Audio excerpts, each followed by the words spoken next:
Hello. We're back with some off to a great start. We're off. I didn't sleep very well, so be prepared for a lot of that today. TCG Card Shop Sim. Sometimes I just call it TCG Shop Sim because card seems redundant. But anyway, we are playing this. We have one goal in mind for this playthrough. We are going to collect every card, not including ghost cards. If you don't know, ghost cards are kind of their own set, and they're extremely rare. There's not too many of them compared to the actual, amount of cards in the actual sets. However, they're still very, very, very hard to get. I played this game quite a bit on and off stream, and I've only ever gotten, I think, 3 ghost cards. 1 was on stream, 2 were off stream. That's a lot, considering one of my playthroughs, I bought boxes and boxes of cards and just opened them all. Yes, technically you can save scum in this game.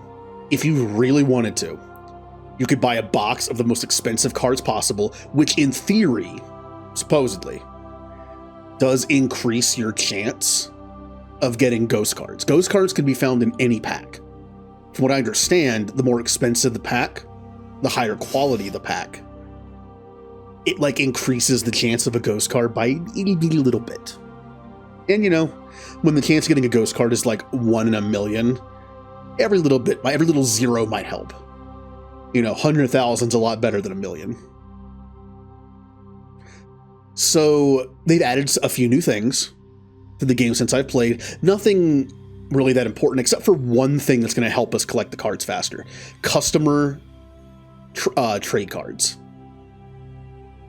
When you play the game now, customers will randomly come in with an exclamation point above their head, and they'll be like, hey, I have a card. I'd like to trade it for this card that you have, or just sell it. I won't be doing that immediately because this game doesn't, obviously, in the beginning of the game, we're not going to have someone come in with a ghost card for sale. They're going to have, commons and uncommons. We're not going to do the trading right away, because we can get a lot of that stuff out of the way by just doing card openings. Once we get down to needing rarer cards to finish a set, then trading becomes a better idea. Also, there's one thing I was really hoping they'd add by this time, but they haven't yet. Grading cards. In real life, very annoying, because you have to send it off to be graded, and I would never want to send my most, precious cards through the mail there and then the mail back. It's not fun. But in a card game, sure. Best case scenario, we play this playthrough, we collect all the cards, again, probably minus ghost cards, hopefully we get a few. Unless they start trading ghost cards a lot more often, then maybe we'll go for it. But what we'll do is, again, best case scenario, we collect all the cards, and then this update comes out for grading cards. And retroactively, every card we have gets a hidden grade that we can then do, all at once. We'll just, do them in bulk if we can. Worst case scenario, cards that already exist in the game that you have don't get a grade. And you have to get new cards. Yes, that would not be fun, but it's not the end of the world. Just play the game again. But the reason why I'm not too hung up on getting duplicates of a lot of stuff, and the reason why I'm not going to sell duplicates, at least for a very long time, on the card table, is that, by the time we get all the cards, we could have 5 or 10 of some really valuable, expensive cards. And if every card in the game retroactively gets a hidden grading with this update, that means all 10 of those cards will have different grades. And we might end up with a really good one.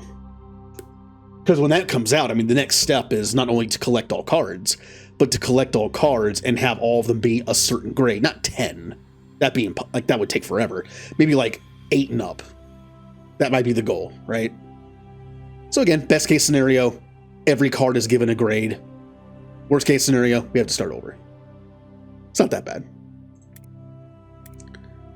So I haven't played this game in a while. So we're opening, you know, we'll just say different timeline. I like how hey, sci-fi shows can use that all the time. Different timeline. Once again, we are on the Citadel. Yes, I like to say that just because I can make this a sci-fi playthrough. We're on the Citadel in a world that looks like Earth in the 21st century. Early 21st century. And yes, we're opening up a card shop to give to the masses of space the fun of collecting cards. But we also have one personal goal in this playthrough. To collect every card. Imagine you're sitting at home one day. Let's just say Pokemon because it's a real card game. You're sitting at home one day and you're like, you know what? I'd like to collect every Pokemon card.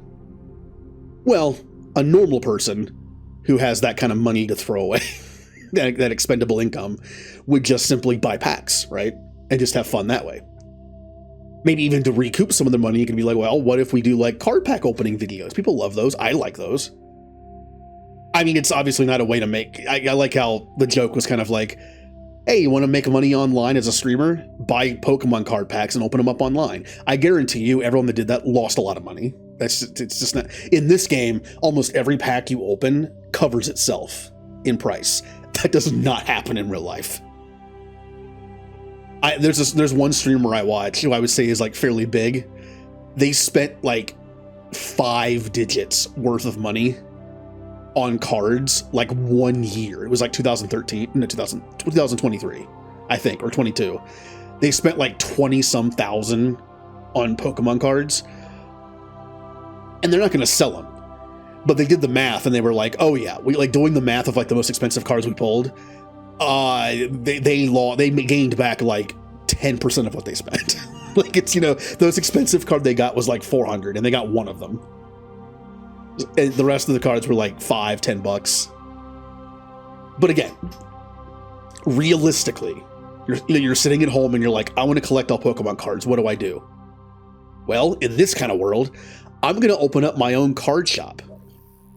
And I'm going to spend half my money on the stock and half my money on personal cards. I'm going to buy like 10 boxes. I'm going to sell 5 and open 5. Literally, we are opening an entire card shop just to fund our card collecting. That's kind of the premise of this. And you know what? I'd probably do it in a world where I got like the possible money to open up my own card shop easily enough. In a world where the bills are ridiculously low, like in this game, where you basically get the shop for free. And you only have to pay like electricity, and it's dirt cheap in this game for some reason. In that kind of world, I would 100% open up a card shop just to pay for my cards. Yeah. Also, hello, Julie. What'd you get? You got I Like Blitzball, and you got Violet Turtle's banner. Yay. Speaking of that, I think I'm going to play a Fire Emblem game off stream for fun. I think I'm finally going to play the Sacred Stones because it came out on the Game Boy Advance thing on the Switch. And there are a lot of Fire Emblem ROM hacks that look very cool story-wise. And they all mostly use the Sacred Stones as a base. So if I can learn how to play that game and its mechanics, I can play those easier. That's nice. So, I quit my day job of streaming to open my own card game store. This is it. Time to get down to business. Dun, dun, dun, dun, dun, dun. Disney DMCA. We're going to be called... I mean, come on. There you go. Look, it's the channel name. Yay. Why not? I already did the stupid Shepherd's Favorite Store on the Citadel thing. So why not do this too? Confirm name. Maybe. No, we're good. We're good. Also, how was everyone's weekend? Mine was very short. Before I knew it, it was Monday. Even though the weekend doesn't mean that much to me in terms of like days of the week, they're all kind of the same to me. The weekends still go fast. I did a little bit of, like, I didn't do much for fun. I tested a little bit more of that Stargate mod for Star Wars Empire at War to see how stable it is. I will be playing it on stream soon. It's just fun. Yeah, unfortunately, when you're having a bad weekend, it will take forever. That's just how time works. Like, I haven't been like sick in a while, but when I had COVID, that was a long 3 weeks. And yes, I had it for about 3 weeks. My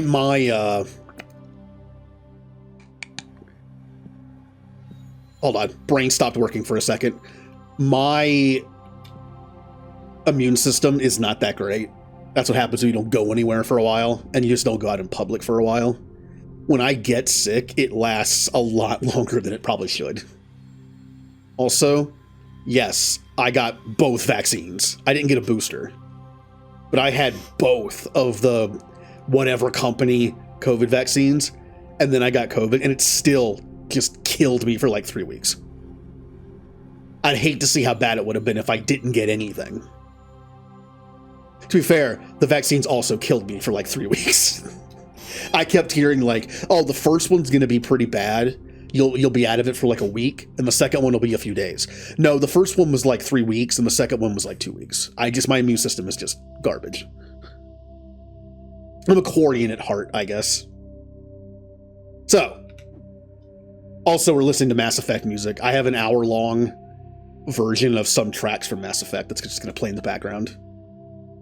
Oh, there's also decorations now. We can decorate. That'll be a later thing.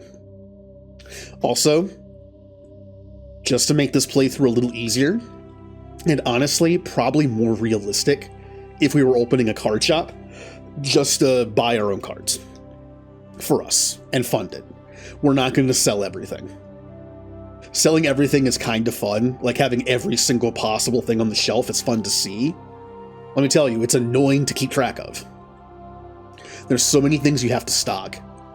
And realistically, if you owned your own store, just like any retail store, some things are fast movers and some things aren't. When I worked at Best Buy, there were certain things we had on the shelf forever, and we didn't have any more in the back.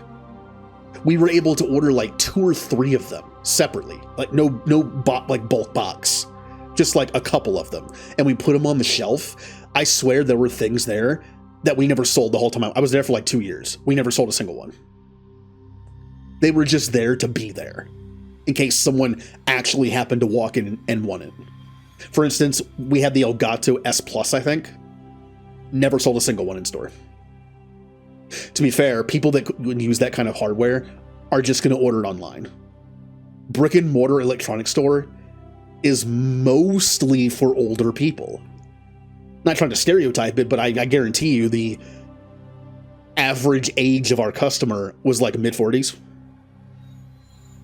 You know, the younger a generation gets in terms of like that as being a customer, the more likely they are to just order online and pick it up, or just order it online for shipping to their house. That's what I did, and I worked there. Yeah, we would just order a couple things. In this game, though, the way this game works, apparently every certain amount of weeks, a list will form, and customers will come in looking for those items. That's why it is good to have a variety, because that next week it might be something random, and it's like, oh, I have that.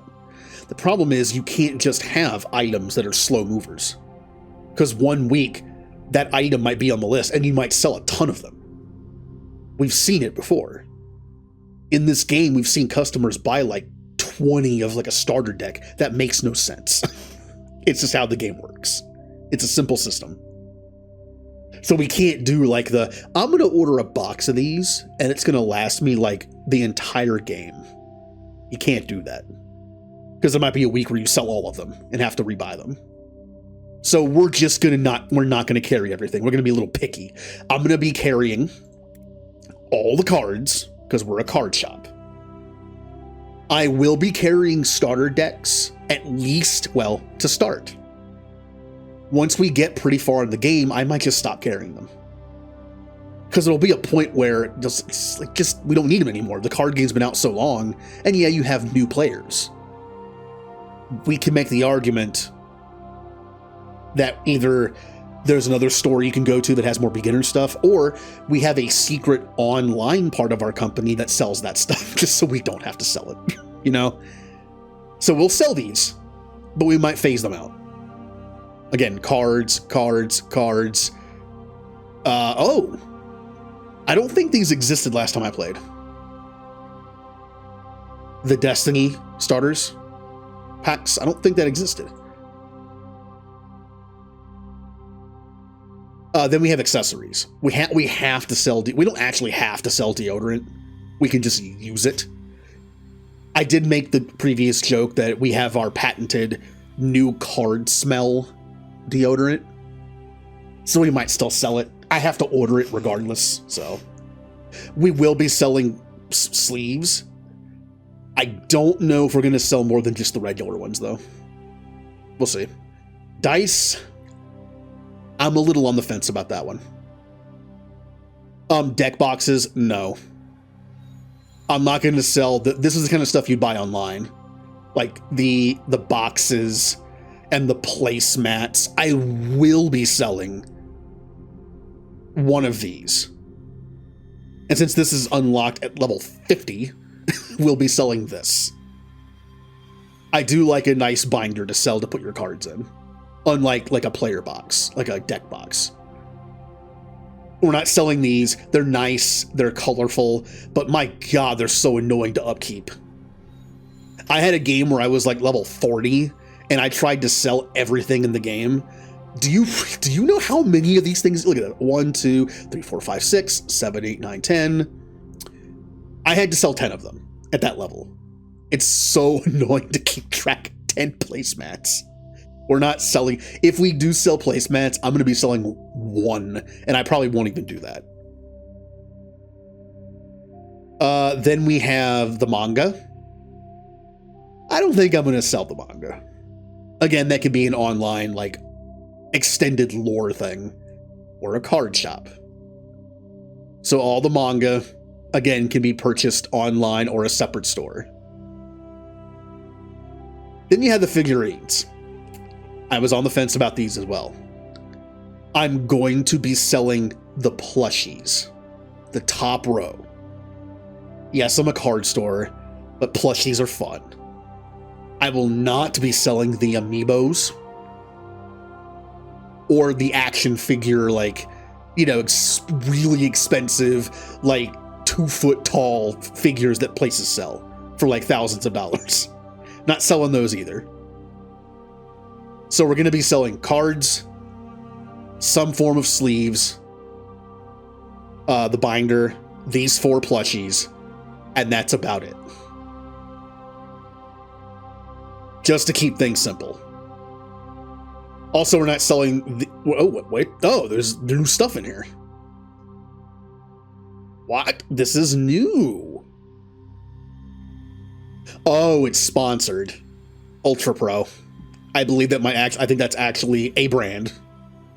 So you can buy the sleeves and the deck box and the placemats and the album. And these, I believe, are also kind of like a sponsor thing.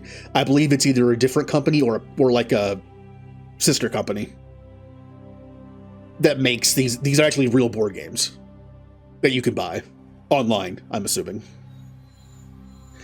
So yeah, we're selling all the cards, we're selling the plushies, we're selling some sleeves, and we're selling the binder, and that's probably it.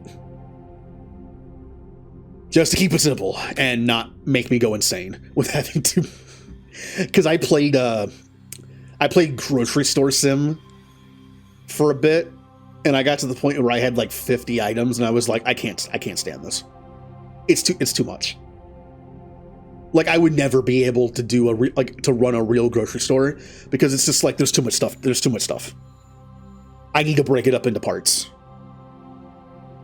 There's just too much stuff to keep track of. Oh, can you imagine if they added a difficulty setting to Supermarket Sim where things expired? At least the way it is now, you can bulk purchase something and just leave it there, unrefrigerated. let's buy our stuff. All we can afford are regular packs right now. Yeah. So begins our quest to collect every single card. Wow. I think my settings got reset because the sensitivity seems very high.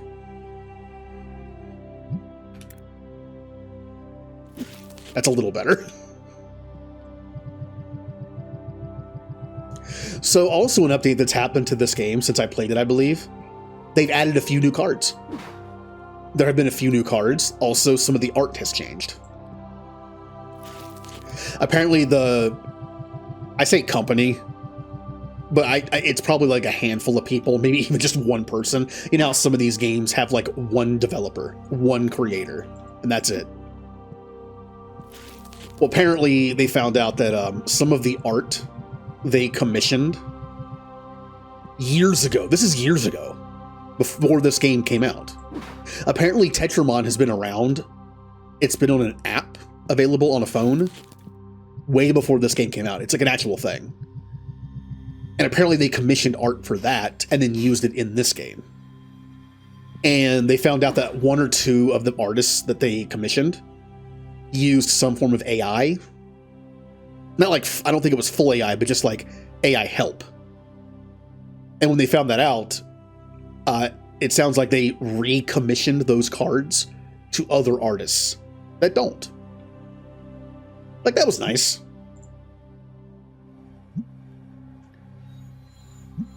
We're gonna do $350, not $350. Yeah. So not only has some of the art changed, but they've also, I think, added a handful of new cards, like entire evolution chains. So like each of these packs got like one or two new cards that evolve into one or two new cards for the next one and the next one. So that'll be fun. I thought about doing the Pokemon mods, but the fact is this game like went through the effort of making their own entire like Pokemon like just giant number of like monsters they can put on cards and collect them. It's like I'll use their art. The Pokemon thing might be fun, but and again, they especially went through the effort to apparently replace certain AI art. So like, I'll stick with the standard stuff they made.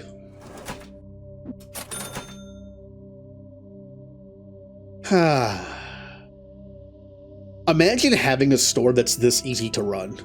You sell one thing.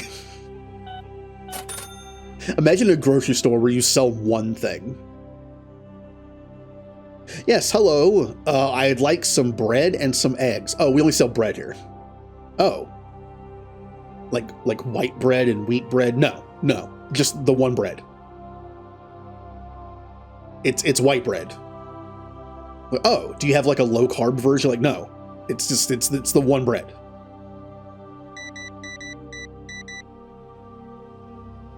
$24.50.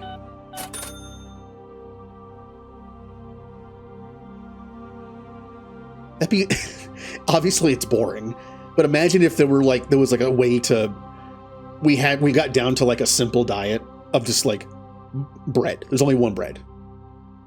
And there's like only one egg. And only one peanut butter. There's only one of everything. And we had one single, like, smaller store like this that only sells the one thing. That'd be very annoying to shop.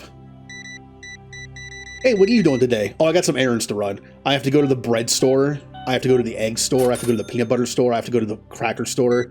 I have to go to the cereal store. That would not be fun. What if it was like a giant mall where every store was like this size and everything only had one item? Or even if it was, like, let's make it realistic. We have a mall of a supermarket where it has like stall stores like this, but they're like aisles. Like my store would be like the cereal store. We have like 20 different kinds of cereal and they're all in one store. mean, it'd be like having aisles, but just cereal store. And then it's kind of like Walmart or something where you have like your employees only work certain sections. Like, oh yeah, today we're working cereal store. I do like cereal.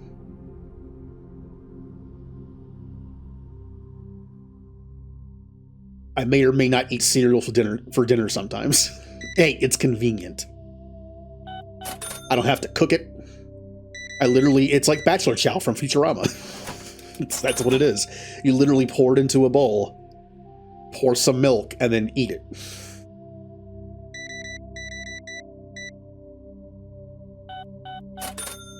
See, I don't cook. I make a bowl of cereal, or I make a sandwich. I don't cook.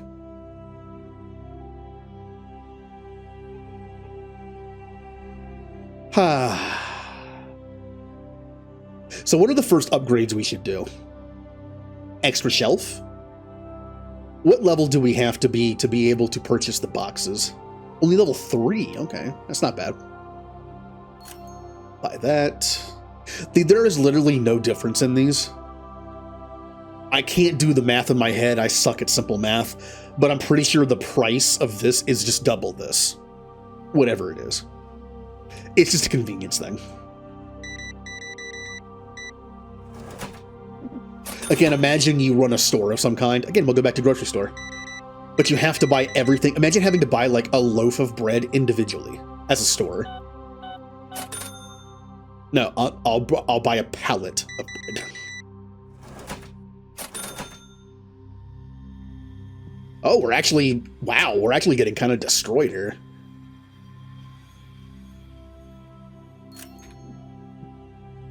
Did they increase how many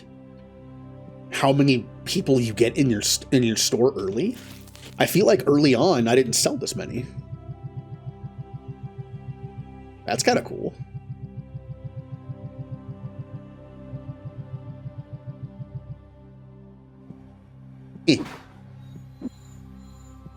Now, the sensitivity. I've been playing controller a lot on PC. I haven't played a game with a keyboard and mouse in a good bit that actually had like a first-person perspective.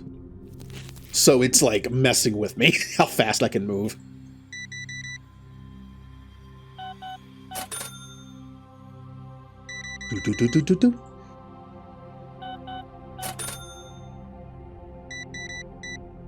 Also, I know I can use the numpad to type in credit card amounts, but the problem is since I'm using keyboard and mouse and I'm right-handed like most people, I have to take my hand off the mouse to do it.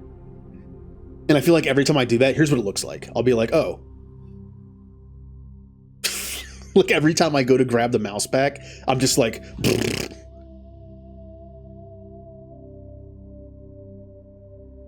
Now, if the numpad was on the right side, or the left side, I had like one of those separate ones, that would be perfect.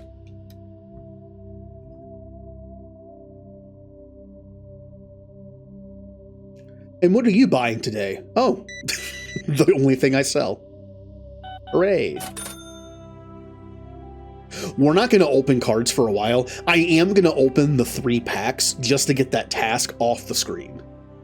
We're also going to buy a card table to sell individual cards, but I'm only going to sell a bunch of cheap things until I get the task off the screen.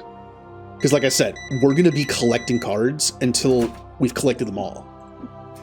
And since there might be a retroactive update that comes out that gives cards we already have a grade, I don't want to sell duplicates.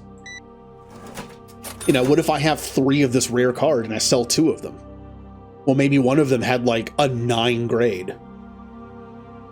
And the one that I kept is like a 7. So we're going to do the task just to get rid of them. And then go from there. I have to be honest, I really don't like retail at all. Who does? Please, raise your hand if you like working retail. And you don't personally own the place you work at. I was going to say, the only way I would actually wouldn't mind working retail is if I had my own place like this. Like a very little shop that just sells a handful of things. What am I doing?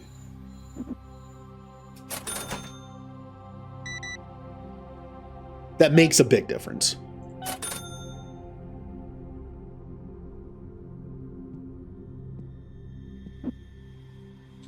I mean, not only are you more motivated to actually try, because, you know, it's your store, but you could just, I don't know, you can sell what you want. It's more personal. I have literally 0 cards. Okay, we're going to, never mind. When we're closed for the day, our very first day, I will open up 3 packs just to open them up. Oh, my prices are fair.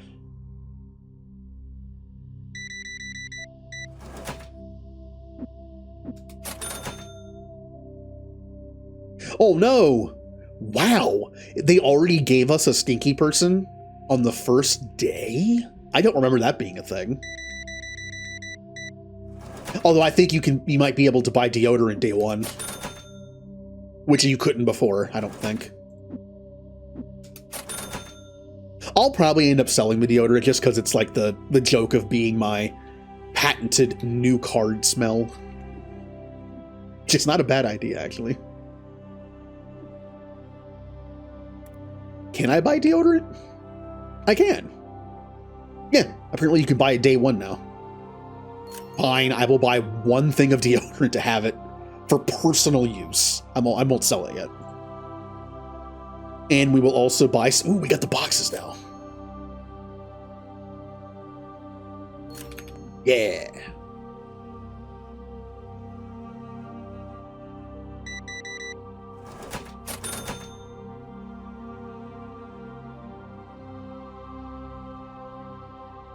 Hey, it's me. Look, it's me. You don't know how badly I wish I was older when Pokemon cards first came out. When Pokemon cards first came out, like the very first one, the basic set, which is what this card... I mean, they're probably not going to say that because, you know, Pokemon likes to sue people like Palworld. But this color scheme is pretty much the color scheme of the first basic Pokemon set. Like, it was blue. Pretty much, it was like a dark blue, and then like a light blue, and then just Pokemon. Anyway. I wish I was older at the time and had my own source of money. It would have been perfect if I was like 16, 17, had a part-time job in school, and I had this all disposable income, pretty much. Because when I got my very first job when I was 16, it was to like pay for gas, essentially. Because I just started driving. But I was allowed to pretty much spend the money on whatever I want, just like disposable income. I could go to the movies, I could buy movies, games, whatever. I didn't work, I mean, I only worked part-time in high school, but it was like, you know, a couple days. But if I had that income, because I had to rely on my parents to give me money for card packs. Because when the Pokemon cards came out, I was like 12, 13. And I wish, because like some of the first packs I got were first edition. As a kid, not only do I wish it because I would have more money to spend on it and would have gotten like more first edition cards, I also would have been smarter. As a kid, I was stupid. Like most kids, I was stupid. I didn't understand what first edition meant. I'm sure I traded away a lot of first editions for nothing. I was like, oh, I have duplicates. And probably didn't even pay attention to which ones were first edition and which ones weren't. Or quality. I carried them around in my pocket sometimes and they got all beat up.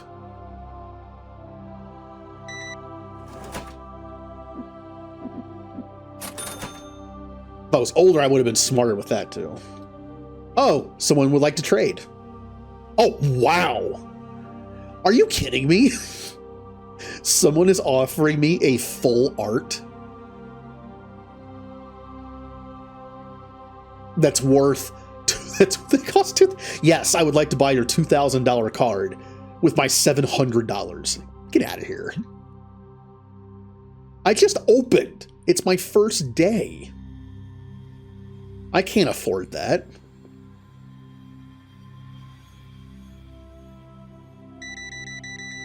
Come back in like a month.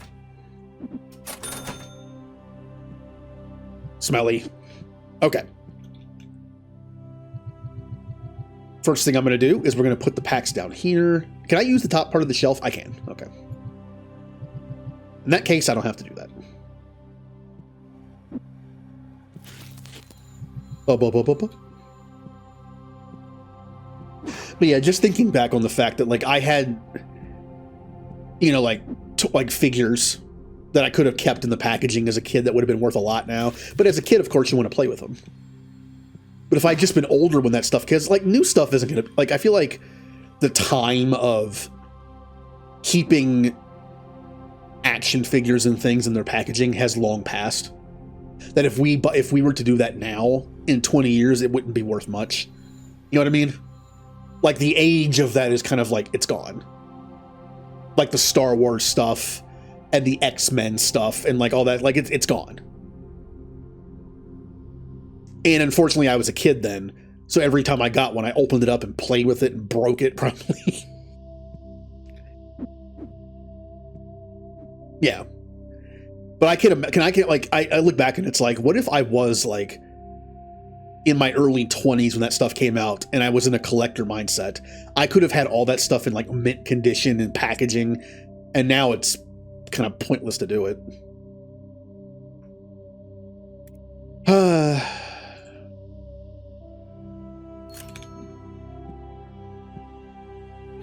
The fact is, I still don't sell anything. I have a few collector's things that are actually worth like an okay amount. I'll probably never sell them.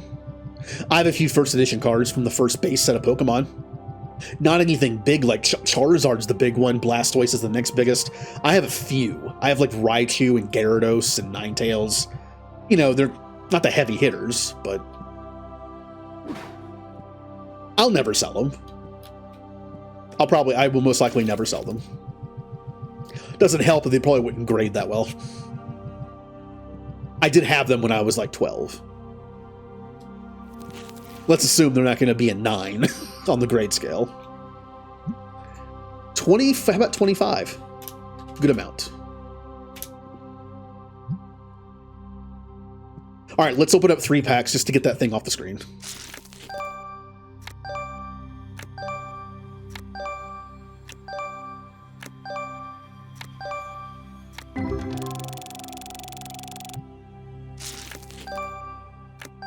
Nothing. Oh, that's new.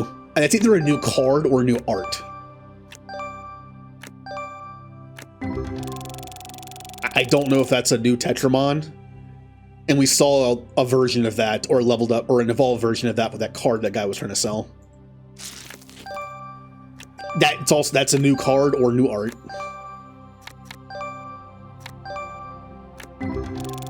I believe that Helium might be new art. Buy a play table and put it in the shop. We can do that. Not that one. Play table. From a meta perspective, I believe that if you want to make like the most efficient amount of money, don't have these. Apparently when people sit at the table and play, less customers spawn. You can only have a certain number of customers spawned into the world and in the shop. And if they're sitting down playing, the new customers aren't spawning. But we're not trying to min-max this. I like the idea of having play tables. When we open up this side of the place, it's going to be nothing but like a playroom. Because I would definitely have that.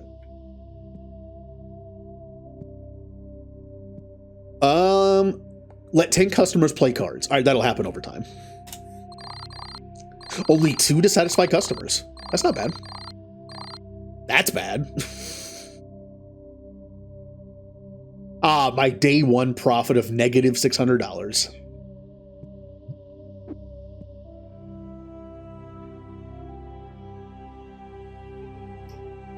I don't know. What collect, Julie? Like anybody, what collectible stuff do you have? that you actually got like as an adult, which means you were smart enough not to take it out of its packaging and have it beat up and play with it. And I have some things, but they're not worth anything. You know how sad it is when you buy a special edition of something and then buy the game itself just so you can open up and play it and have like the special edition of the game fully sealed, like factory sealed in like near mint condition, and then years later you see it for like half price. Like, that's sad. Like, for instance, when Final Fantasy X and X-2 was first being re-released in its HD form on the PS3, I bought off the Square Enix store, which was the only place you could buy this. I bought 2 of them, so I could open one and play it and look at the cool stuff, and another to keep sealed. And then years later, they were being sold on eBay factory sealed for like half price. Apparently they sold quite a bit of them, even though it was only on the Square Enix store. I was sad. It's like, come on. Oh, also a fun story about that. Actually no, I did not order 2 of them. That's the whole point of the story. I ordered 1 that I was going to leave sealed. Then I just bought the regular version of the game at like GameStop. Turns out when Square Enix store sent me the packaging like for that, they gave me 2 of them. I only ordered 1. In fact, on the order form that was in the box with it, it said 1. I only paid for 1, but they sent me 2. So I actually have 2 factory sealed PS3 copies of 10 and 10.2 HD on a shelf. Like, okay, I'll take 2. I almost opened up one of them just so I could see like the fun stuff that came with it, but I didn't. I probably should at this point, considering I can prove that they're not worth that much at all. I also have a one second. I forgot to set this up.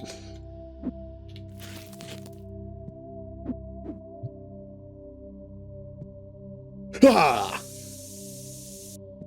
Now you smell like new card. You're welcome. What am I doing? You know what? There you go.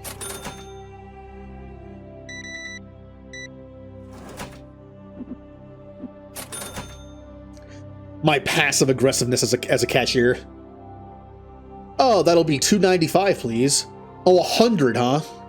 1, 2, 3, 4, 5, 6, 7, 8, 9, 10.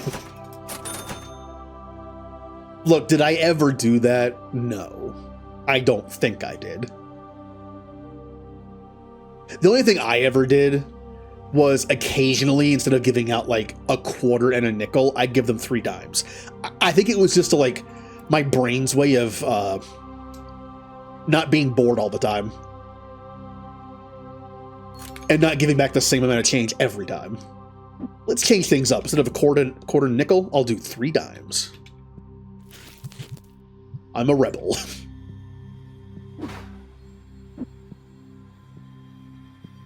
Oops. Let me just put these through you.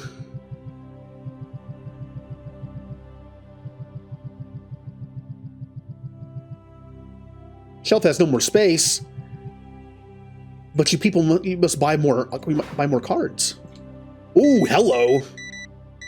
Hello, my new favorite customer. Wow. Change things up. I'll be honest, I didn't even do that on purpose. I just said the words. Unintentionally funny. Well, unintentional pun, I guess. Hello, Jay. Welcome to our store, where I'm going to be more picky about what I sell. I'm not selling everything. I'm only going to sell some stuff. And we're opening the store to finance our card addiction. I literally went through the hassle of opening up my own card shop just so I could fund my way of getting cards for myself. Which is something I definitely wouldn't do in real life. If I could, I would. Well, I named it, well. But yeah, essentially, different timeline. We're still on the Citadel. This is still like a ward on the Citadel that looks like old Earth.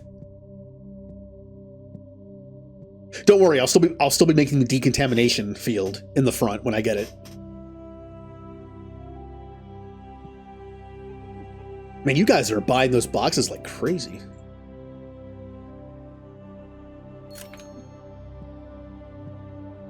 Boop. Ba-ba-ba-ba. Want to know something really interesting? You remember how you talked about how you can't really get into most JRPGs? Like you played, what did you play? Radiant Historia? And you're also playing Tales of the Abyss right now. The funny thing is those are two JRPGs I couldn't get into. I tried both. I just find it weird that it's like I like a ton of. In fact, I'm starting Suikoden 1 tomorrow. I finally get to play Suikoden 1 and 2. I've heard nothing but good things about those games, especially 2, for years. And I finally get to play them in a remastered form with like a few quality of life improvement, but nothing big. It's still the same game. But it's just funny to me that like one of the two JRPGs that I can think of that I couldn't really get into are two that you were able to.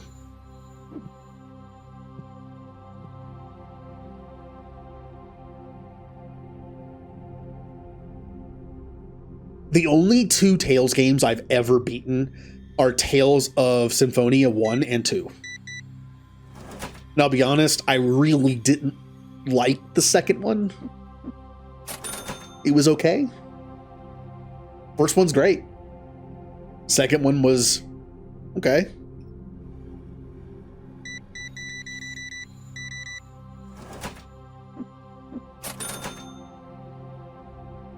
Oh, that's actually not accurate. I've beaten a third one.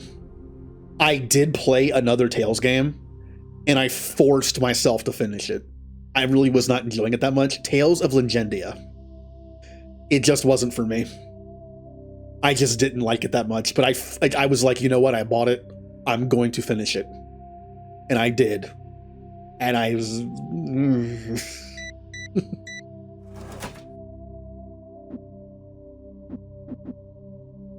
Yeah, I don't know. It just wasn't my thing.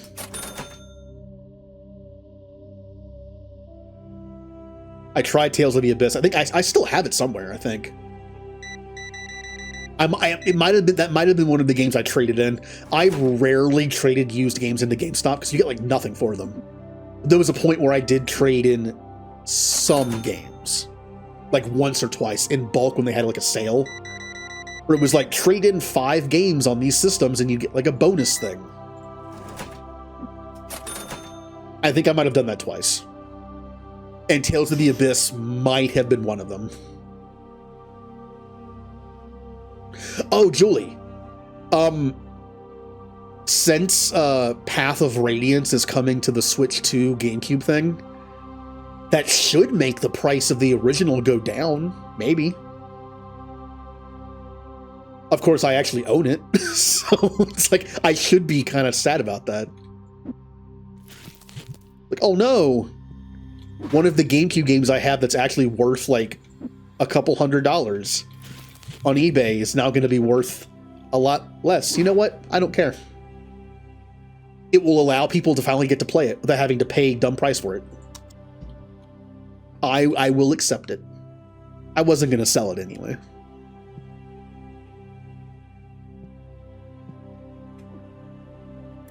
Like I said, I don't sell stuff. Even when I should.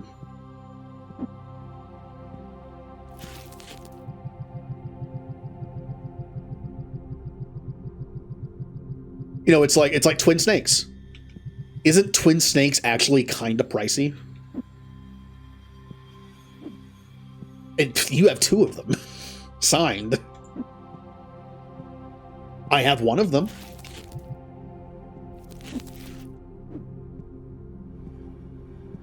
Oh, if we ever meet, Jay, I should have you sign my copy since you're the Twin Snakes guy.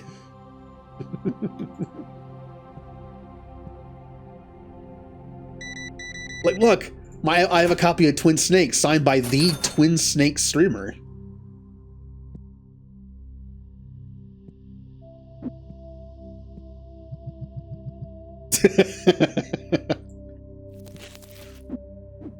I mean, what am I? I gotta be something. I'm not the Mass Effect guy. Plenty of people stream Mass Effect. There's gotta be something I've streamed in the past more than once that's like just weird. And no one else streams it. I'm trying to think of something, like some weird game I streamed. No, I'm good. I'm not gonna do the trading until way later.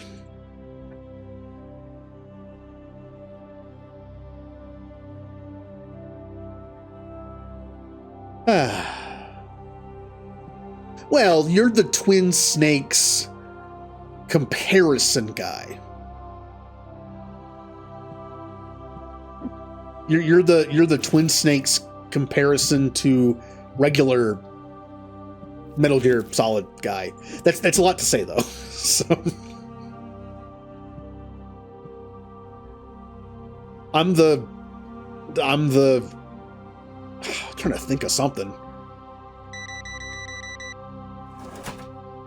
I did stream XCOM 2 with Mass Effect mods. I doubt that's been done too much, considering those mods are old and I had to mess with them to get them to work.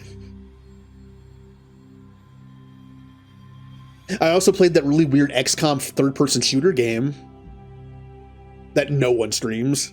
There's that. And one of your teammates actually is voiced by Garrus, which was really weird.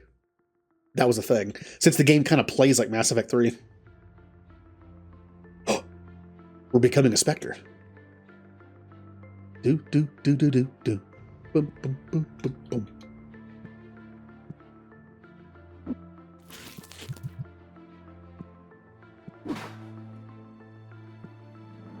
Oh, you know what? I'm the Blitzball guy. I mean, that's simple enough. How many people have done a 12-hour Blitzball stream? I have. It was a little rough, but I did.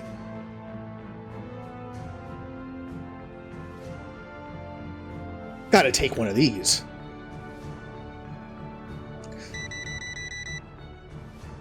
$24.50. Oh, you want to trade something? No, get out of my store. Once I've established like a good amount of cards, I'll start trading. I'm not going to trade when I have like nothing. No, do.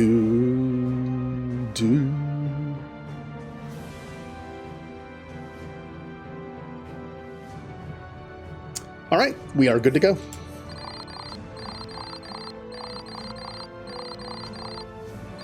Profit.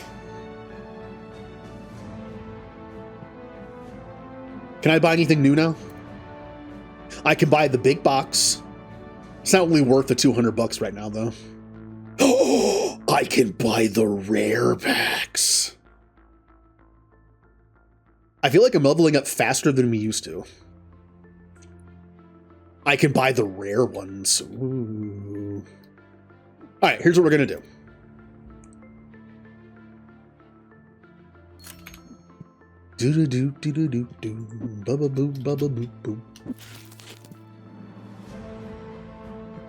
This side.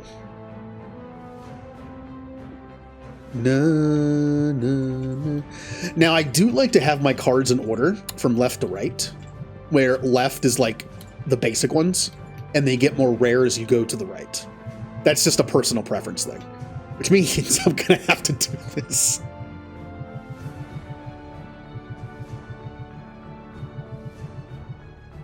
Yeah, I guess I'm the Blitzball guy.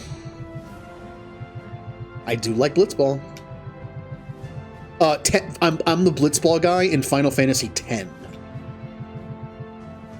I will stream 10-2 eventually. My very first game I streamed was Final Fantasy X, by the way. I will stream 10-2 someday. It's probably going to be the Xbox version, because I can do New Game Plus, which means I can carry over items. I can carry over class level. Not level, but class level. Meaning I'll still be level like 1 starting, but I'll have abilities unlocked from different classes. Plus, I'll have all the classes unlocked from the beginning, so we can just do whatever we want. But Blitzball does exist in that game. Unfortunately, it doesn't happen until Chapter 5. I don't know why. Why do they not let us play Blitzball until Chapter 5? I am running out of money. It's also very different.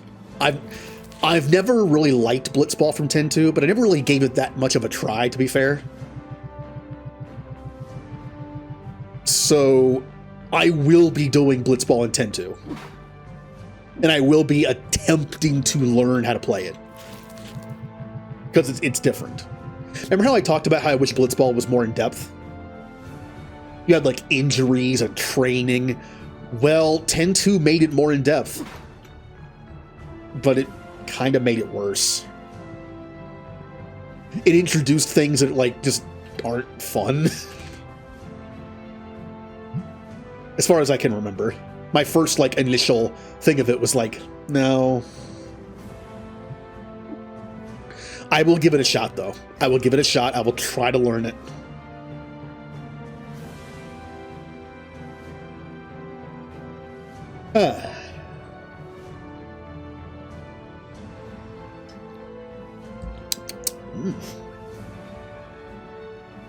I am drinking some tea. Not nasty tea. I forget the name brand. It's the one that comes in those plastic bottles that has like the thick plastic top that you only have to screw like counterclockwise like once to unlock it and just put it back on. It's similar to like the orange juice containers that you might see like that. I'm trying to remember what the name brand is. It's good. It does use an artificial sweetener, which I'm not a huge fan of, but it's not bad.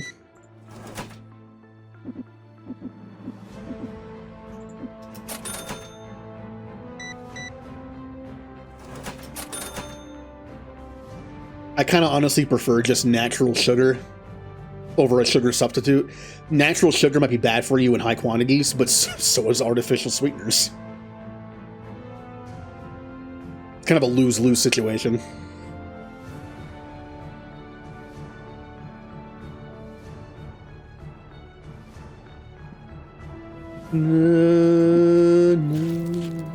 No, that's the wrong one. Hello, Samelli.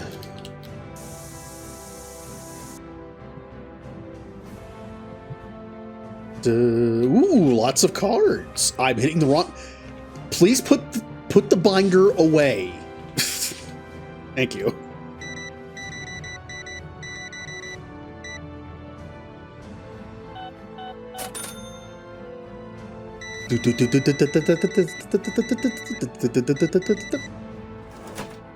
Six.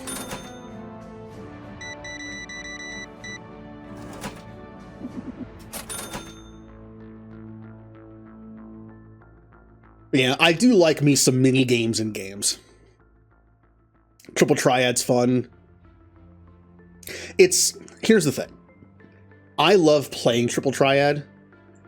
I wasn't a huge fan of collecting the cards because they made getting some of those cards pretty convoluted. On the flip side of that, I actually kind of like collecting the Tetramaster cards in 9. I feel like it's like less convoluted, but I really don't like the Tetramaster game itself. So combine the two, which is actually possible. There is a very big mod for Final Fantasy IX that can actually change Tetramaster into Triple Triad. It takes the Tetramaster cards, the artwork, and just turns them into triple triad cards. And the game is triple triad now. That's a cool idea. In fact, if I ever play 9, I am on the fence about how I want to do it. Do I want to play triple triad, or do I want to play the original Tetramaster just to show everyone how it is?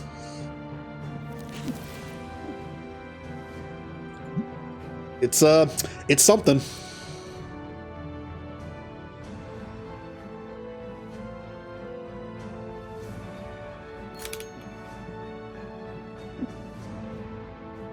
Why'd I buy that? I don't need that. Why'd I buy that? I don't need it. I'm the best at business. I buy everything I don't need. Literally one pack.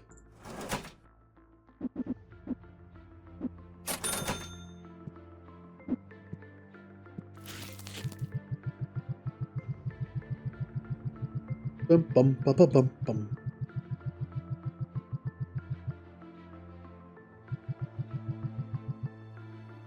I feel like we do have more business than we used to this early in the game.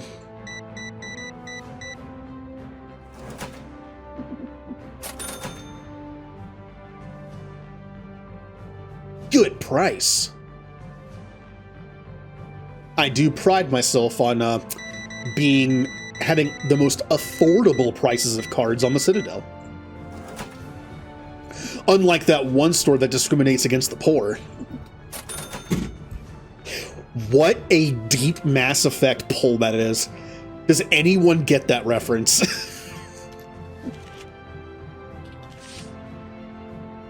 Hey, would you like to buy this card? No. I'm not doing any trading for now. Hey everyone, this store discriminates against the poor.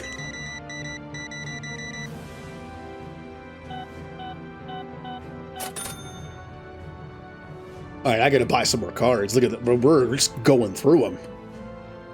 I can't buy these until 9, so we'll be here for a bit.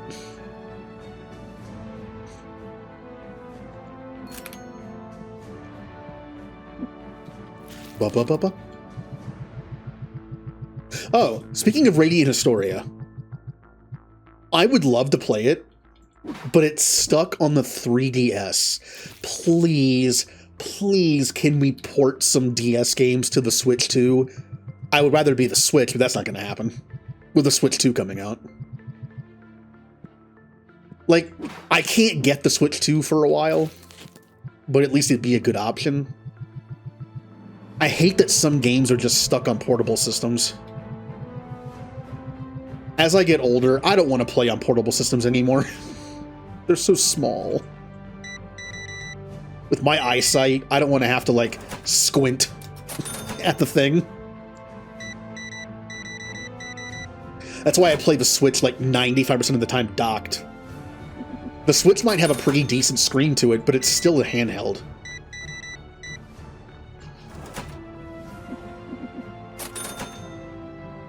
Also, my hands cramp up easier on having to hold like a handheld system. Boo, boo, boo. No, there's still cards in there.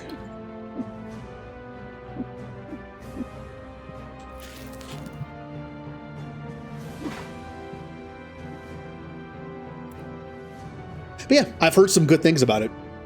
I mean, I talked about this a little bit last stream on Friday. There are games that check a lot of boxes for me, but I just can't seem to get into. Like Cyberpunk. If I were to list everything about games that I like my go-to stuff, it checks a lot of boxes. It's sci-fi. It's a first-person kind of game, which I do like. I mean, it's a first-person shooter, which I'm fairly comfortable with still. I played enough of them to be comfortable in that kind of environment. I've heard the story's really good. That's a plus for me. Just the world itself. But for some reason, I always start the game and play it for like an hour and then just stop. I've played the original. I've played the starting quest in Cyberpunk like 10 times. Like the very first mission, and that's it.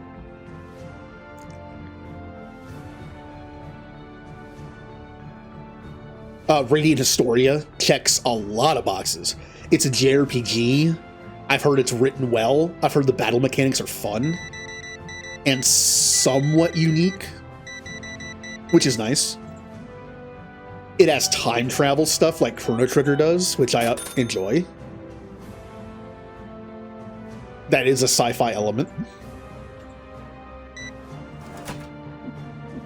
Time travel can be pretty fun.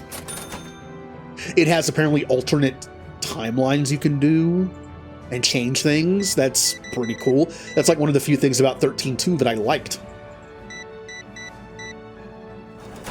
Besides the combat.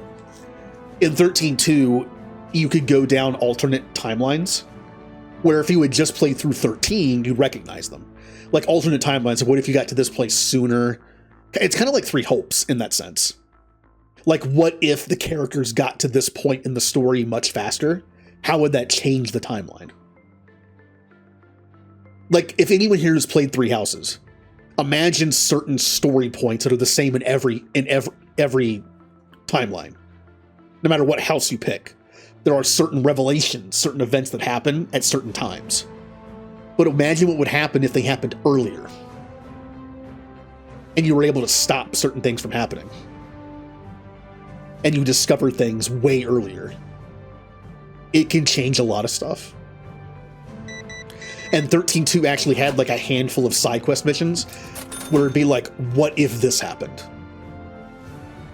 And you could even go down this entirely alternate timeline, and then you could actually go back to the starting point and change and have it have like an offshoot that then goes to a different battle of some kind.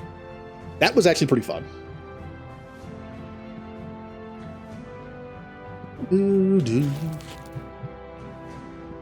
It's hard to do time stuff right. Even Chrono Trigger doesn't do it perfectly.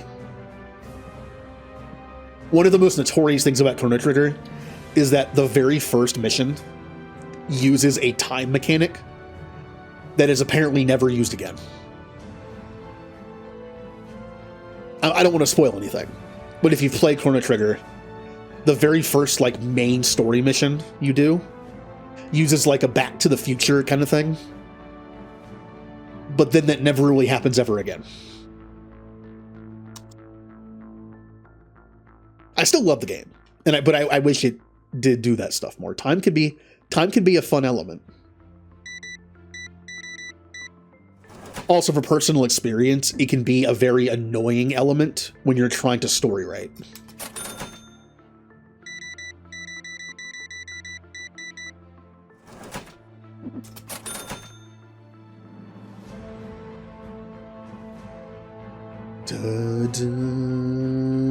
Oh, I just meant like time travel stuff.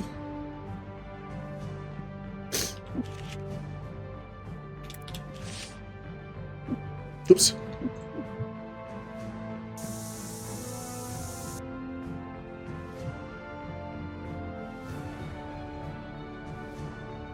Like the thing in Chrono Trigger I was talking about was, like, I'm trying to be as vague as possible. It's essentially just like, if a person was taken out of time and never brought back, then their descendants would cease to exist. And that is something that is used in a way in that early game. But that really isn't used ever again in the rest of the game.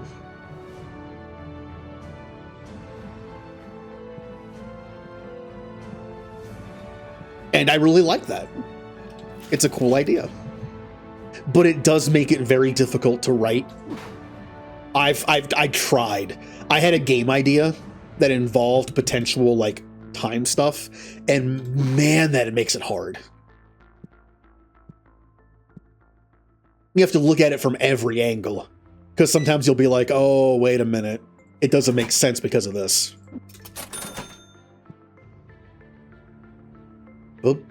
Like, for instance, imagine you had a world where you found out eventually it was actually the past of your world. You thought it was like a different world, like an alternate timeline, or just like an alternate reality. But you find out you went to the past instead. But then you could change stuff, right? Like if you do something in the past, it would change in the future. So how do you write? It makes trying to make stuff, it makes things very complicated. Because I ran into some like plot holes of just like, it's one of those plot hole things of like, you know, if they had just done this, it would have solved the problem entirely. And as a writer of the story, you're like, yeah, but shut up. Don't say that. It's like a sentence or two that just destroys the entire premise of what you're trying to do. It's just like, oh, yeah, I guess it does that.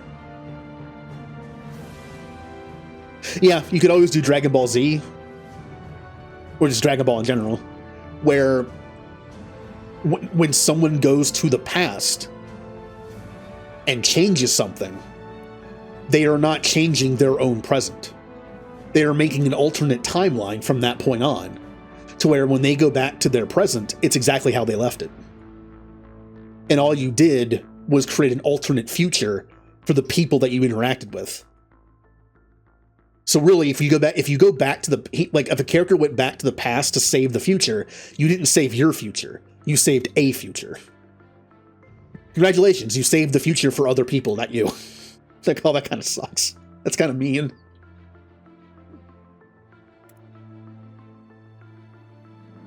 I believe the MCU had a similar way of doing it, where it's impossible to change your present by changing the past. By changing the past, you simply make an alternate timeline for those people that have that viewpoint, like the people that exist at that moment. You have now created an alternate future for them, not for you. When you go back to your present, it will not have been changed in any way. Except if you brought something with you that can then alter how your future would have been. You know what I mean? In that sense, you can change your future, but not your present, if that makes sense.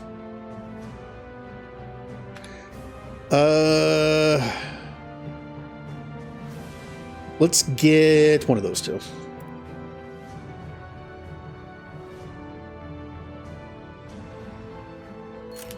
It reminds me of this thing I heard about. You ever see the movie Armageddon? Apparently, I don't know if this is real or not. It could be fake. I mean, it's the internet. But I always read this thing where, like, the director, which I think was Michael Bay, wasn't it? was being interviewed. Oh, no, it wasn't an interview. It was one of the actors. I think it was Ben Affleck. It was one of the actors. I'm pretty sure it was Ben Affleck who was like, hey, the whole premise of Armageddon was they needed to send people to an asteroid to be able to mine into it, to drill into it, to put an explosive, to blow it up before it kills everyone on Earth, right? So they trained an oil drilling crew how to be astronauts so they could go into space and do their drilling thing in space and get the job done. And apparently, supposedly, Ben Affleck went to the director, who I think was Michael Bay, and was like, hey, wouldn't it be easier to teach astronauts how to drill rather than teach drillers how to be astronauts? And apparently Michael Bay looked at him and just said, shut up. It was just like, that was the end of the conversation. It's kind of like that. Like someone sees like a plot hole of some kind and it ruins your entire thing. And you're just like, shut up. Ignore that.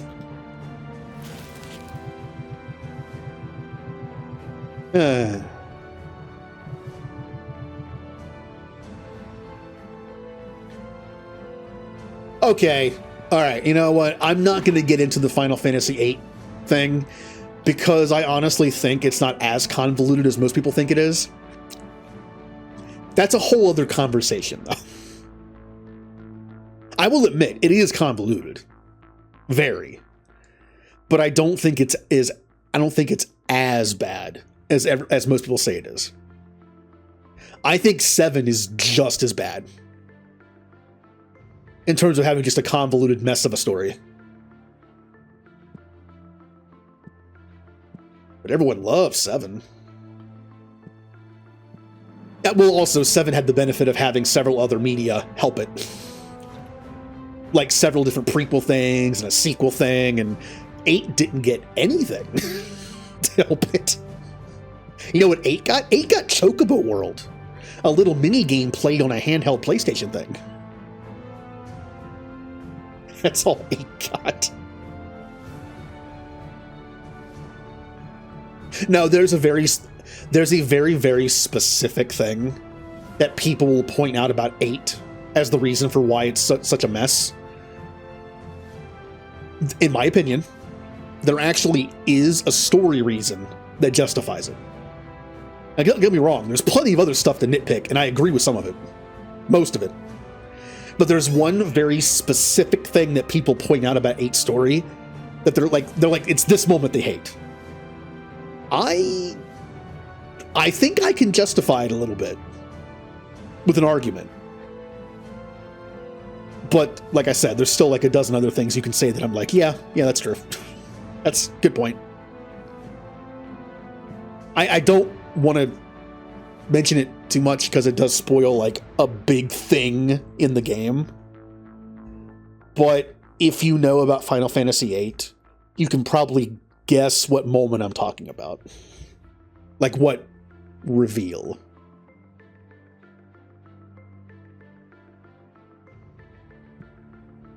Again, I would talk about it, but it's like I'd have to put like a spoiler warning and be like, okay, this talks about a very, what I would say, large reveal in the story of 8. All right, we're good. I've just been doing nothing for like 10 minutes.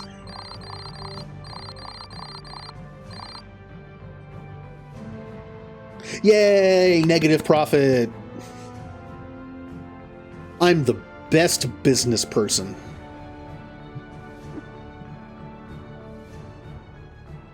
So unfortunately, what I'm trying to do in this game, like our goal, right now, all we can do is just sell stuff.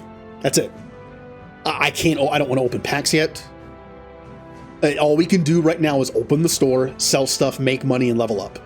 This is kind of like the grind part of our goal. There isn't really much we can do right now.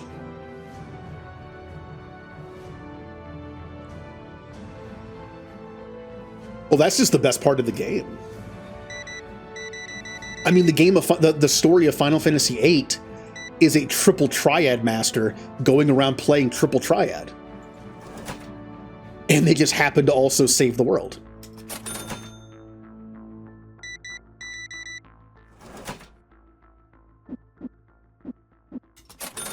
There is a good reason why I haven't streamed Final Fantasy VIII yet.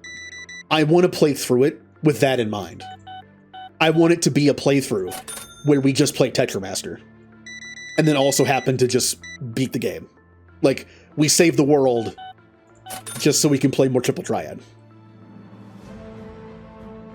The problem is, like I said, getting some of the cards in the game can be very convoluted, and some of them require a strict guide. Yes, I am aware that near the end of the game, you have access to almost every card through a certain thing. But I don't want to wait until the end of the game to get the cards.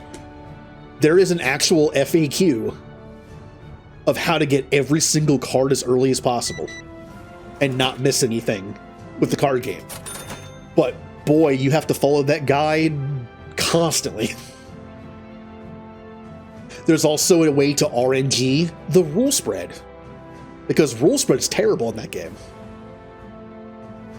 There are some rules that if they spread to your area, it's not fun.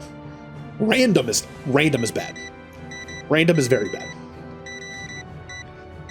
Random shouldn't exist. I hate random. Random shouldn't exist.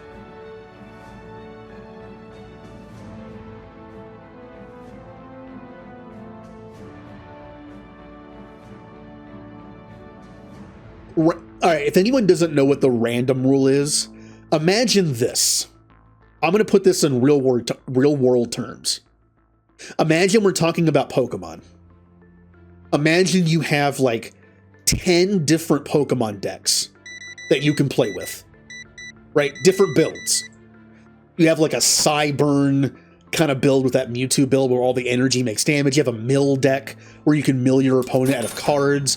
You have like all these different kinds of decks that do different stuff.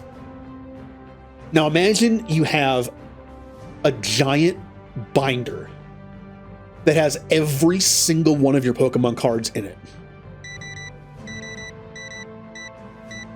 Now I know this isn't very practical, but imagine that binder has all your decks in it too. Every single one of your cards is in that binder. And you're like, okay, I'm going to take my cards out of the binder and make a deck. But then imagine the player you're against is like, no, you're going to pull, I think 60 cards a deck? You're going to pull 40 random cards from your binder. And then some energy to go with it, because it'd make it impossible otherwise. And that's what you're going to play with. That's what random is. It punishes you for collecting every card instead of all the good cards. If you have to play random, you actually have to get rid of every single one of your cards except for the good ones. And if you're like me and you want to have one of every card, it's almost impossible to win because it's going to pull like level 1 garbage cards more likely than pull your good cards. And it just makes stuff impossible because your opponent isn't going to have those crappy level 1 cards. Their worst stuff they can pull is going to be like, okay. And that's why random is the worst thing ever invented for a card game. It'd be different if random was like, if random could somehow be like, these are the cards you play with. It'll choose 5 random cards from these cards. These other cards are just for collecting purposes. They're not good enough to fight with. But then you have to, how do you get around the idea of the player just only selecting the best cards possible to be their player cards? I don't know.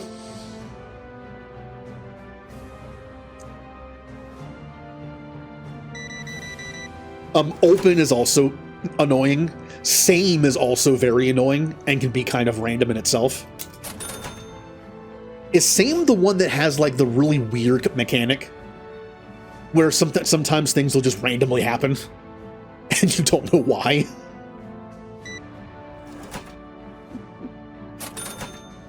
I like some of the rules, like the elemental rule, where some of the card slots have elements to them. And when you put a card there, it kind of like changes it. Like, that's fine. There's other rules that are also like, okay, all is fine.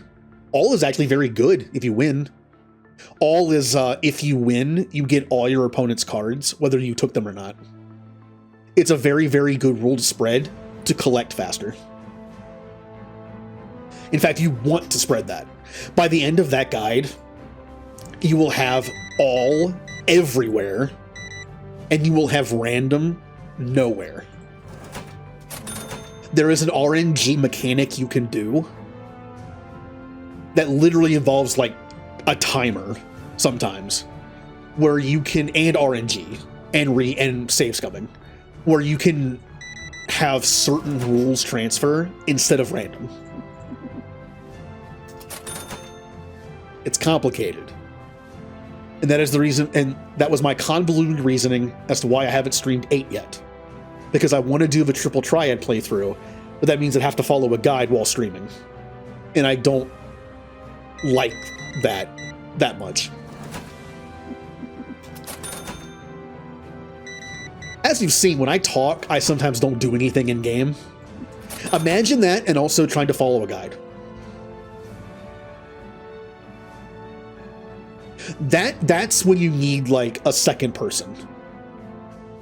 That's why I always like the idea of like a co-stream, especially with someone in the same room as me.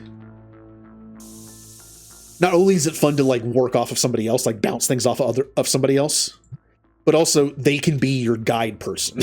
Like they don't have to play the game and pay attention to everything. They can be the guide person. They're your co-pilot. They're your navigator. That's what I used to do with games. Like I said, I started streaming because I used to play single-player games with a friend in the same room. I've been doing that since I was like 15. Or even, not counting like couch co-op stuff when I was like 10. You know, like Turtles and things. Side-scroller beat-em-ups. Like, I used to play Final Fantasy X and KOTOR with a friend from high school in the same room. We take turns, like, doing playthroughs. Hell, like, I did, like, Let's Plays before Let's Plays were a thing and we didn't record them. You know, that's what it was. We talk about the game and we talk about random stuff. That's why I started a YouTube channel, like, a long time ago. Because I was like, hey, I kind of used to do this anyway. But now I have to do it solo. All right, buttons, no. Buttons, please, no. How do I take, no. No. Thank you.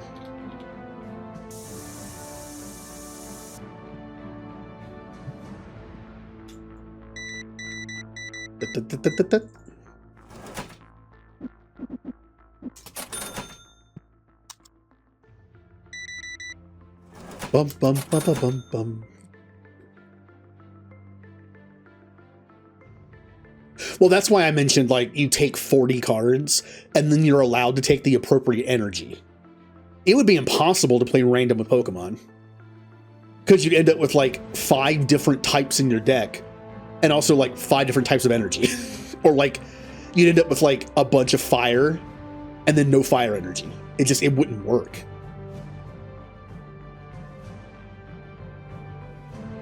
Same thing with Magic. You end up with like a bunch of like white and black cards, but you have like islands and volcanoes in your deck. It's like, well, I can't do anything now.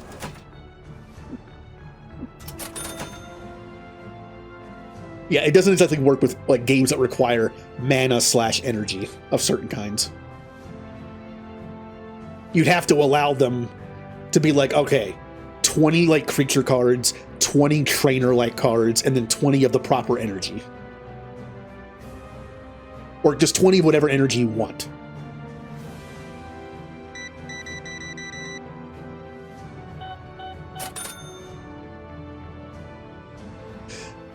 But man, I need to buy. Man, I haven't been paying attention to how much I'm selling.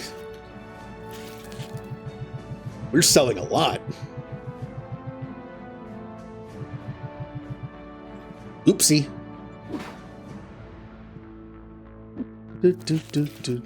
Also, speaking of Blue Eyes White Dragon, I have never played Yu-Gi-Oh! Not in card form, not in video game form. I just never did. I saw the manga. Yes, I saw the manga. I saw the anime. Like the first 3 seasons of it. I kind of stopped watching after that because I didn't care anymore.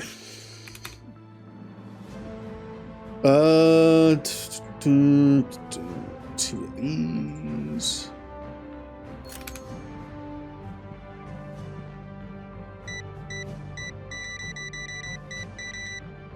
My favorite like arc in Yu-Gi-Oh was still the like tournament on the island. It's like the first one. That was still my favorite, with Pegasus in his Toy Town card. What a weird card.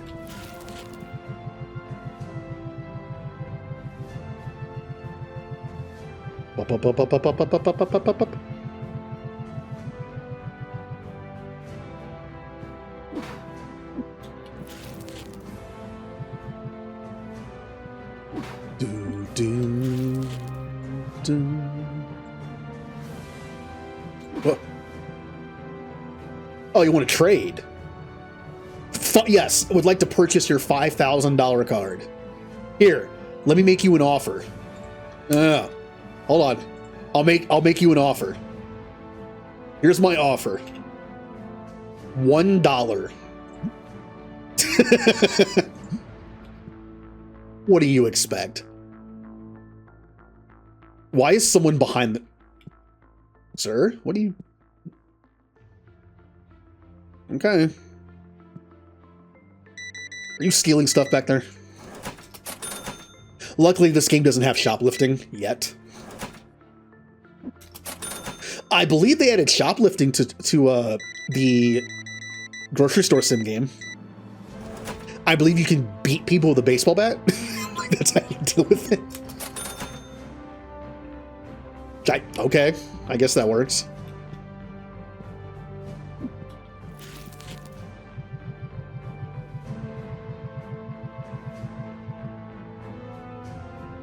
See, we're on the Citadel, so if you steal, CSEC will arrest you.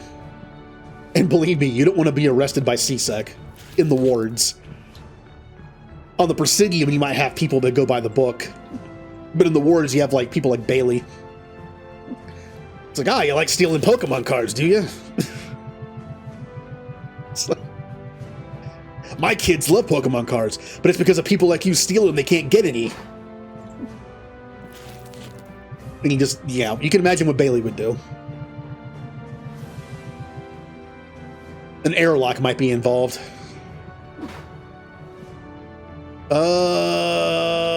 One more of those.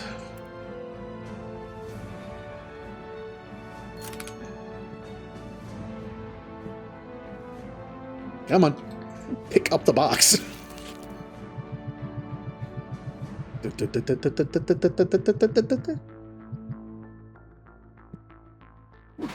Hey, could you guys leave? Please? Please leave? Hello?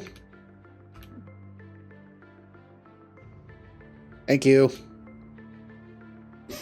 If you hit Q to move the table, it makes them leave. I believe if you hit close, they might not pay you. I'm not sure.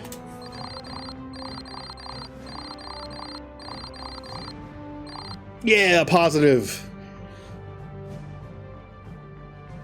Level 7. When we get to level 8, we can buy these. Level 9, we can buy these. Level 12. Like I said, early on, it's pretty much just this. We're doing the grind. Oh, yeah. Oh, did have prices changed at all? I'm only selling these 4 cents over market value. Let's go ahead and do this. Look, I'm all for cheap prices. There are 8 packs in this thing, and I'm only charging $1 over market value. Okay? That's like 12 cents extra for each pack. That's fine. Yeah, see, this is 20 cents over, and that's a fair price. And that, if it wasn't for having to do like an odd amount, I would up that.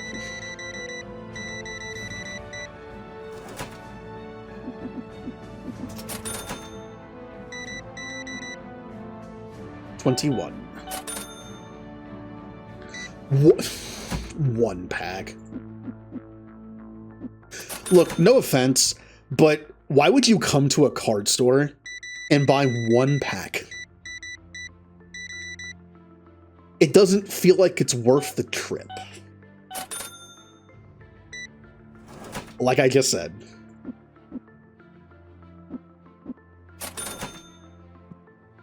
It's like, well, I can only afford 1 pack a day.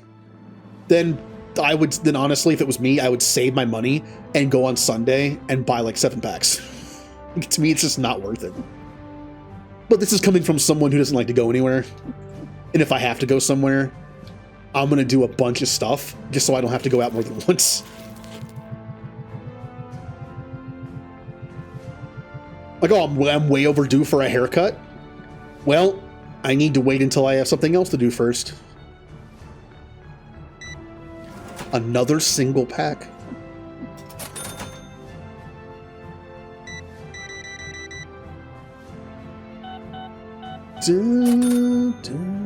Oh, you want to trade?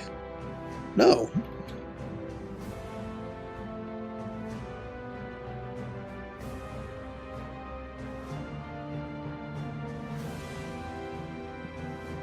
So we have some of those boxes and some regular packs. Let's get one more of these.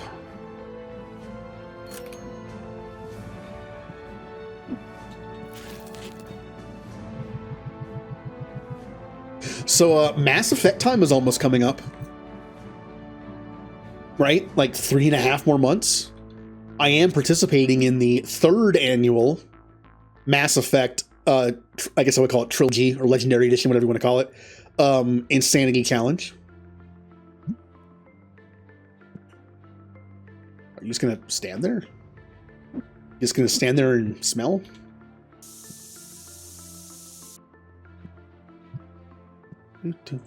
They actually are in the process of discussing a new rule potentially that I brought forth.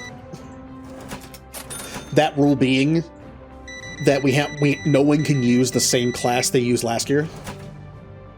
That way people have to use different classes and go out of their comfort zone. Because a lot of people use the same class twice for year 1 and 2.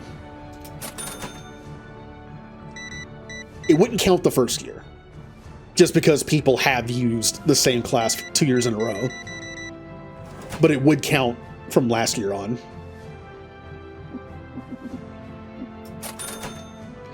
First year I used Soldier, second year I used Infiltrator. So technically, according to the rules, I could use Soldier again.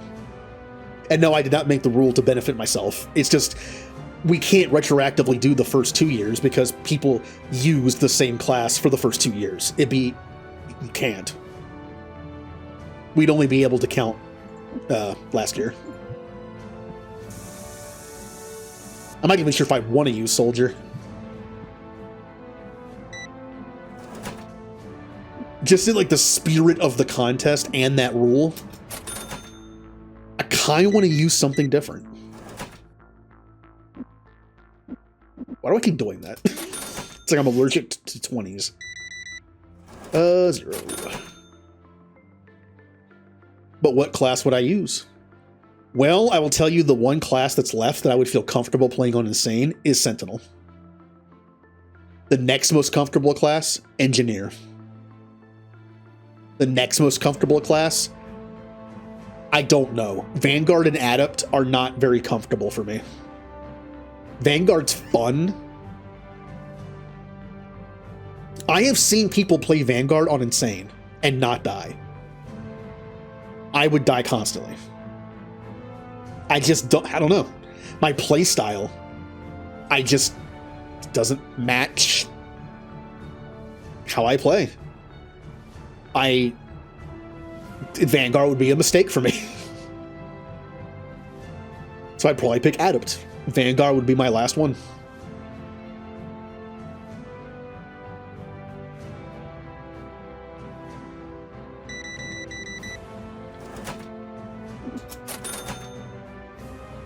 I did not participate in their latest thing, which was an Andromeda on Insanity Challenge. Mainly because I'm just not in the mood to play it. Andromeda is one of those games I have to be in the mood to play. Because it takes so long. Like, Andromeda takes as long as the trilogy combined does for me. Just too much to do.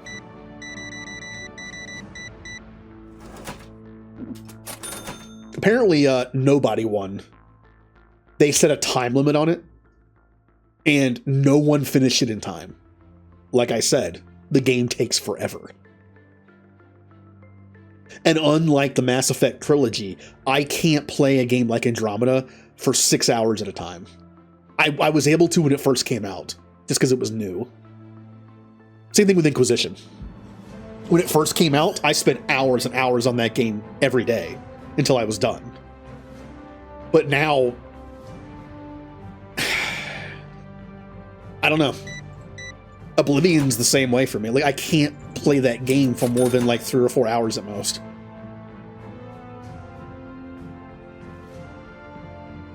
We need we got two of you. No.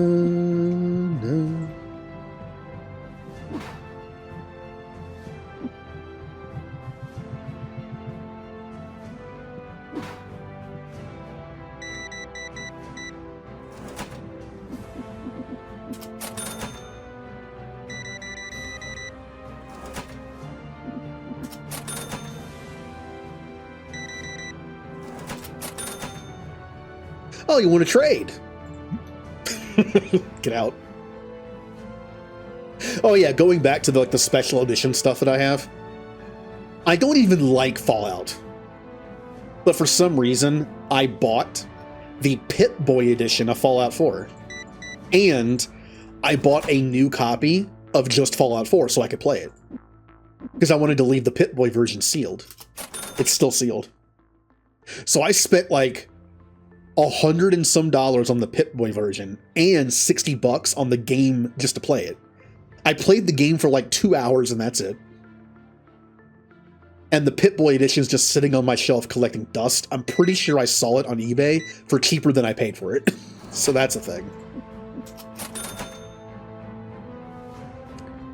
I did get the special edition of Legendary Edition, Mass Effect.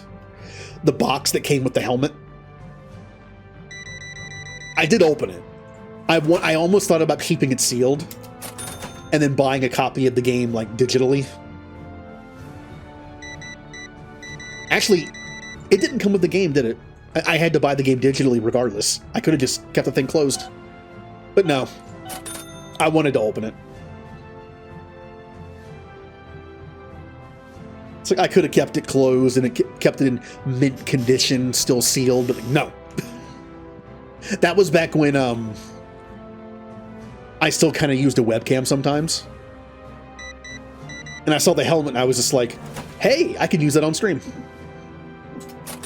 It can be like a redeem where I have to wear the helmet and play a game for a bit because it's not that easy to see through sometimes. You know, I have glasses. So putting a helmet on top of glasses, it can be kind of hard to see sometimes. Plus your glasses can fog up. Well, that's the challenge.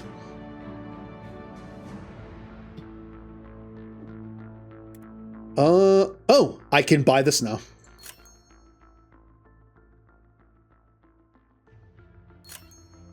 Whoops, I did not mean to buy that right now. That's okay. It's a convenience. I will unlock the conveniences.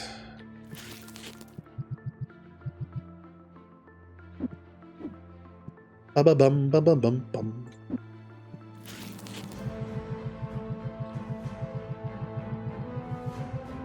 God, this music. We've been becoming a Spectre for like 40 minutes. It should change soon. They're an hour long. 6, 7, 8.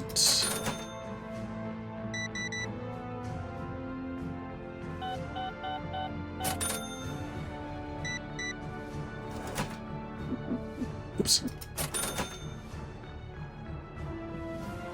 Oh, Smelly Person wants to trade. You know, honestly, I don't think I'd trade with Smelly Person. Yeah, I'd love to trade for a Smelly card. Thank you. Oh, no, you don't.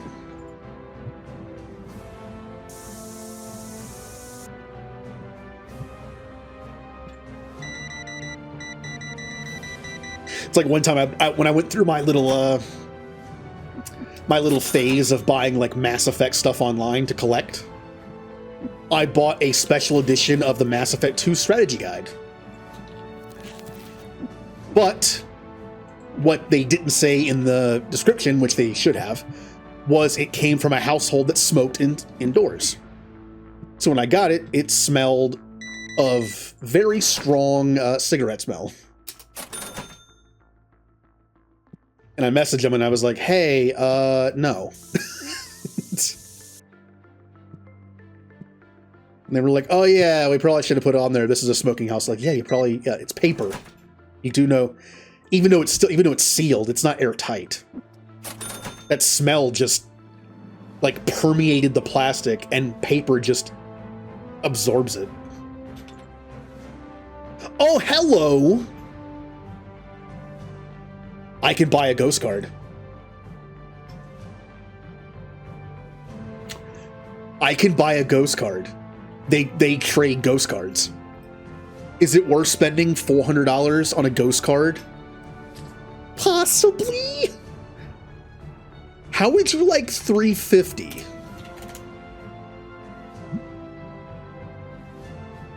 This is my final offer. $375? $376. $380. $390. $400. That's my final offer. We have ourselves a ghost card. Now, is it as fun as getting in the pack? Of course not.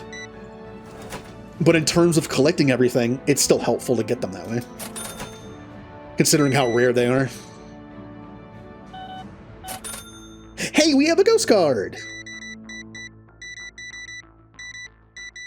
We didn't get it the fun way, but...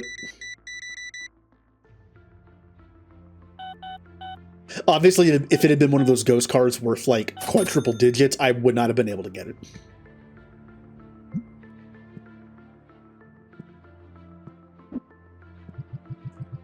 The only reason I bought that is because it was one of the cheaper ones, but it's still hard to get, so...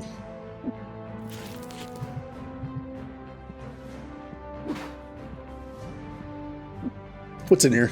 Not just one of those. Okay. Oop.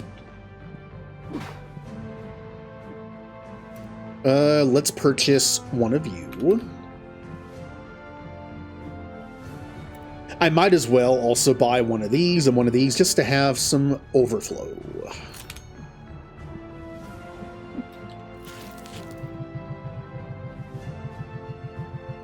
Well, buying that ghost card put a chunk into our profit. But I was willing to make an exception for it.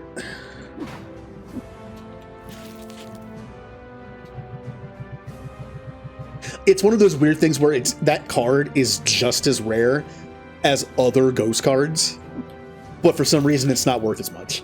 It's kind of like how, you know, in a lot of Pokemon sets, Charizard is usually worth the most, even though it's mathematically just as rare as the other rares. I could have sworn I bought one of those. Didn't I? I could have sworn I put one of those in the... I guess I didn't. I'm making things up.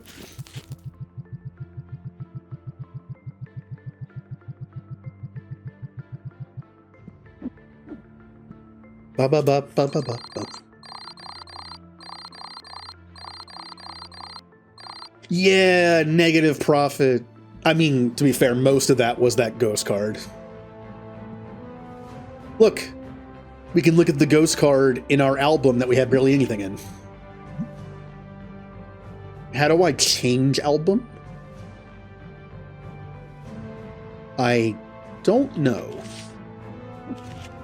Sort album. Next page, previous page, view card, clip. I actually don't know how to change the album. Hello?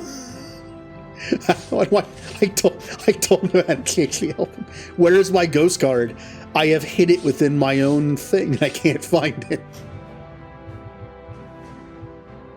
There's sort album. Oh, here we go. Okay. Ghost.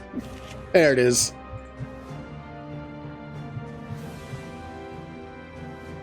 Dracunix. Dracunix. Da, da, da, da, da, da, da, da, da, da. Alright. We are open. And oddly enough, that reminds me of something. And Jay would know this too. Those games that we got that were like dirt cheap, like 2 years ago, I still haven't played them yet. I refer to them as Dragula games because I can't remember the name of the company. It was this thing where like all their games went on sale for like 8 cents. And we just bought them all.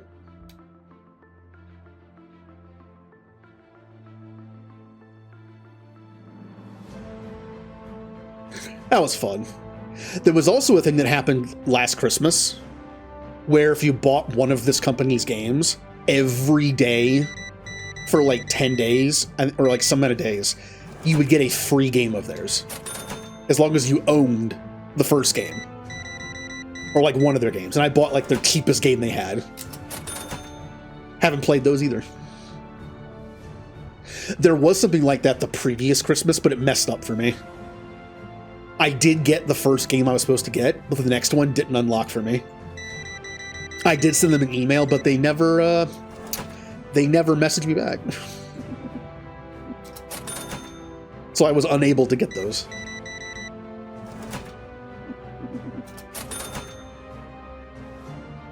Yeah, I have like 20 of those Dragula games, and I have like 12 of those other games that I got. I figured we could probably just go through them really quickly. We could have like a Saturday stream where we just go through them and play them for like a half an hour. You never know. We might find a good one.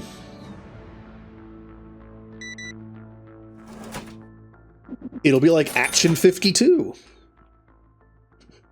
Except they might actually be decent.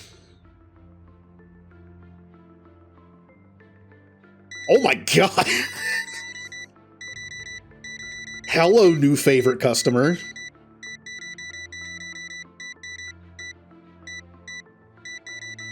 Hello, reseller. You know what? Most likely, reseller. Let's be honest. If someone comes in and buys that many packs, they're either a reseller or like a streamer. And they're going to do a pack opening.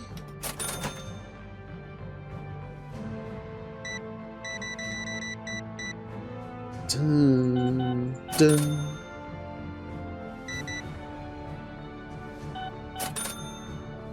God, that guy just deleted my shelf here.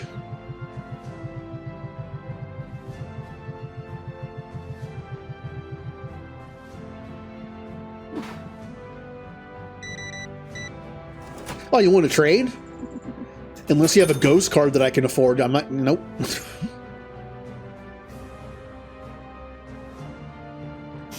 I know I should probably at least look.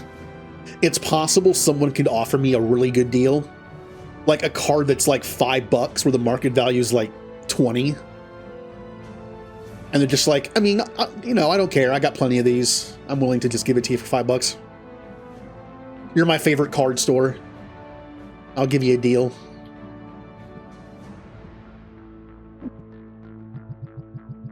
There was actually, back when my dad collected sports cards, and there was a brief time where I did too, kind of overlapped. The one time in my life I had like an activity I could share with a parent. Like I said, both my parents don't like video games, never really played video games.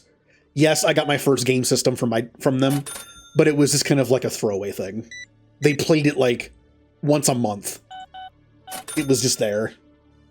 They had like 2 games. Like when I got it from them, I had already played it more than they ever did in like the first month.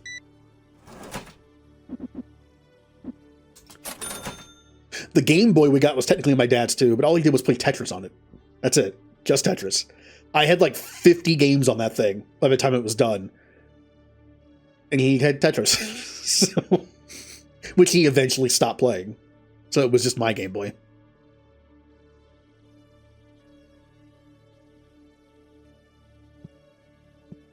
Ooh, I need to buy stuff already. Oop. But yeah, there was a card shop. We lived somewhere for 2 years, and there was a really cool like hobby card shop for sports cards. And you could actually trade cards for packs. Obviously, that's mostly a gamble you're not going to win. You know, you end up with a good card, and they'll give you like half of what it's worth for packs that you're most likely not going to get anything good in. But we used to get so many packs that we would go to the store and be like, hey, you know, we have a couple of these rookie cards from this set, extras, and it's like, how many packs will you give us for it?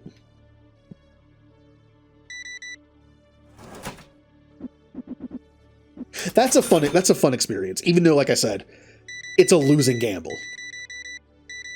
You are taking a card that has actual value and you are giving it to a person who's probably going to sell it for twice that much as a single. And you're getting packs that have guaranteed nothing in them. You know what I mean? Like, there's no guarantee you're going to get anything good. It's a bad gamble. But it's still fun to have a hobby shop like that where the owner is cool like that. And you can trade card for card or card for packs. Even just having the option is fun. Unfortunately, when I was collecting Pokemon cards, there was nothing. There was no store, at least that I had access to, that had anything to do with Pokemon cards. I had to buy my Pokemon cards at, like, KB Toys. Oh. That's a nice, like, hollow full art that cost way too much money. I mean, it's a good value. The market price, like, theoretically, the reason why this trade is good is because the market price is $17.54. You can sell cards like 10% above market value as a profit. I could buy this card for $1,200 and sell it for $1,800, making a $600 profit. That's where the trade kind of game comes. Like I just said, there are people that don't want to deal with the hassle of selling it themselves, and they'll sell it to you for like a percentage of what you could probably sell it for. Eventually, I might take that deal, but that's too big of a chunk of my money. At this point in the game, I don't think anyone could afford an $1,800 card. So I would be stuck with like having $200 left and not being able to sell it. Plus, I don't want to sell single cards for profit. I want to keep them and collect them.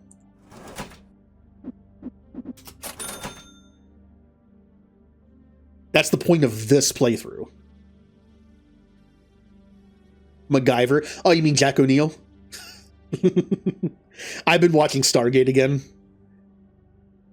I've been picking and choosing my episodes to watch. I'm on season 6 right now.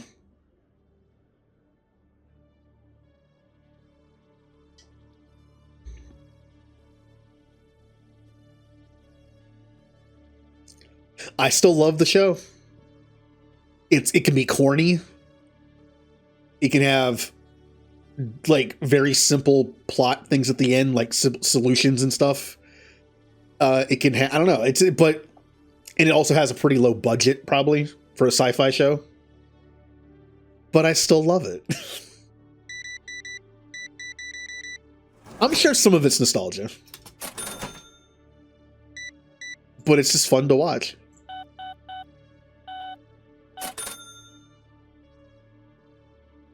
And I also love Stargate Atlantis. That's the one that I can binge watch over and over again.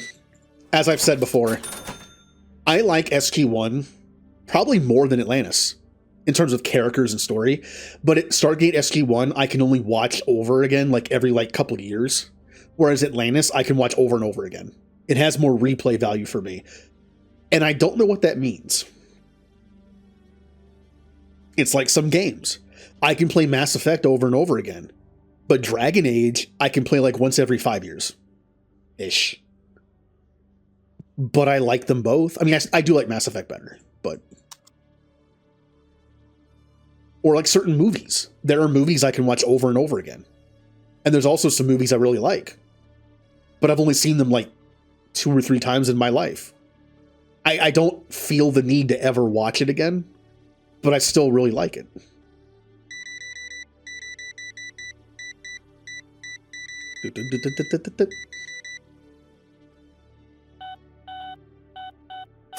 I mean, in terms of like a movie example, back when the MCU was kind of like at its peak, I haven't seen an MCU thing in a while. Oh, we're out. I haven't seen like the last like 3 TV shows and like the last 5 movies. The last movie I saw was the 3rd Spider-Man movie. And the last show that I watched was Hawkeye. I actually kind of liked Hawkeye. Anyway. For example, I think The Winter Soldier is very good. But it's one of those movies I don't have to watch all the time. I don't feel the need to rewatch it over and over again, but I do think it's very good. But then you have something like the first Avengers movie or Civil War, where I can watch over and over again, and I have. Or the first Guardians movie, or Thor Ragnarok.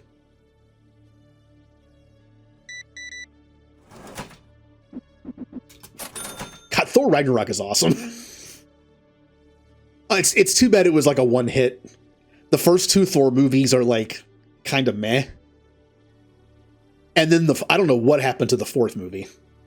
I watched the fourth movie. I rented it once and watched it. I have kind of mixed feelings about that movie.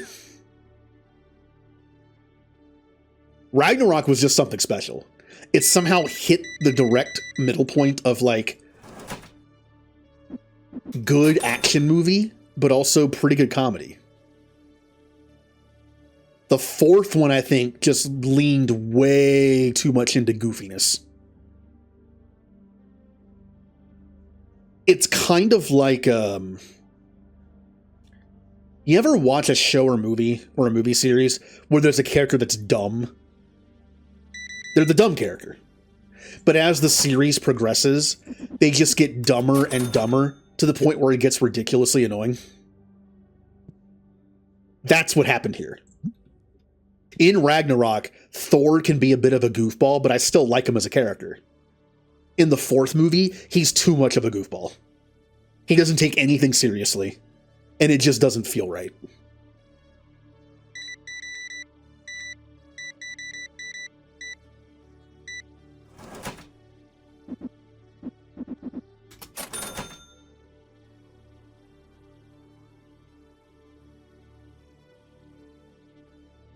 Well, there's that too. Like, the opposite can be fun. I'm talking about like just like the comic relief dumb character just gets dumber and dumber and dumber and dumber. Even like Simpsons did that. I mean, like Homer's always been an idiot, but there were times where they made him go like way too far into the idiot zone. And it was just like, I know this is a comedy show, but like this is...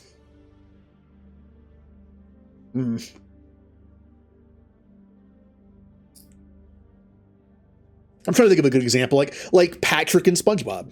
Patrick was always a lovable goofball, but in some of the later seasons, he's just like kind of frustrating, to be honest.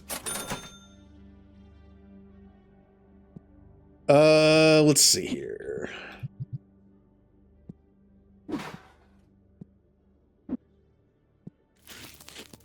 Is this box empty? What are you doing here? Okay, we need... I'll get one of those. We'll sell it.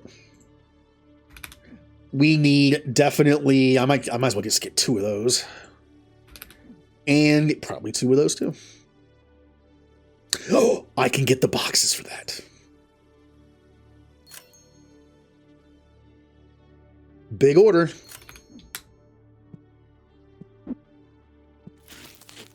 Yeah. Well, it's like to a frustrating degree. Like something serious is happening with the story or plot, and it's just like, and they're just making not even like a funny joke that like is supposed to bring like levity to the situation. It's just like a dumb remark that just seems completely out of place, and they're too stupid to realize what's happening. Like that, it's like it's more aggravating than anything. No, I have not. I thought that was one of the shows I always wanted to try, because it does seem like a show I might watch. In a similar sense, it has like that ongoing theme of things, and it has like its own lore it sets up over time. But you're right, it is like cheesy and campy and low budget, but it's something that like, you know, it has its own lore and backstory to characters, and it's like, okay. I knew someone who liked Charm. Was it Charm or Charmed? Was it Charmed? I knew someone who liked that show a lot. Okay. And again, it was for that reason. Like the lore and like the backstory of characters and like the ongoing plot arcs and...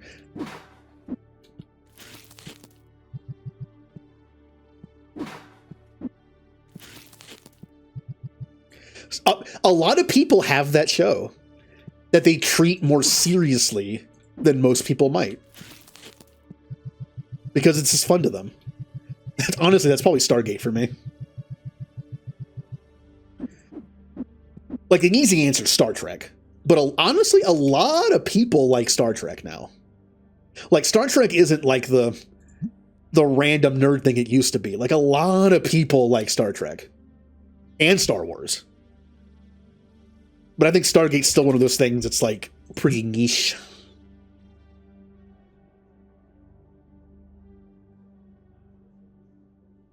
Supernatural is another one I can think of like that.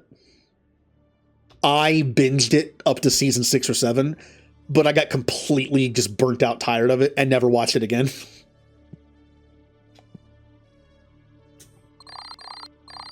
Things got a little repetitious. I was kind of making a joke that at the end of the season, it was always one of the brothers has to save the other. From like season 2 on, and I kept making the joke. But every season, it kept happening. At the end of the season, it was like, this brother has to save this brother. And the next season, it would flip. And it happened every season finale. And it's like, okay, I've had enough of this. I can't watch this anymore. Like, I can't. There's this Yeah, I made it to like 6 or 7. It's like, nah, I'm done. Let's see here. Shelves are nice and full. In fact, they're all full. Look at these nice full shelves. As much as I like to sell stuff, it does annoy me when someone takes something off the shelf that was full. I've always been like that. As like an employee of a store, it's good when customers buy stuff because that means you'll stay in business. But it's also annoying because my shelf is no longer full.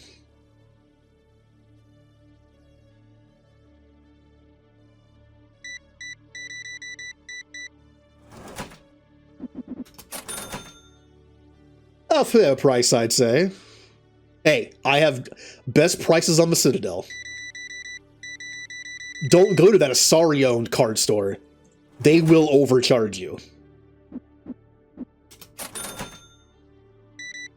Again, like that one store that discriminates against the poor. They will overcharge you. Best prices on the Citadel. Come get Tetramon.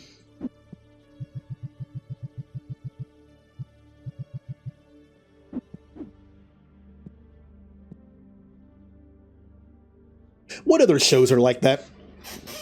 That have like a cult following? And just kind of became like a legendary show in that sense. I mean, I would say something like Lost, but I think Lost was very popular when it was out. So that really doesn't work.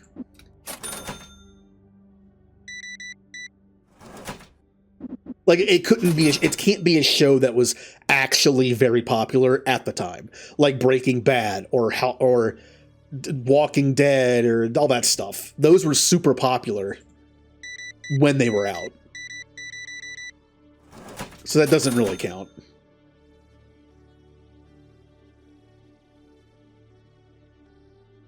I mean, in terms of Buffy, there's also Angel, right? I'd imagine that also maybe doesn't get as much stuff, but I'm sure it's there just because it's a side thing, spinoff. Was there ever a spinoff of Supernatural? You think there would be, right? Even if it was a failed one that only lasted like a season? Oh. I don't think... Was there? Oh. Oh, fun fact. There was a spin-off of X-Files. I think it lasted like 2 seasons. Maybe.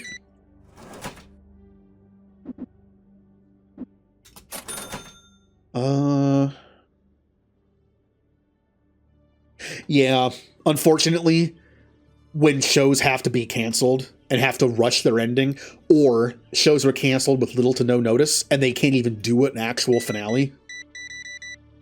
That's bad. Worst case scenario, cliffhanger. You don't even get an ending.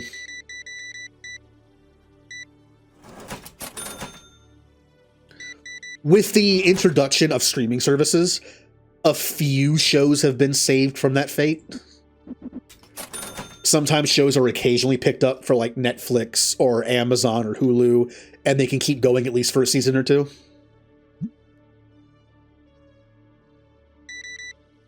Doesn't happen as often as I'd like, but... you want $750 for a card that I could probably sell for $900. Here's, again, I would do that for a $150 profit. But one, at this point of the game, I don't think anyone can afford that. So I'd just be out $750 for a while. And two, we're doing this to collect the cards, not sell them. I want to get to a comfortable point where I can afford to buy cards like that for personal collection purposes and not have to resell it to make my money back. You know, the store will take care of that.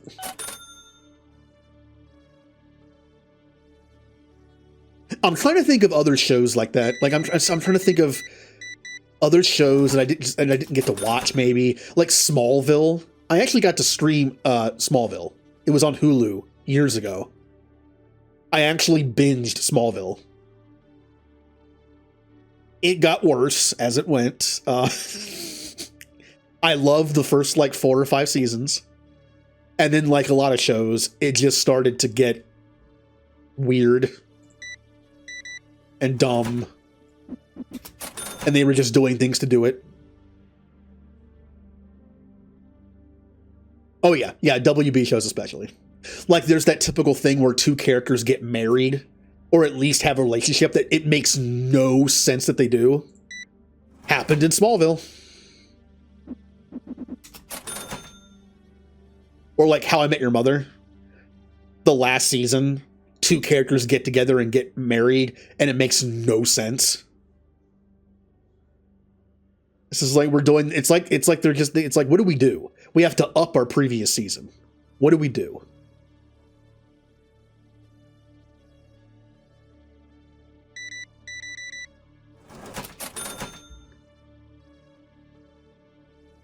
Dun, dun, dun, dun.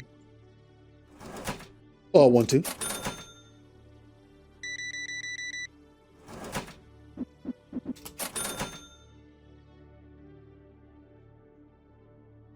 Well, keep in mind, I was a fan of the CW DC shows for a while.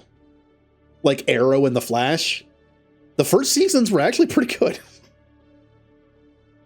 Then they went down the ridiculous path. Like the first 2 seasons of Arrow, I think are very good. And I would say the first 3 seasons of Flash are also pretty good. And then it just I had to force myself to watch the last 2 seasons of Arrow. I forced myself to watch the season before the last one, and I was like, I'm done. This season was so weird. I'm done. And then I heard the next season was going to be shorter and the last one, and I was like, fine. I've come this far. It's been 6 seasons. I will watch the last short season. The Flash, I didn't even watch the last season. I stopped halfway through the one before the last one because, again, it got so weird. I couldn't even tell you what was happening. And I'm a comic book fan. I'm very good at convoluted comic book stories. At wrapping my head around them. And I still couldn't tell you what was happening. It's just like, I don't know what it's happening to the show now. I'm done.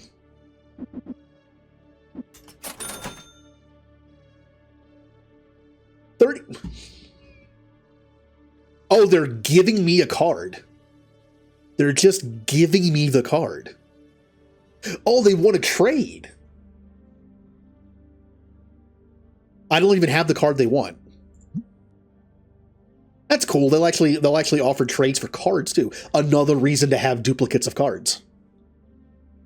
You can trade us an expensive, like maybe even ghost card you have more than one of for one you don't.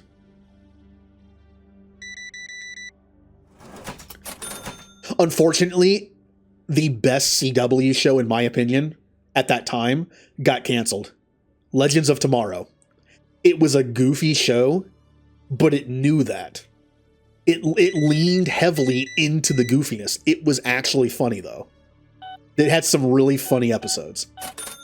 The season finale of one of the seasons had them all take their, like, spirits and put them in a giant kaiju of a Furby. Essentially a Furby. To fight the big bad at the end of the season.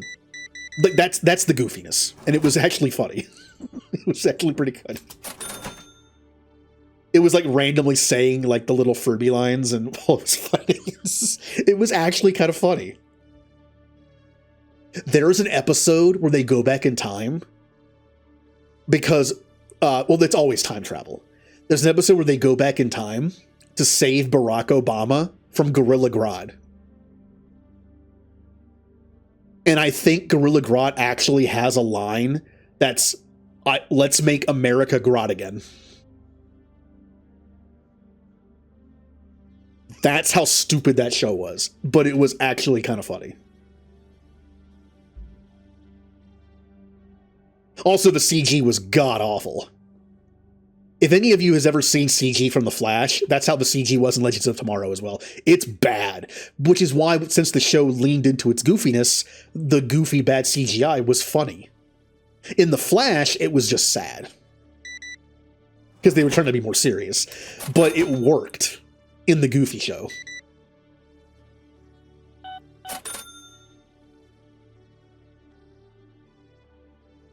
The very first season did not get good reviews, and people didn't like it that much because it was trying to be a more serious show like the other two were. But by season 2 on, they realized, let's just be the goofy show. Let's be the funny one. Not that it didn't have its heavy moments. It did. I mean, some characters do die. But I don't know, it was a fun show. It was fun. Towards the later seasons, it had like a revolving door of cast members sometimes. Like every season had like 1 or 2 new superhero, like barely known comic book superhero people join the party, and like 1 or 2 leave that were more well known. It's kind of made it fun though.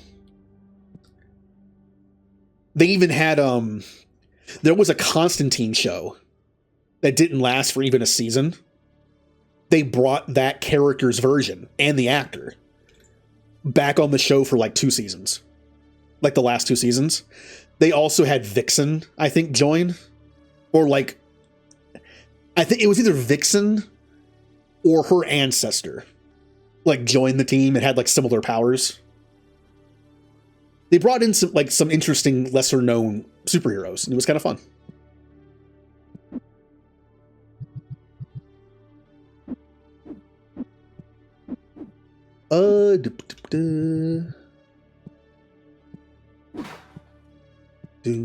Bum bum bum bum. I mean, the team started with like Captain Cold, Adam. Again, not the best well-known characters, but still, they're there. Firestorm. I'm trying to remember some. White Canary, which was like Black Canary's sister. I'm not sure if that character was invented then, or if she actually existed in the comics. But towards the end of the series, you had people join that I had never heard of. And that was fun.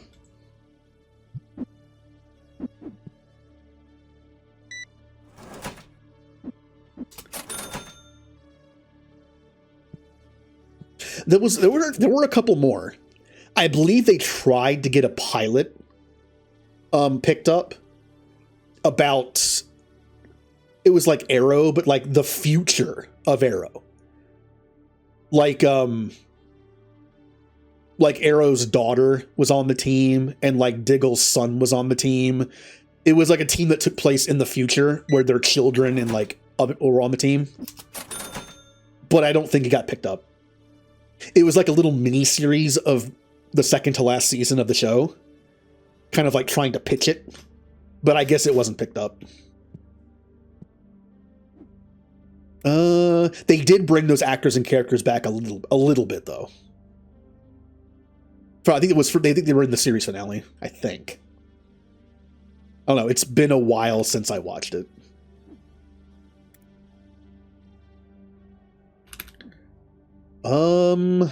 Two of those. Big order.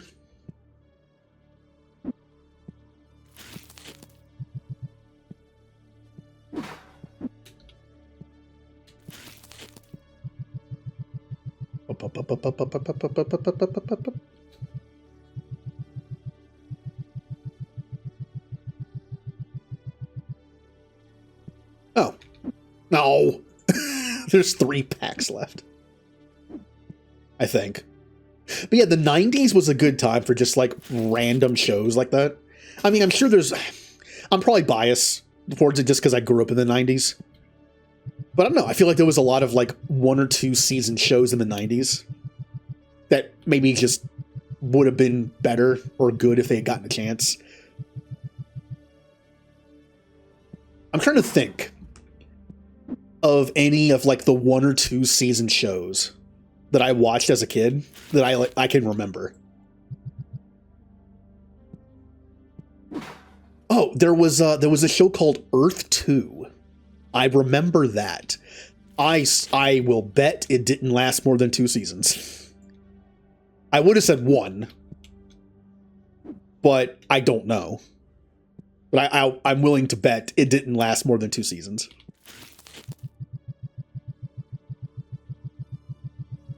I can't even remember the premise of the show, other than there was an Earth 2. That's all I can tell you. How were our prices? Ooh, that went down. We don't want to overprice for that. That's a little high for market value, but I'm okay with it. That's actually too good. And that is okay.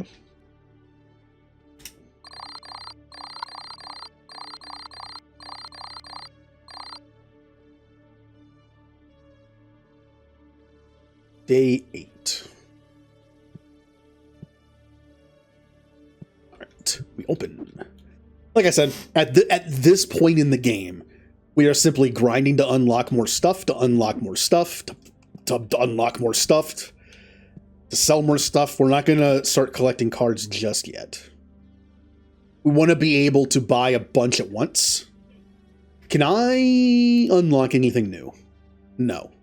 At level 12, I can unlock the bigger version of this. And I can also unlock the epic cards. The single packs. Okay. There's probably other stuff I could buy right now, right? I did say I would sell some card sleeves. I could look into that.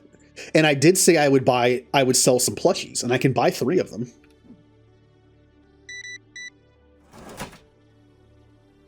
Huh. Yeah. Maybe we'll get an extra shelf or 2 and start selling some plushies and some card sleeves. I mean, card sleeves are cheap. The profit margin's probably not great. We're just going to have them as convenience for people. What do you want? Looking to sell. Ask price $8, market price $6. No. Get it. No, get away. No, stop it. Get away from me. No one behind the counter.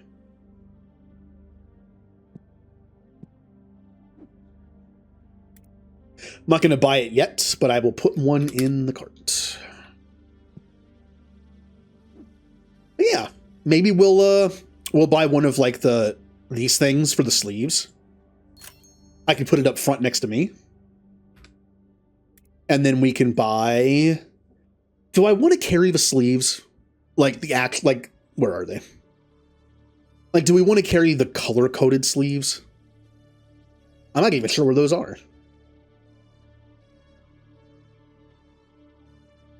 Do they... Oh, here they are. They're right up here. Do we want to have the color-coded sleeves? Or just run clear and maybe the Tetramon ones? Honestly, I might just run clear. They're very simple and cheap, and they get the job done. I like when I can see the back of the card. And with these, it just says Tetramon on the back. And these, it just has a picture of, like, these on the back. Call me old-fashioned. But I always liked card sleeves that were just clear on both sides.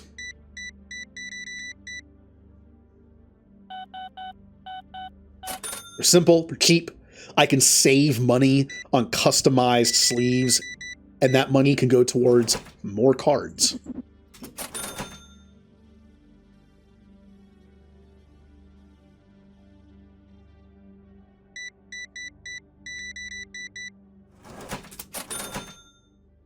All right. This is kind of like those like impulse purchase kind of thing. I wish I could put it this close. This is one of those things that I would put like, you know, like candy. I put it like right here, but I can't. Closest it can go is like right here, which is okay for now.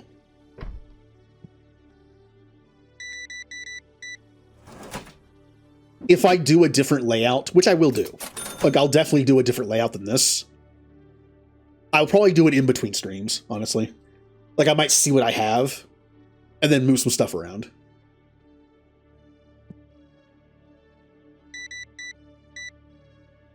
That'll be $58.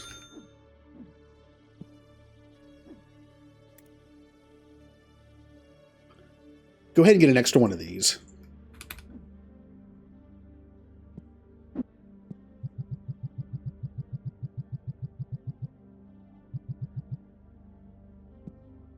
Oop. I know how to use a door. What? Now, hold on. Okay, I was holding the button and nothing was coming out. Exact change. I love it.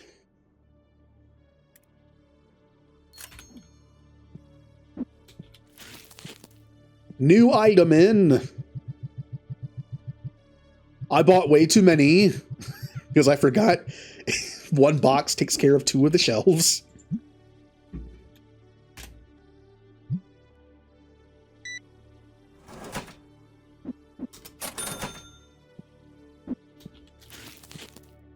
Come on, it should be a good day. When your local hobby shop or card shop gets new items in. Now I know this is kind of boring. It's just thin plastic like covers.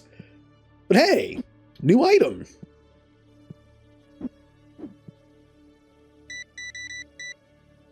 Bum bum.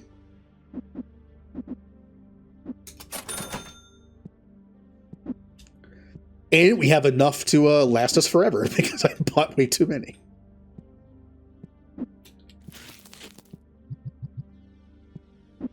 Now, what am I doing?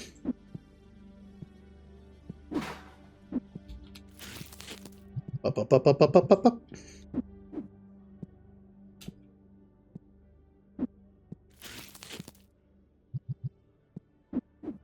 All right.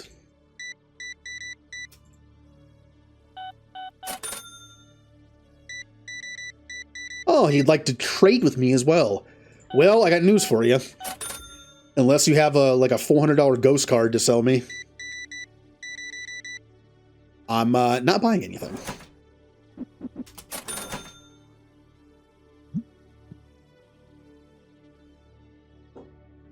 Why would you try to sell me a card that costs less than $1? I mean, you would assume that the owner of a card store probably already has a lot of the commons, right? Also, why would you try to sell that to a store to resell?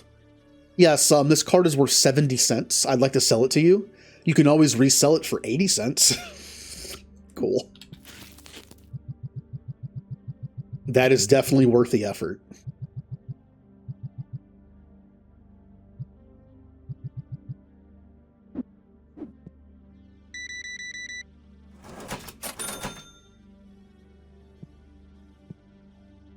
Bum, bum, bum, bum.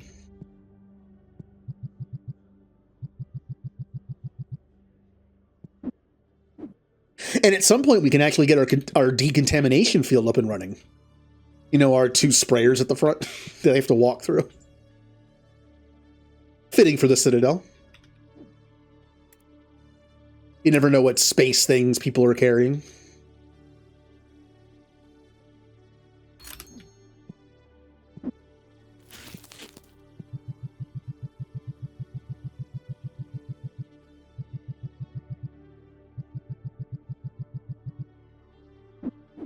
All right, what would you like to buy? Ooh.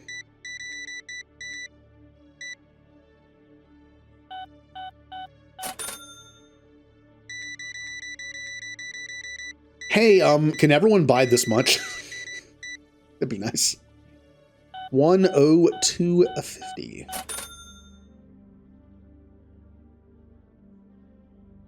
Ooh, it's not bad, not bad. Put a sign on the door. Minimum sale $50. Oh, what if that happened? What if you went to a card store and there was a sign that was like minimum purchase $50? Like, ew. That wouldn't be fun.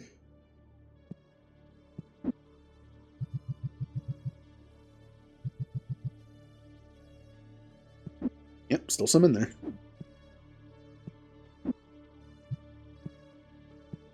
Sticky.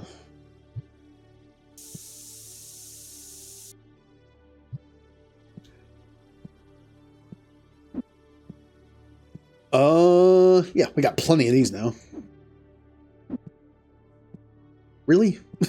Why do I have two boxes with here, there? I don't know how I did that.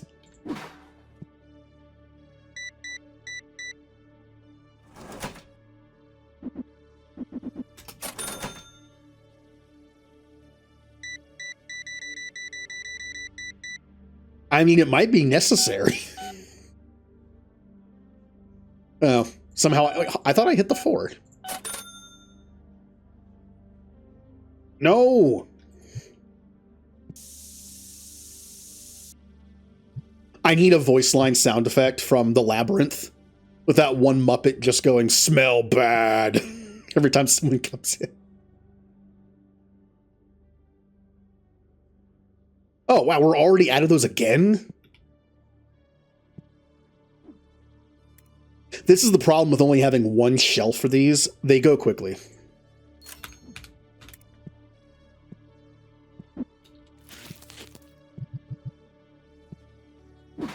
But then it feels like having 2 shelves is too much, because you only have 3 shelves total.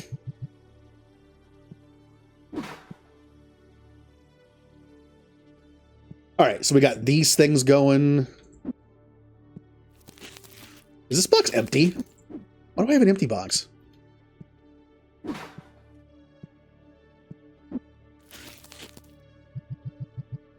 We're actually selling these pretty quickly.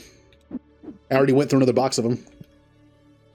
Oh, there was this box. Yeah, whatever.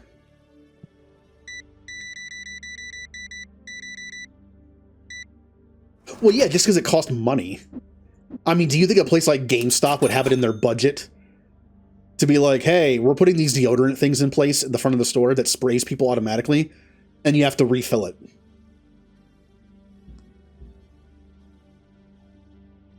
I've heard how much their employees make. They're not going to do that. Hell, they would probably make the employees buy their own deodorant to spray people with.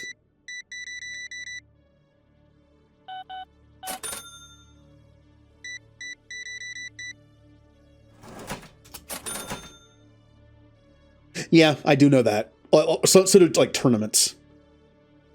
I was watching someone stream this, and they actually mentioned Yu-Gi-Oh tournaments had a problem with this, and they had to make it a rule, or like fighting tournaments, like fighting game tournaments, stuff like that. Like it's just like they had to make a rule.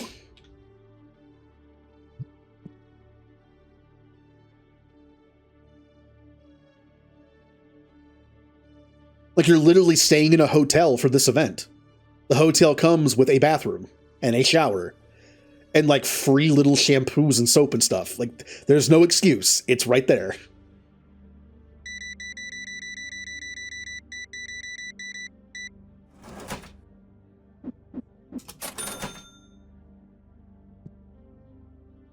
No.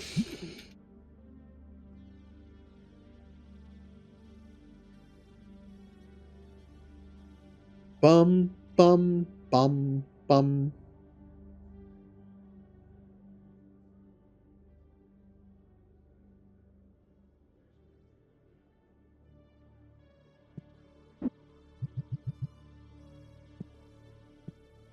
What?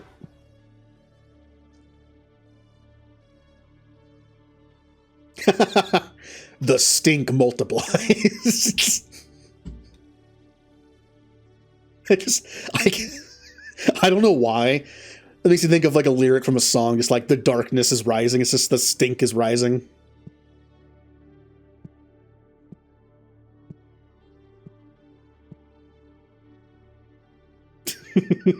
I was born in the stink. Ew. Yeah, look. I have somewhat of a sensitive sense of smell. All right? So yeah, it kind of bothers me.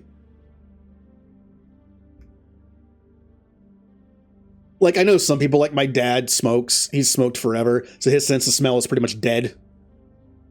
That's one thing, but it's just like, and people that like smoke and do stuff, it's like, yeah, your sense of smell is like deadened somewhat. Mine is not. I might always be congested. Like I might. Do you know how many times in my life I've been able to breathe out of both nostrils? I could probably count it on one hand. Okay, like here's the left side. Here's the right. Like I can't. I'm barely getting any air through there. But my sense of smell is actually pretty good. My sight is not very good.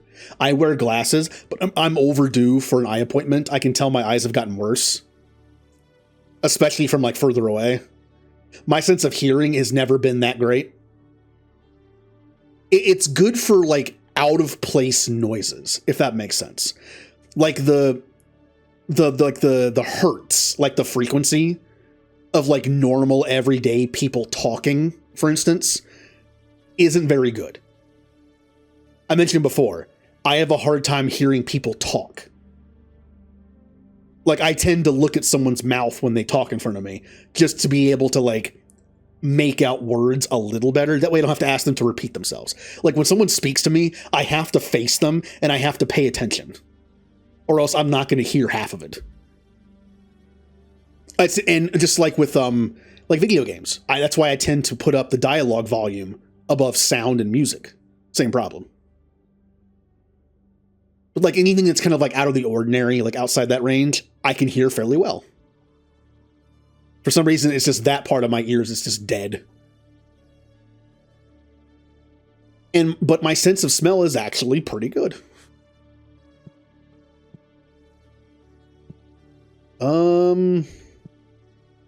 You.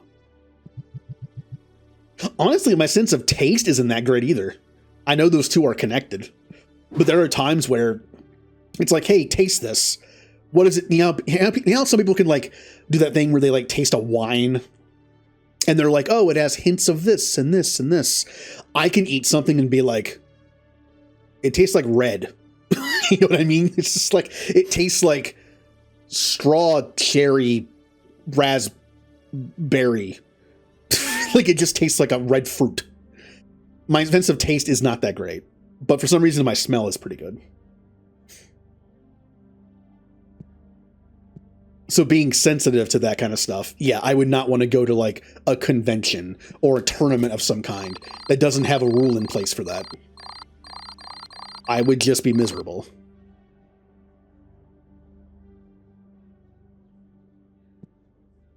Not to say I can't get used to something, but still. It's kind of like saying it's an acquired taste. If I don't like the taste of it, why would I take the time to eat it enough to acquire the taste for it?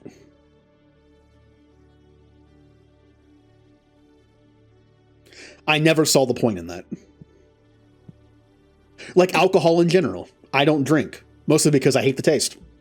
It gives me, I have acid reflux and heartburn a lot. So if I drink anything alcoholic, it's just immediate heartburn and acid reflux. Plus, I don't like the taste of most of it. I don't like I never liked vodka.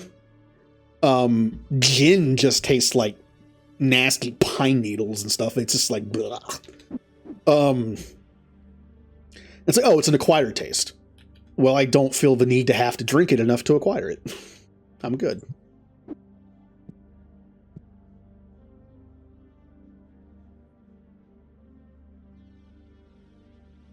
The only alcoholic drink I ever had that wasn't awful was I tried a Canadian whiskey and Coke.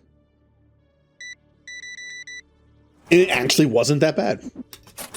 Because Canadian whiskey's sweeter than American. And it just mixed well with the Coke. Plus, there wasn't really that much. There wasn't that much in there. Like, the ratio was pretty high with Coke compared to the to the Crown. So that helps. But yeah, that blend of flavors was not bad. Or like, you know, like a bourbon kind of thing, like a bourbon kind of like chicken kind of thing, or that bourbon kind of like Jack Daniel's smoky flavor. That's okay. But I can't stand anything else. I tried something with vodka mixed in it. Bro. Vodka is supposed to be good to mix because it's like almost tasteless, so they say. It's not. It's okay. It's not.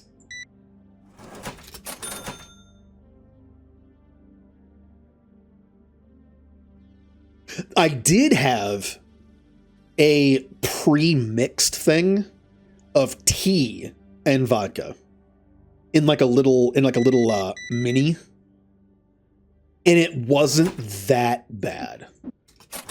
It was high proof too because it was like a pre-mixed thing. It wasn't like a mixed drink where it like halves the proof or more. This was pre-mixed, like 80 proof. It actually wasn't that bad. Well, speaking of garbage vodka, when I worked at a liquor store, we worked at the store closest to the college. So we sold a ton of just nasty stuff. Like bottom shelf, just awful stuff. The stuff that students would like make, the stuff where you get like a trash can, you know? And then you pour like the nasty vodka in and you pour like the fruit punch in and just make that thing. It's just like, whoa. Cheap vodka and like cheap mixer stuff. Yum.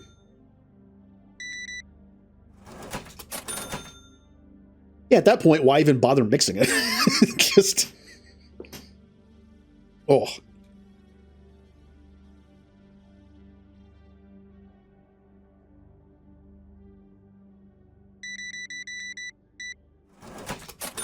Because I think with me, I was more sensitive to the cheap stuff than anything else. Like one time someone told me, like, because I don't drink, I was like, hey, what if I tried the Bacardi 151? If you don't know, that is 151 proof. That is very strong. And they were like, dude, you don't drink. That's going to like destroy you. I tried it and I was fine.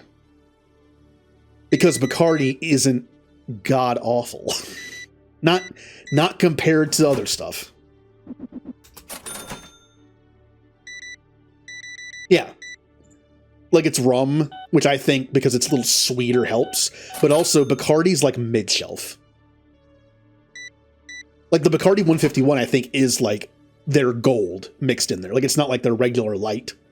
It doesn't taste it that bad. It's okay. Like, it's okay quality. Yeah, it's standard. It's like Smirnoff. Like, for a vodka, Smirnoff is actually not that bad. I've had a few flavored ones in the past, like as little mixer, as like little minis to try it. They weren't that bad.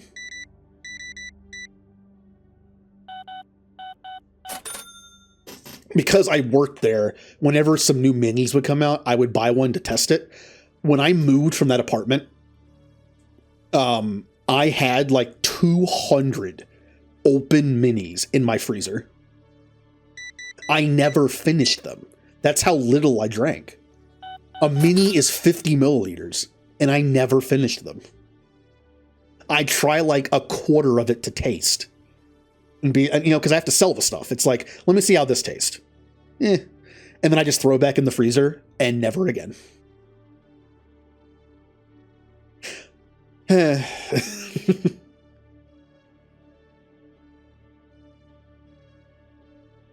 Oh, hello, Matt Murdock. How you doing?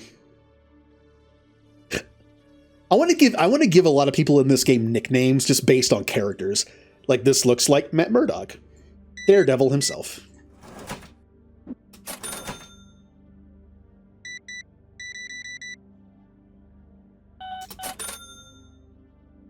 You're just generic guy. I don't know.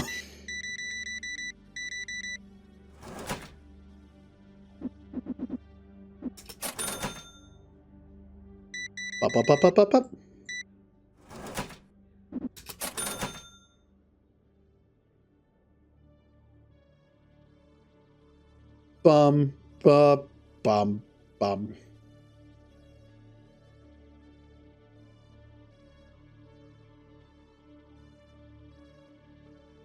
Hello? Oh. Would you like this car? No, I'm good. Why are you what are you doing?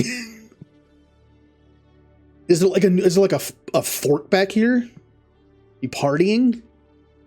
Is that where all the cool people go?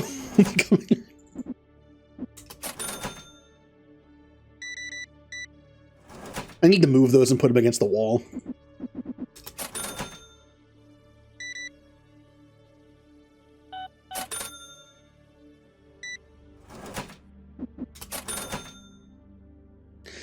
You know what? I think it's time to sell some plushies. I think it's time. What should we put plushies on? I think this shelf. I think this little small cabinet is good for plushies. Yeah. I kind of like this little kind of shelf for plushies. We'll just buy one for now. Oop.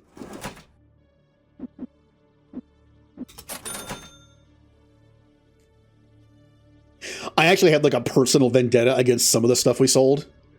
One of them was this dirt cheap whiskey we had. Like I said, whiskey was like the one thing I could tolerate mostly in terms of like flavoring, like the kind of like flavor that comes out of it. I was doing an order of stuff and like a bottle slipped out of the cart and hit the ground and just exploded all over me. And it was like the cheapest possible whiskey we had. And it just smelled bad. You could even, like, by its smell, you could tell it was cheap. And it was just on me all day. Hooray. Oh, we're actually getting kind of low on these.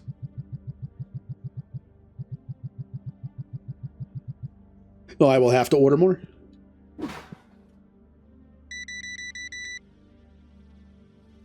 Oops.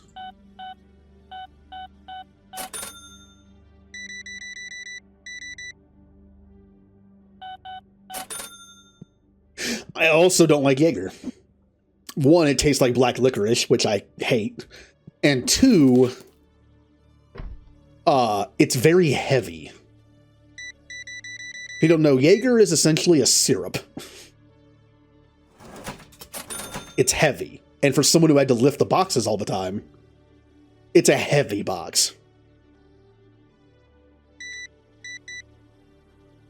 Also, some companies box their stuff up pretty nicely, right? Like the box is like nice and strong enough to be able to withstand being able to be carried. Like it can withstand its own weight. The Jaeger boxes were cheap. They were thin. It just felt like they were going to break because the bottles were so heavy.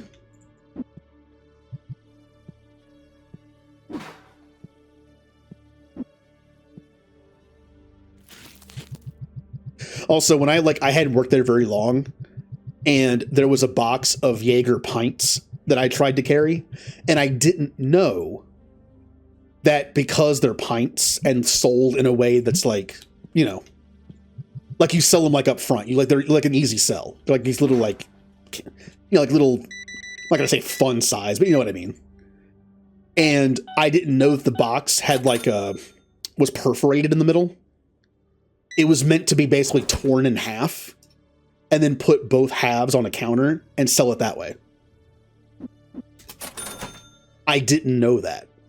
So when I lifted the box, the way it was positioned to me, I had to lift it lengthwise. So when I lifted it, the other half just broke off because I didn't know it was perforated. And because Jaeger's so heavy, when it hit the ground, all the pints like accordioned into each other and broke because the bottles are thick. And then the stuff itself is also pretty thick and heavy.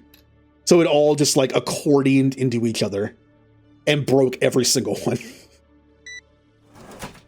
Now it smells like black licorice in here.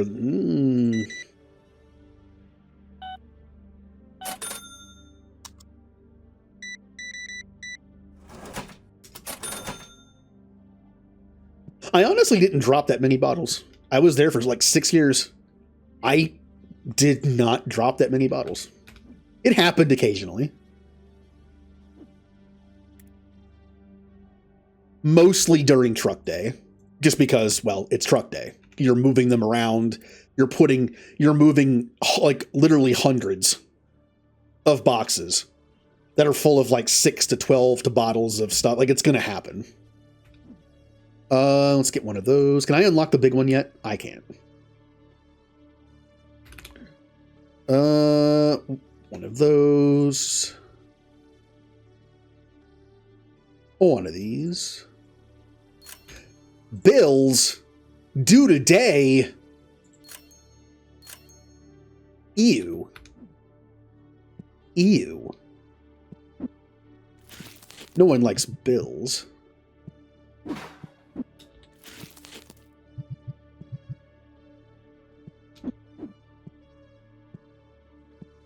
Bum, bum, bum, bum.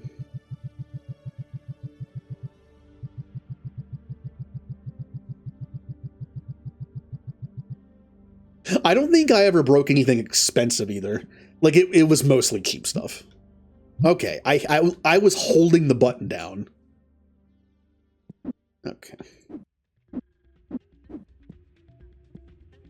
Bum bum bum ba-dum bum. It's playing the Flux music now.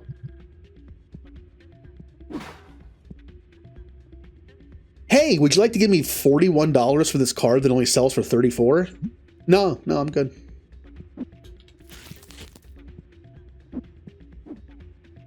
Bum bum ba bum bum bum.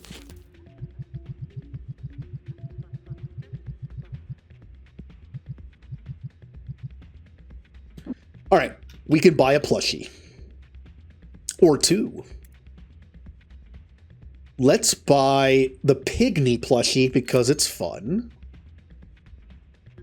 And how many shelves are on here? There are 3. The thing is, how much do these boxes come with? 12, 16, and 24. I don't think I want to have 1 shelf per plushie because that is a lot of upkeep because I think only 4 fit on the shelf. That's kind of annoying to have to keep replacing. But math... Oh, that was expensive. I didn't see how expensive that was. Nope. We're just going to have no money for a while, I guess. Up, up, up, up, up, up, up, up. Oh. I thought it was like 4 that could fit on the shelf. Weird.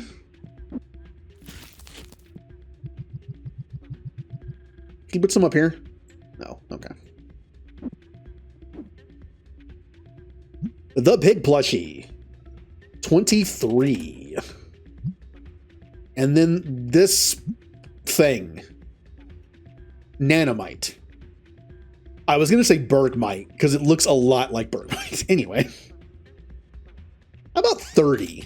I don't mind pricing the plushies like a little bit higher than $1 over market price, because they're already more expensive than packs. Like $1 over on a plushie for that price is equal to like 15 cents over on a pack. You know what I mean? Like percentage wise, I think that's fine. It's like $1.40 over. I think that's fine. We have no money.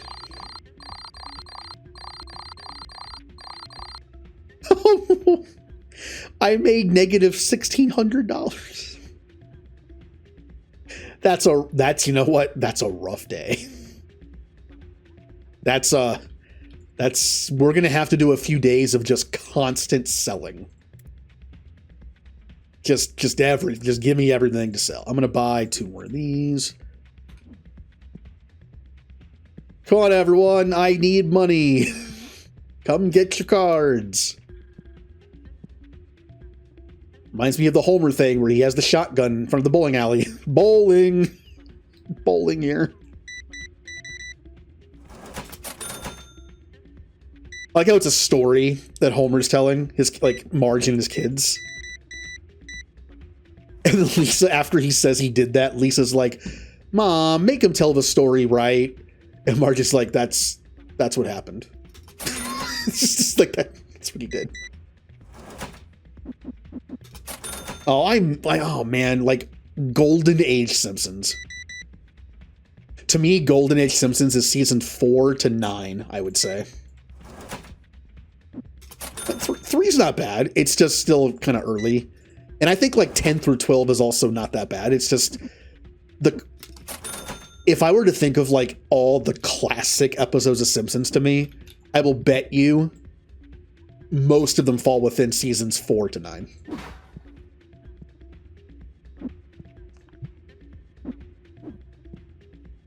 Bum. Hello, customers.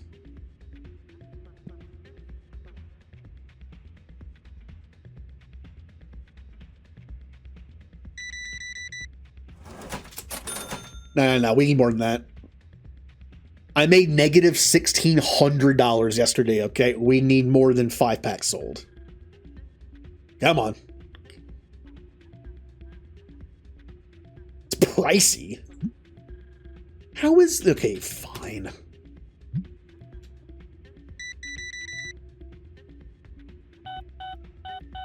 I guess proportionally to the packs, it was a little pricey.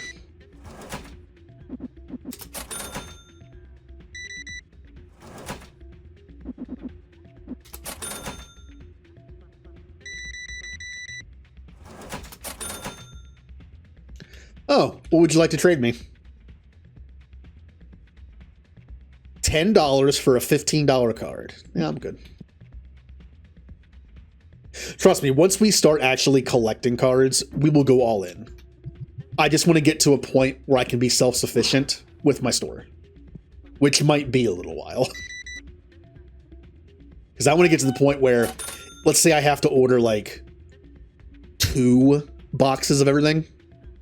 I want to order 4, keep half to sell, and open the other half, and still make enough of a profit to keep buying new stuff when it comes out. But we haven't gotten there yet.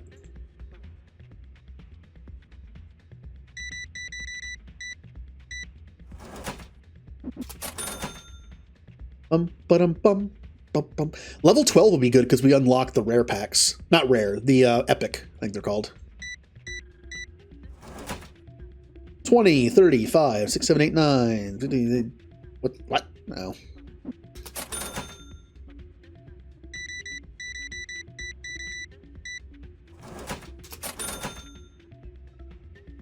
Bum, bum, bum, ba-dum, bum.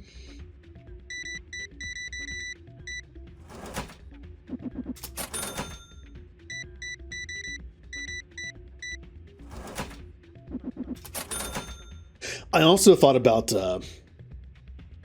maybe doing some Dynamax adventures on stream in Pokemon Shield, but like only a couple of them. I wasn't sure if I want to do maybe like as an intermission in the middle of a stream, or maybe just at the end. But like just run like 3, you know? That way we can hunt for some shiny legendaries, but not spend hours doing it.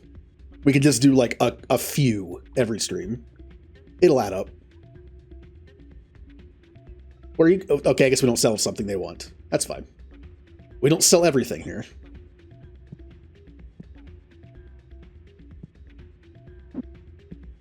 Oh, I assumed we sold one of those. We did not.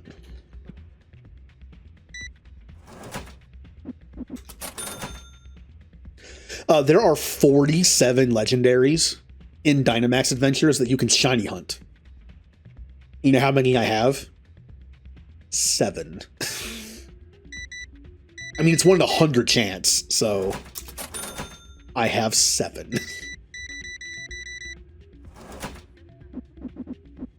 It would be nice to get all of them. There are other ways to get legendaries that are shiny, like Pokemon Go. You've been able to get shiny legendaries for a good while, certain ones. I don't play Go, though.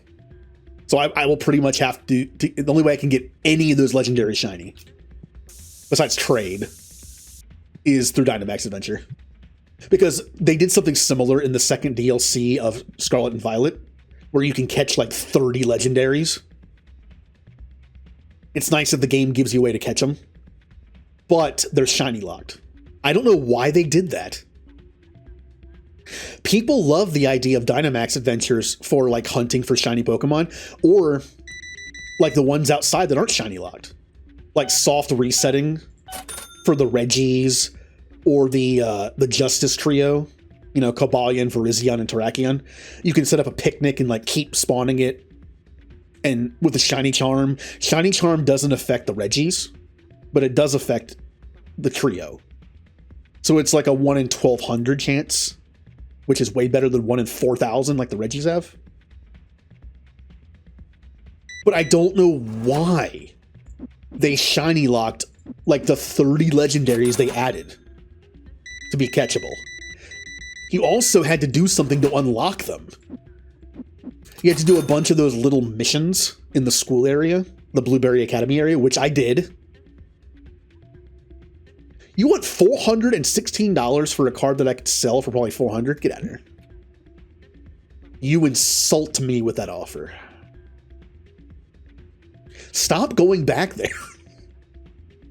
There's nothing back there. I'm not hiding anything. There's no secret cards back there.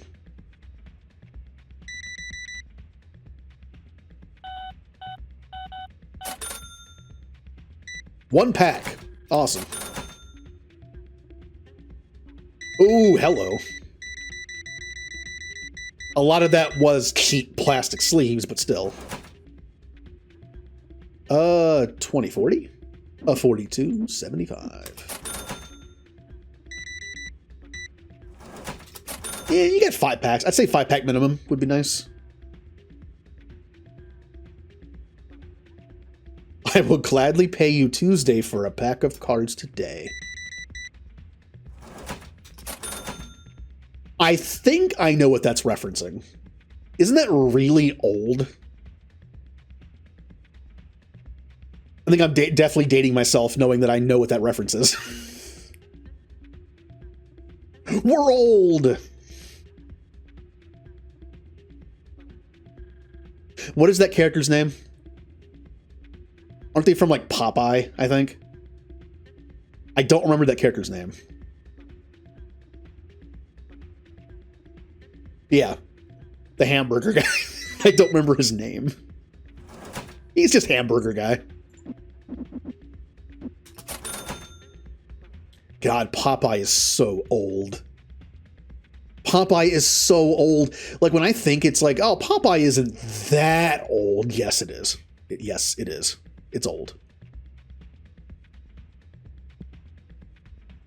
Oh, you want $2,000 for a card that I could sell for probably like $2,300?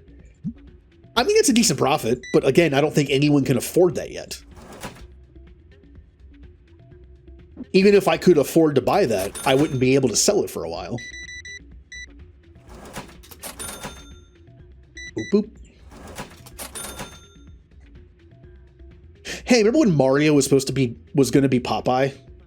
Is that story actually real? Has it ever been confirmed that Nintendo was supposed to make that a Popeye game, but instead they made it Jumpman game? So we could have had Popeye as like the video game franchise like mascot. That would have been weird. I'm not sure if that was ever confirmed or not.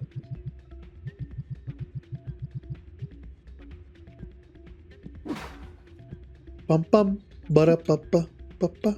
Is no one buying those? All right, what do we need? We need one of those. We need probably two of those. Oh, damn, we're actually selling the plushies. It's kind of nice. Ba-ba, ba-da-ba-ba, ba-ba.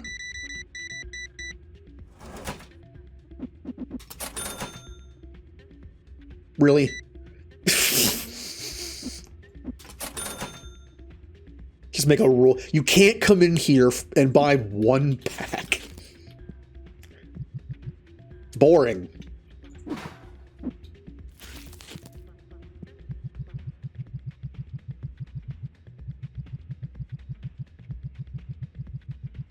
No.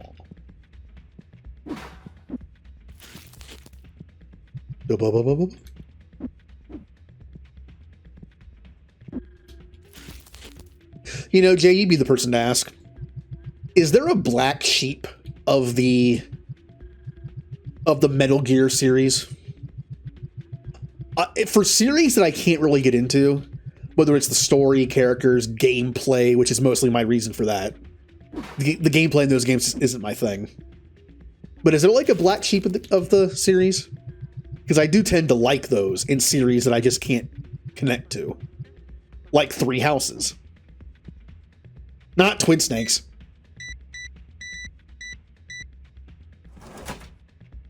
Just weird. Like completely different mechanics. Just doesn't like it just doesn't feel like, again, like Three Houses. Three Houses has a lot of differences compared to other Fire Emblem. And of course, I wouldn't say Black Sheep, but it's like it has so many different mechanics, or lack of. It's different. And of course that means I like it. Sometimes I like the weird game in the series. Which is unfortunate, because you only get one. 5? I haven't played 5. I think I played 4 a little bit. I mean, I played all of them a little bit. I had Twin Snakes. I know that's not the best way to play it, but still, I did play it.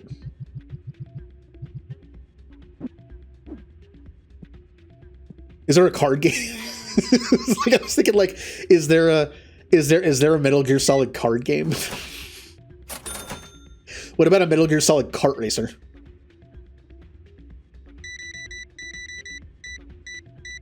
Or is there a puzzle game? No, I would actually not like a puzzle game. Like, I don't mind Pokemon Puzzle League, but it's not my kind of game. It's like, ooh, a Pokemon game. That's different. Like Snap. But it's like, you know, it's a puzzle game. It's not my thing. It does have cutscenes from the anime. That's fun.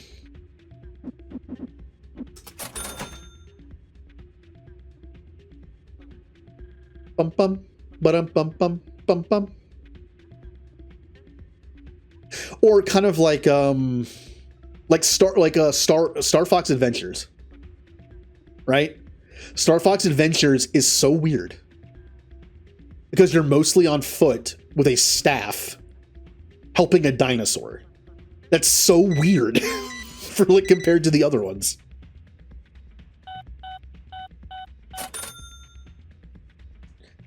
Bum bum. Hey, we're closed. Yeah.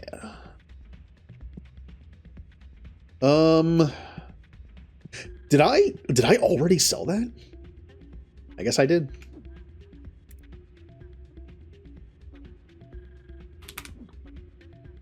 Everything else looks pretty good.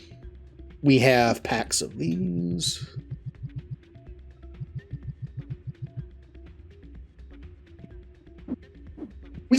We have not sold... Hold on, what's the price on it?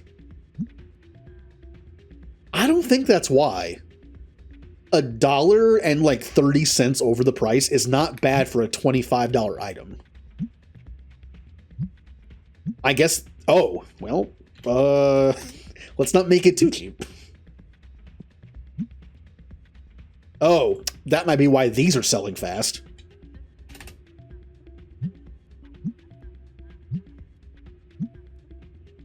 Bum bum bum ba-dum bum. Let's go ahead and buy one of these. Oh, we're level 12. I'm gonna use what I keep forgetting to use all the time. My random level up sound. Did everyone hear that? Remember, I don't have my automatic like thing attached to my Twitch account anymore, so I have to manually play stuff through the stream, the Steam Deck. Hopefully that worked. It should. The versions of Twin Snakes that don't have the disc print crackling, I don't think mine has that. It unfortunately does have the sticker residue on the front because I hate GameStop.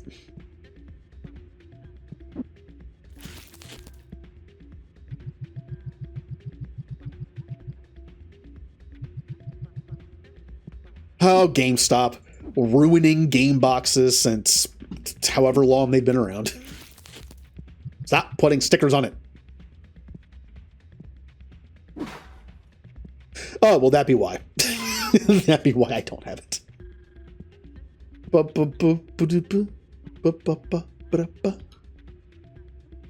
right, I think we're good. How much money did I make today? That's not bad. It helps offset the $1,600 I lost the day before. All right, before I open that, I probably should have done this. We're going to buy a shelf. And we are going to buy new car. Never mind. We're going to have another day of sales first. That's what we're going to do.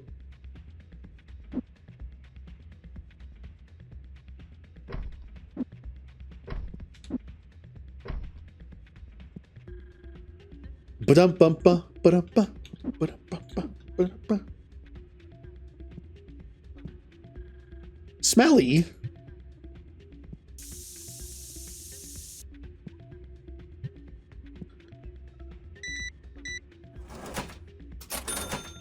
I'm trying to think, what are some other interesting games in series that are all the same? Like in terms of like Nintendo and Super Nintendo Mario games, Mario RPG is a very weird game. I mean, so is like Mario is Missing, or like that kind of stuff, but still. Like Mario RPG is very different from Mario. I'm trying to think of games and series that are like that. I mean, if we want to go by look at Final Fantasy. Final Fantasy VIII had quite a few different mechanics that no other Final Fantasy game ever had. Junctioning. Enemies leveling up with you. Max level being 100, not 99. The draw system. It has a lot of weird stuff in it. 9 goes back to standard. 10 really doesn't go away as much as 8 did, away from the standard. 12 is pretty different in terms of mechanics. It kind of plays like 11 or like KOTOR, kind of, where you can move around during combat, but it cancels your attack.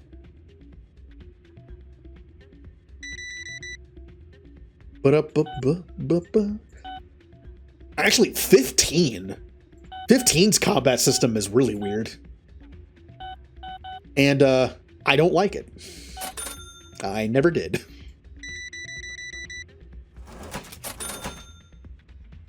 In fact, my least favorite thing about 15 is the combat system, which is not good when you're playing a JRPG for like 100 hours.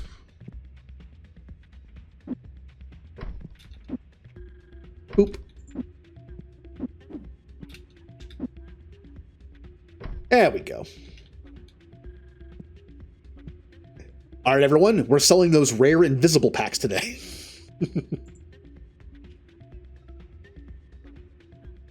Oh, you can't feel them there? Oh, we're sold out.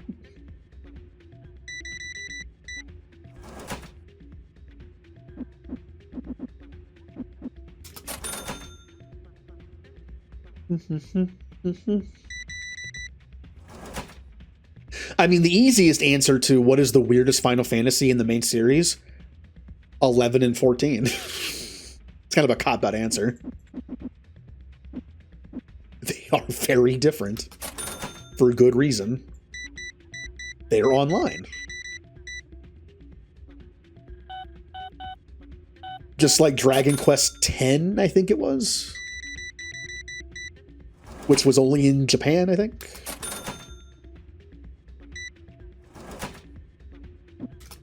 That's 50 cents. Bum, ba-da-ba.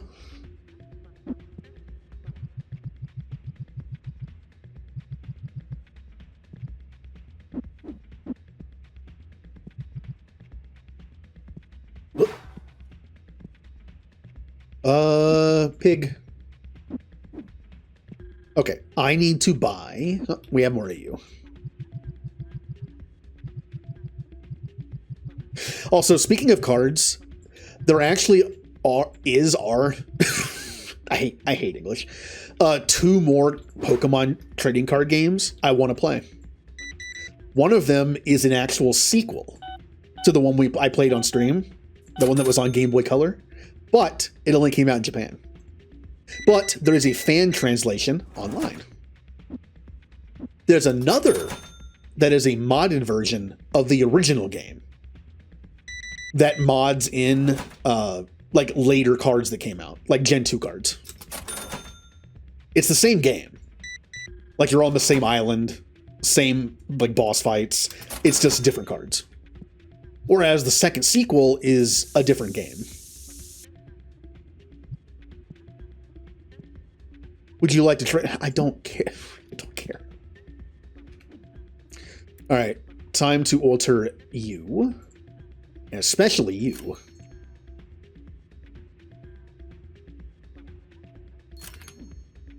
New item.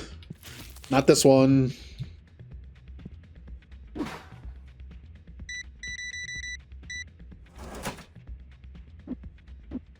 Oops.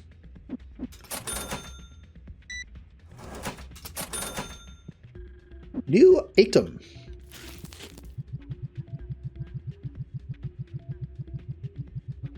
You better not buy that. You better not buy that. Okay. You know what? 7. That's a little high. It's maybe 675. I like my round numbers, but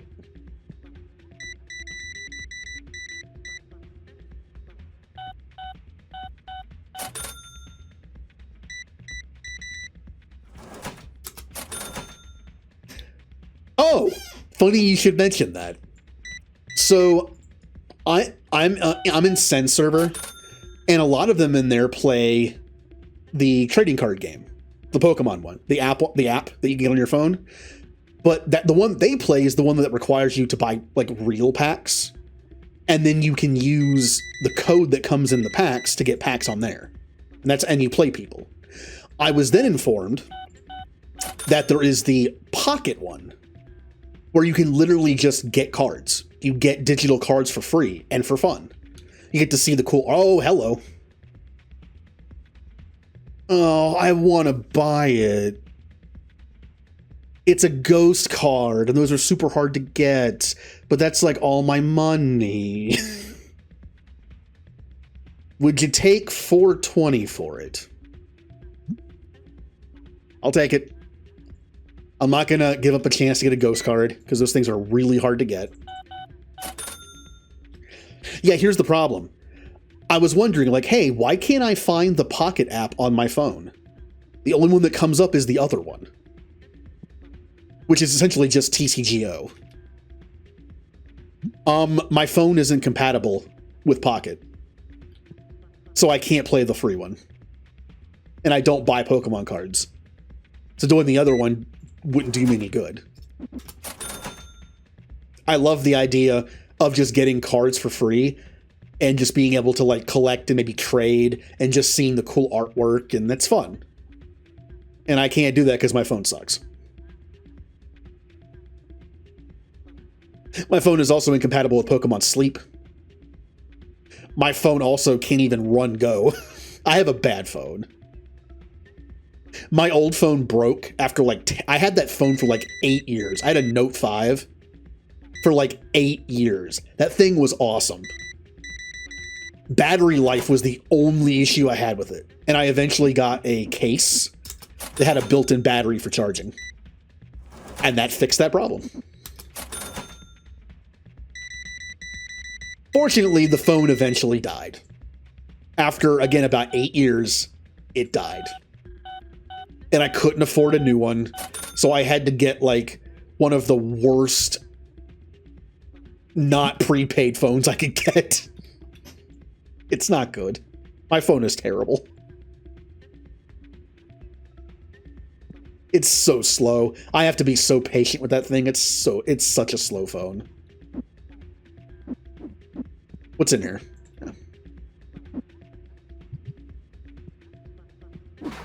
So yeah, I can't like do much on it.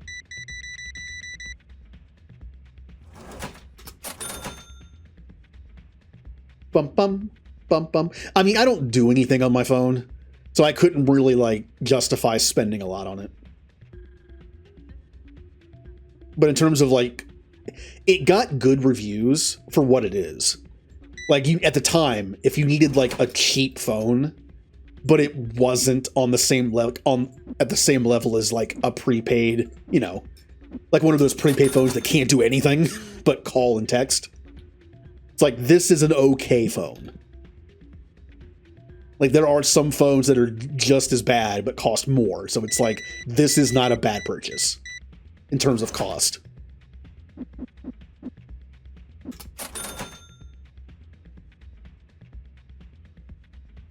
Also, it was such like a cheapy phone. I didn't get the like warranty stuff on it.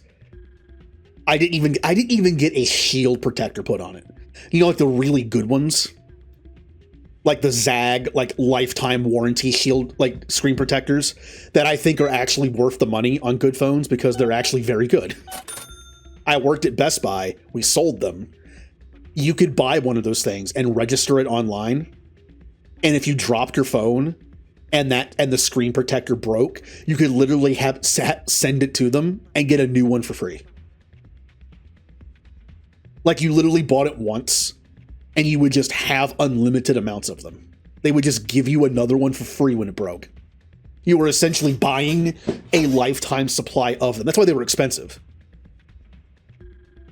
Also, I believe there was some like guarantee thing where as long as you could prove, like with like pictures and stuff, that your phone had one of those on it and your screen broke through it, I think they might have some kind of system where they like cover your phone, or at least part of it, because it guarantees, like, unless you obviously don't hit it with a sledgehammer, but if you can somehow prove that like your phone was dropped and and it somehow broke your phone through the shield. Maybe you just got unlucky and you hit something jagged on the floor. Still, it covers drops, so yeah, it's a good shield too. It's thick, but it still works with your finger. Like, you don't have to worry about that problem. I remember when a certain type of phone came out. It might have been the new Note from Samsung. And when Zag made their new shields that were big enough to cover it, it had like the indent for like the camera and all that stuff. I believe they were messed up.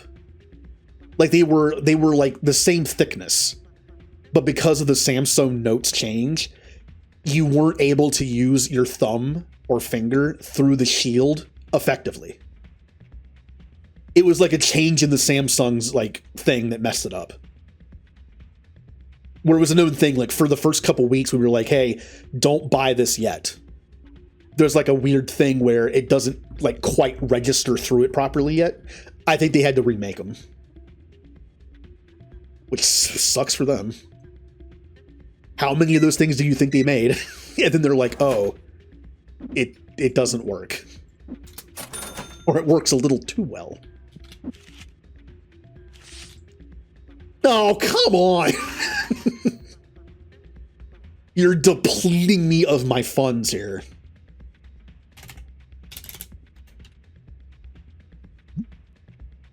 I hate to keep doing this because it's slowing down like the snowballing effect, but I can't say no to a ghost card. Again, the ghost cards that are worth only $400 are just as hard to find, I think, as some of the ghost cards that are worth a lot more. I might as well buy them when I can, because I can't afford the $2,000 ones. If I can collect all the cards, including ghost cards, that'd be great. It's probably not going to happen. Yeah, see, normally I would, but my phone is not worth it. In fact, the case that I got on my phone is an OtterBox case. If I were to have gotten this case and a Zag shield for this phone, it wouldn't have been much cheaper than the phone itself. Right? Like the phone itself is like $100 and some bucks. Like, it's a cheapy phone. The OtterBox case and the Zag shield would have been close to that. I already got the OtterBox for some reason.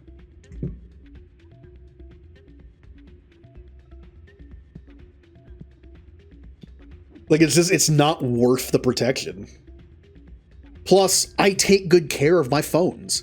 My Samsung Note 5 always had a case, but I never had a screen protector on it, ever.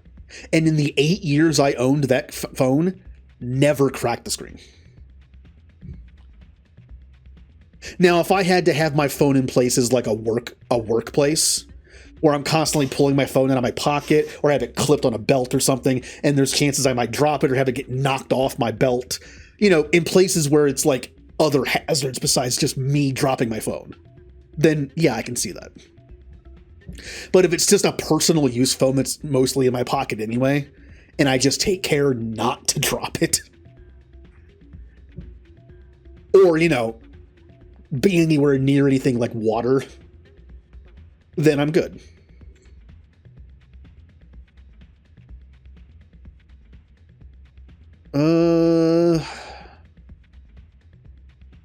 You.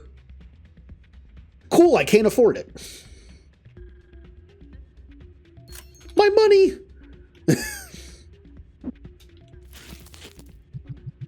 My poor money. Hey!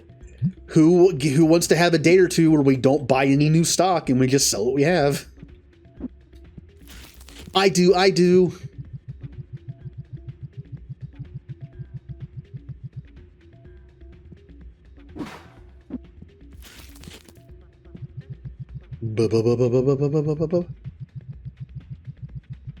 Also, again, unless you drop your phone on uneven terrain, a nice case can usually save your phone. There's a reason why it's like there's like space, you know, in between the like where the case is and where your phone like screen starts. So when you drop your phone, it hits the case on the outside all the way around and not your screen. Obviously, if you drop it like on asphalt, you're probably in for some pain. But, you know, a nice flat surface, you're probably fine.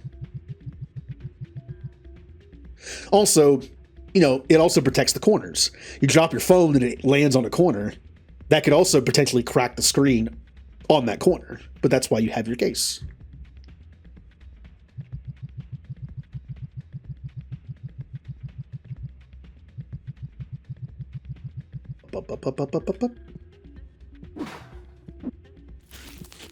Again, I worked at Best Buy.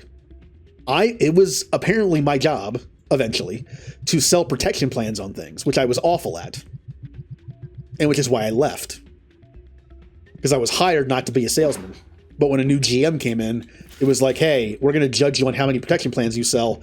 And the problem was, it was a messed up system. Because where I worked, half my shift, I was in the place where like all the cheap stuff got checked out. No one wants to buy protection plans on that. I can sell a protection plan with the best of them on stuff like TVs and computers. They're expensive products. Well, the protection plan is actually not that bad of a price for how much the item is. I had to sell $7 protection plans on $10 earbuds. Explain to me how to do that. They couldn't. I literally went up to him and was like, as the man, you tell me how I'm supposed to sell a $7 protection plan on cheap $10 earbuds. And they literally looked at me and was like, well, you're not really supposed to sell them on those. You sell them on the other stuff to make up for those. Then why? Okay. Then why do we offer it? I kept telling him, it makes us look bad. I'm actually trying to like hype up that Geek Squad protection plans are actually pretty good for what they are. And then I have to sell that. It's like, okay. That makes them think that if I were to sell them a $1,000 TV, the protection plan would be like $700. Like, no, no. On a $1,000 TV, a protection plan would be like $50 for like 2 years. That's not bad.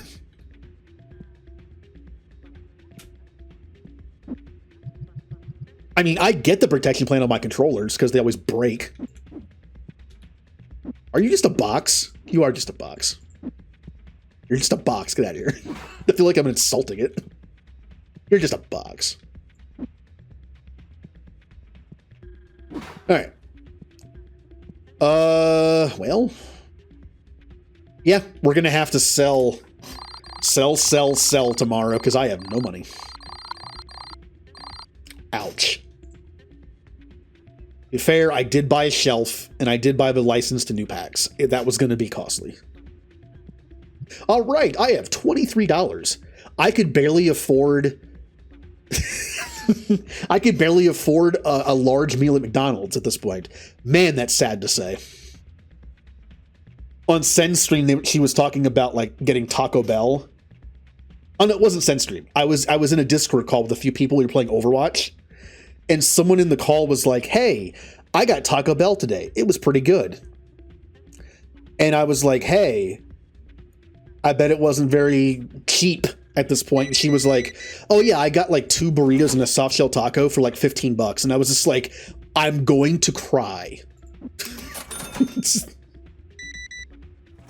I'm literally going to cry now.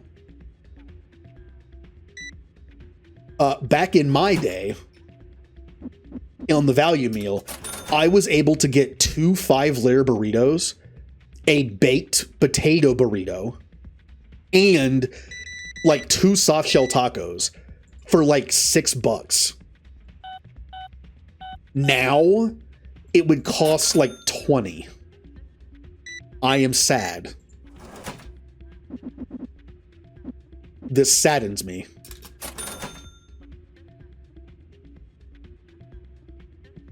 Well, it doesn't help they're in California. This particular person lives in California.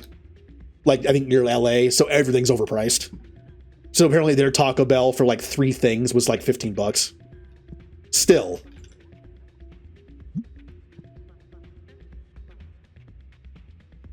Oh man, that's so bad.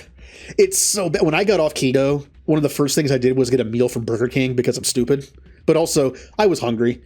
I hadn't had a burger on a bun with fries in like 3 years. So I was like, I like Burger King. It's kind of like my go-to. I know it's like D tier fast food for the most part, but it's Burger King. It is what it is. It's my junk fast food place of choice. I like a charbroiled taste, no matter how fake theirs is. I still like it. And I got a large meal, and it was like $13, and I was like, what happened? Last time I got this, it was under 10.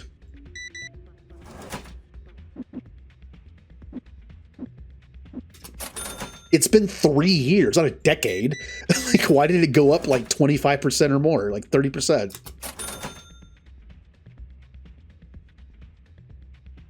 Ugh. Also, it greatly depends on the place, too. Some places will just cheat you. We have 2 Taco Bell here. I haven't been to them in so long, this might not be true anymore. But back when I was like in my early 20s, it was a known thing. Don't go to this one. Because when they put the stuff on the soft shell, or like any shell, they always cheat you. They will put half of the meat and cheese they're supposed to, and the rest will be lettuce. Because it's by far cheaper. They did that filler thing all the time. And when you asked for no lettuce, you would just get like nothing. They'd put a little more meat and cheese, but not much. It was like eating a taquito instead of a burrito. You know, it's like that thin. Like, come on. The other one was way better. The proportions were way better. They were normal. And if you asked for no lettuce, they would fill the missing area with more meat and cheese. This is like, oh yeah, this is the good one. I don't mind lettuce on some stuff, but not tacos. My soft shell taco is just meat and cheese. If I want to get something more complicated than that, sure. But my cheap, less than $1 used to be, like 70-cent soft shell tacos from Taco Bell, just meat and cheese. I actually really like them reheated. I don't know why. They used to have a deal, like a lot of places. Our Taco Bell used to have a deal when we were in high school that was like 20 tacos for like $20. So sometimes we'd split it, and I'd get like 7 or 8 of them, and I'd eat like 4 of them, put the other ones in the fridge, and have them later. And they were actually pretty good. A lot of fast food does not reheat well. Like fries sometimes just come out like either like really droopy or really hard. Or buns do that too. But for whatever reason, the soft shell tacos, like, they were actually pretty good reheated. Like the sauce from the meat kind of like slowly seeped into the soft shell. So when you reheated it, I don't know, it stayed like, it didn't get like all hard or dried out because of that. I don't know. Sometimes there are foods that just taste even better reheated.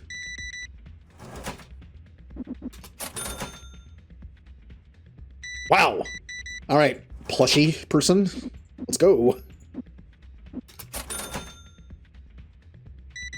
Bop, bop, bop, bop.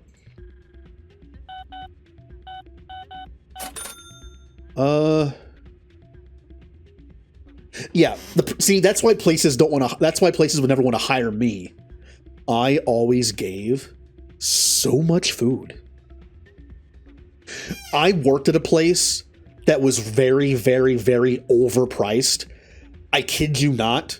A burger the size of a McDonald's burger was $4, and this was back in 2007. Not now.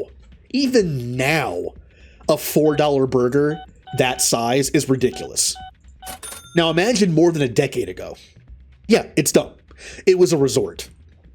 They overpriced everything. A burger and fry was like $6. They didn't even come with a drink, just like a burger and fry. If you want a drink, the meal was like $8. And that might sound cheap now, but I'm not talking about like a quarter pounder, you know, with a large fry. I'm talking about like a McDonald's regular burger and a small fry and a small drink. They completely ripped people off, and I knew that. I felt embarrassed. I was a cashier, but I also cross-trained in the kitchen. I was the only cashier who cross-trained, just because I was bored of being in the front all the time. And as a cashier, I felt embarrassed to take their money and then give them the tray with what little food was on it. I felt embarrassed. I was just like, I hate this. I know I didn't set the prices. They know that too. But it's just like, I can't do this. They had these fry sleeves, and they told us you could only have 4 ounces. Literally 4 ounces of fries for a small. That's like 8 fries. It was like, okay, it was like how many fries you can fit in this comfortably. That's about 4 ounces. That's how much you give out. What I would do is I would take the fry scooper and I would jam as many fries as I could. And they would, you know how when you do the thing like where they like get interwoven into each other? To where the fry sleeve is like twice as long with fries. And I would put it above the fry thing and shake it like a little bit. And I'm like, hey, they all stay in there. And I would give them that, which is like 3 times the amount I'm supposed to. I was like, what? They fit in the sleeve? Look, I knew the logistics of the fries especially. Do you know that, at least then, a bag of fries, which could technically be like 30 to 40 servings of fries, right? Only cost 10 cents. Again, back then. They were also like Z-tier fries. They were like the cheapest of the cheap frozen fries you could get that could be deep fried. Of course they were cheap. And they told me one bag of fries cost them 10 cents. Meanwhile, one small fry was like $3 by itself. I am not charging someone $3 for a small fry and giving them 8 fries in a sleeve. Like, I'm not doing that. I'm not. They once weighed just to check. They had me do a fry thing and then weigh it. And it was like 16 ounces. They wanted it to be 4. Like, whatever. Literally, one bag of fries. You sell one small, and you've already covered like 40 bags of fries. Or like 30 bags of fries. They cost 10 cents each. It's $3 for a small. I think we can afford it. It'll make people happier. And happy people will be here more.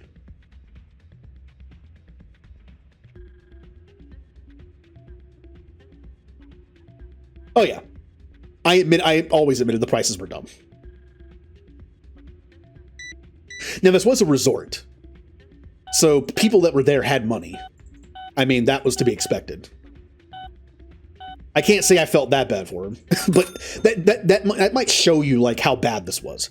The people there had so much extra income to burn that they had timeshares at multiple places, including here.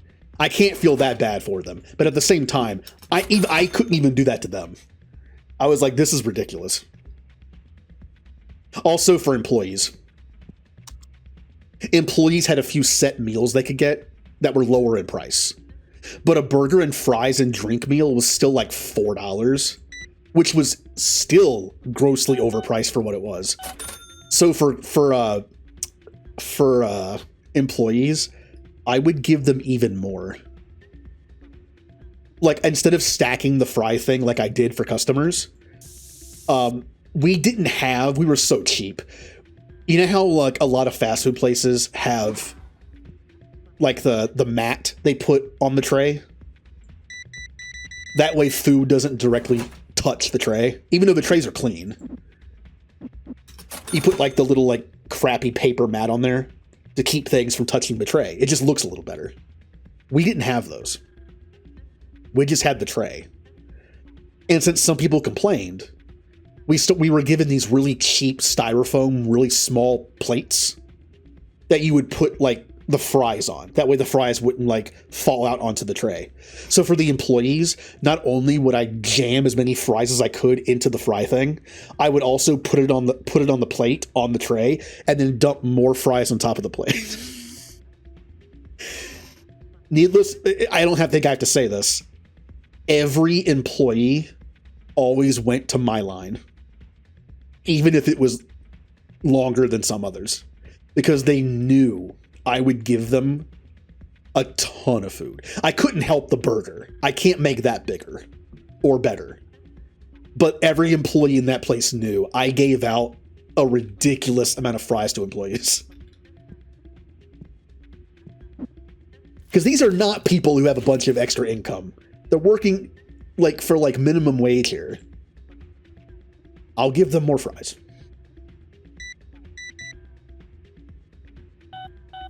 Hell, to be honest, any employee who works food like that should just get a free meal for lunch. The food doesn't cost a lot. We've proven that. I think employees that work places like fast food should have like one free, just like a regular like cheeseburger, fried drink.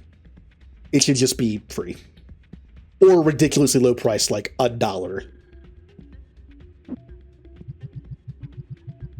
Like give it to them at cost, which would be like $1 if that. Like, let's see, the fries cost like 10 cents a bag, so that amount of fries is like 3 cents. The amount of money it cost to make that one burger was probably like a nickel. So it's like, here's your meal, 25 cents. Bum bum ba ba da ba.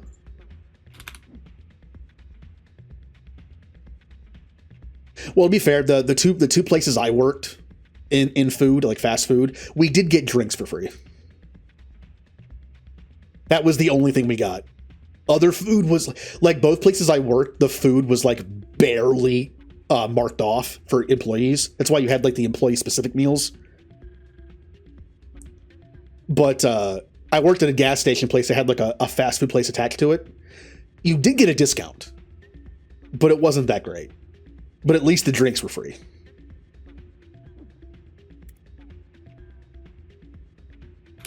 Need plenty of those. In fact, I'm going to get another one of those. Buy money.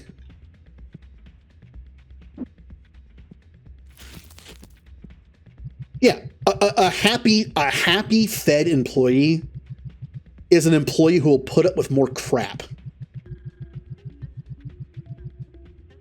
There is a point to where an employee will stop dealing with just the garbage that comes with places like that.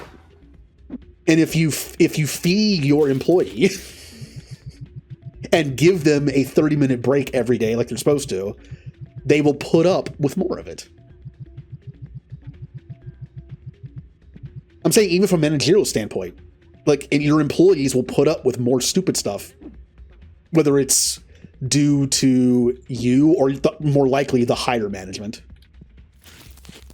if you just simply make them a little more comfortable.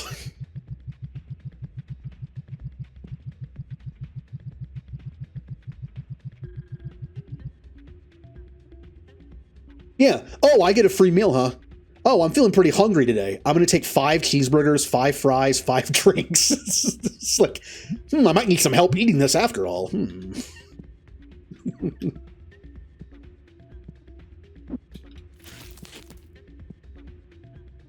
Oh, why did I buy this? I ask myself that question all the time. Why did I buy this? I look at my Steam library. Why did I buy this? You know what game I bought on Steam a few days ago? The Ninja Turtle Tactical Takedown game. You know how many hours I put into it so far? 0. I think I'm waiting to play it on stream. Still, it wasn't that smart of a purchase. It's not that long of a game. I could have easily bought that in 6 months for like half price at least.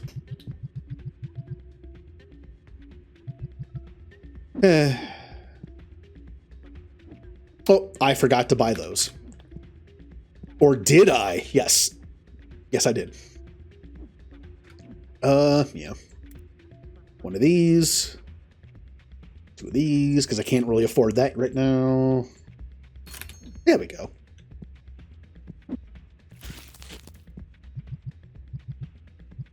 When I worked at a gas station, but for earlier, like the first few months I was there, whenever the donuts had to be thrown out, because we would only have donuts up for 24 hours. They were fresh Dunkin' Donuts. Like after 24 hours, the Dunkin' Donut delivery person would come in and give us this thing full of just all new donuts that were fresh at like 4 in the morning. And we take all the old ones out. Well, for a while, they would allow employees to just take the donuts. They were a little stale sitting there all day, but they were still edible. But then new management took over and they were like, no. You employee, whoopsie. They were like, nope. If you employees want them, they have to pay in full. Like, well, then if I have to pay in full, I'll wait to buy the newer ones. If I want donuts. It felt so bad throwing away that many donuts.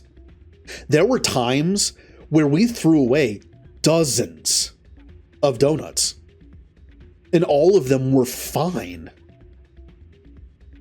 Again, little stale, but fine. And we had to do it every single day. We'd throw away dozens of them. And I was just like, why? Can't we give them away? Can't we box them up and give them to somebody? I mean, I'm sure there's like homeless shelters. Donuts aren't exactly healthy, but they're food. It's better than going in the garbage. And they were just like, nope, can't do it. This is dumb. I hate this.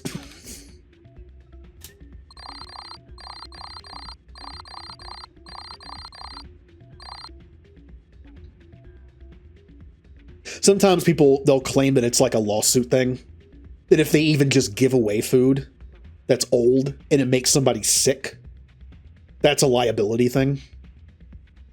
I can see that from a certain perspective if it's like the food from the fast food section. That's our food. If we were to give away like a burger that's been sitting there for a while and it makes someone sick and they're like, you made me sick. But these are just day-old donuts that don't even come from us. They come from, we sell them, yeah. But if we were to give them away to people that are just like home, I doubt they would complain.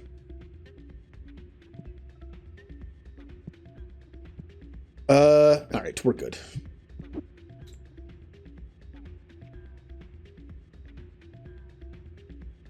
Yeah, out of all the things that place did, like that was the stupidest. Day-old donuts. We had a trash can, literally 4 donuts. Because when I worked the midnight shift, I was there at 4 a.m. So I was the one who had to like dump all the donuts. And we had a trash can like just for that because it would fill up the whole thing sometimes. Like, this is stupid.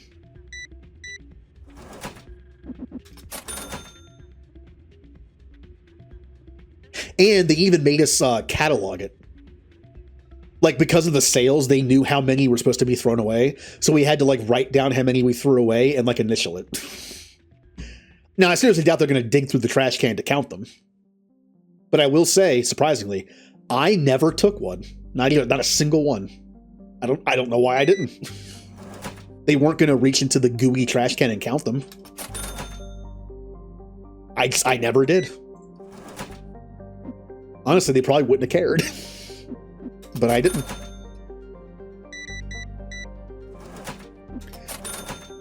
I can't speak for other people, but they're donuts that get thrown away into the garbage. They're a complete waste. We should have started ordering less of them. The last couple months I was on midnight shift, we threw away more and more of them all the time. They just weren't selling anymore. I think a new place had opened up fairly close to us that was just like a donut place. So we were just selling less and less of them. They should have ordered less of them. Instead, they ordered the same amount every time. Waste of money. From a business standpoint, it was stupid because we're paying for them. Like, we noticed we should cut back on the order, but they didn't care. This is why owning a business and working it is way more agreeable to me than working a job like that when you don't have any stake in anything besides like a paycheck. Like, I know this is stupid. I tell them it's stupid. They just keep doing it.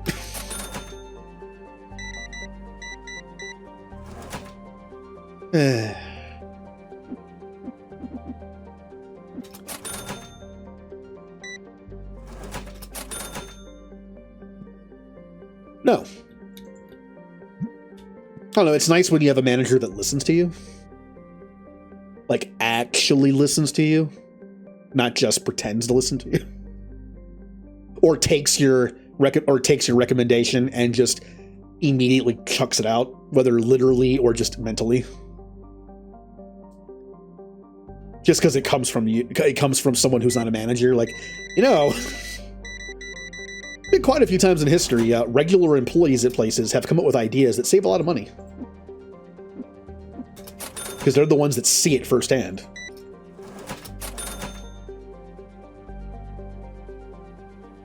Like, it may be a good idea if we do this. Well, on paper, it tells us it's not a good idea. Like, yeah, well, that's on paper.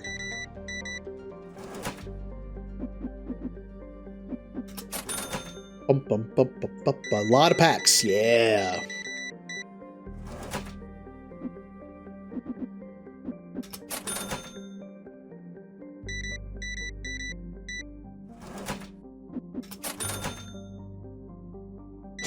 Okay.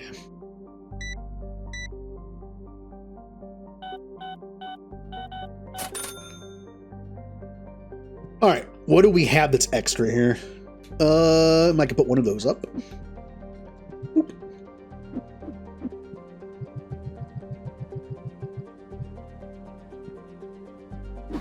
Oh, and like I said, at some point pretty soon, I am going to play that Star Wars Empire of War game.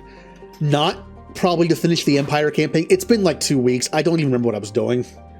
That game is kind of like Stellaris, in that if you put like a week or two in between the playthrough, it's just like, I don't remember anything. But I want to play the Stargate mod that I showed briefly on Friday. It comes with 4 story modes. One of them you play as the Tari humans, or Anubis. And the other is a prequel. You play as the Atlanteans, or, well, the Ancients, or the Wraith. In the war that took place a long time ago in the show. There's also a campaign of just like conquest mode, where you start with one planet, and you have to conquer the entire galaxy. You can play as the humans, you can play as Anubis, or you can play as the Wraith. That could be a fun, like, long-term playthrough. Obviously, the humans don't conquer the galaxy. You take planets away from the enemy. Yes, they still count as being human, but you can assume that the natives on the planet live in peace, right? Like, you protect them. They don't have to deal with being taken as slaves or food. But as the Nubis, you're essentially taking them over like the Empire. You're a tyrant. You are subjugating them. And as the Wraith, you're literally using them like cattle. You call them for food. That's what the Wraith does.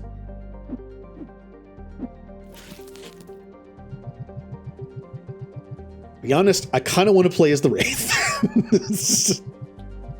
Because I tested it as the humans. And while that mode doesn't have a lot of story events that pop up, it has some. And it has some really cool canon unlocks. Like, for instance, you can eventually make the human ship stronger. Like, at one point, you can make their shield stronger. At one point, you can give them special weapons, like they get in the show. I wonder, what they gave Anubis and the Wraith. I'm curious. Now, Anubis always had, like, cool tech stuff compared to the other gold. So that makes sense. He probably just gets, like, awesome ships. Like, normal-looking ships, but they're just, like, more powerful. Better shields. But the Wraith, I have no idea what you do for them. Whoops. Whoopsie. Yeah, do we want to conquer the galaxy as Anubis? Or do we want to conquer everywhere so we can just feed all the time as the Wraith? Yummy humans. I also want to play the story modes. The only story mode I've played is the humans. And that was in the stable version, not the beta. Apparently the beta's better. So they might actually have more stuff in it.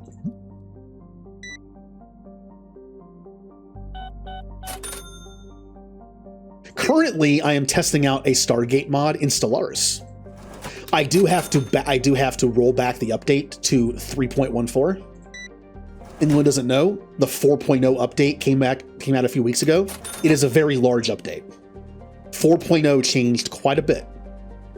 So it's actually messing with my mind, going back to 3.14 after finally slowly getting used to 4.0. But a lot of mods won't run on 4.0. Not yet.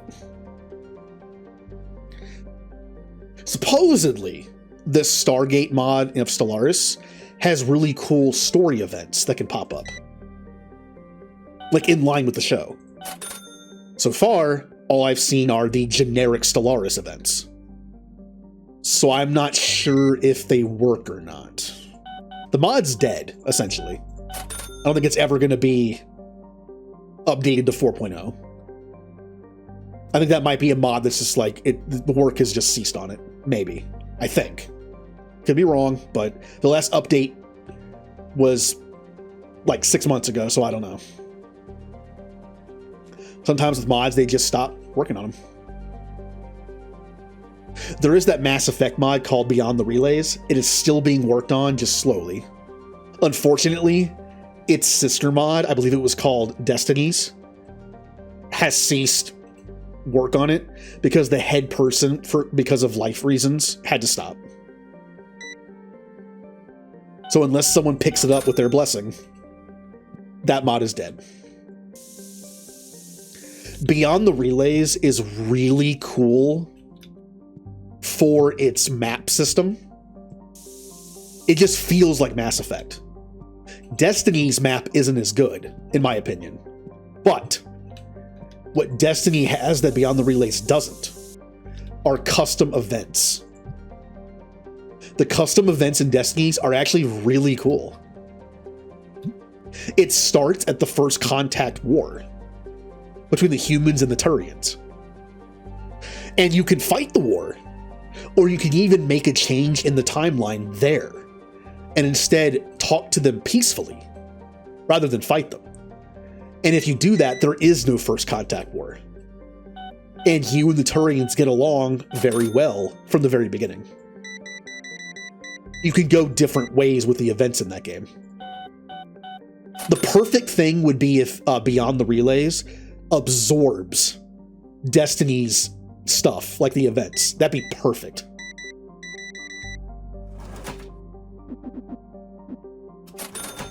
And actually, one thing that Relays hasn't gotten to work yet are the Quarians. They never got the Quarians to work well yet, because it's a migrant fleet mechanic, and Stellaris doesn't really have that. But in Destinies, they have Quarians. Also, I think in Destinies, the Reapers might actually be a crisis at the end. And the Beyond the Relay mod doesn't have that either. It'd be amazing if they would just combine the two mods. I'm sure there's a reason why they haven't. But since work has stopped on Destinies, I mean, this is a perfect opportunity. Chocolate and peanut butter.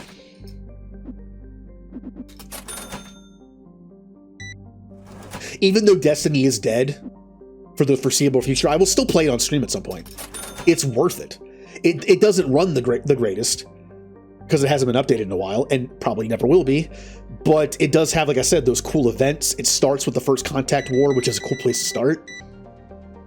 It's like 30 years before the events of Mass Effect 1. And it even lets you change the story even from there by not fighting them.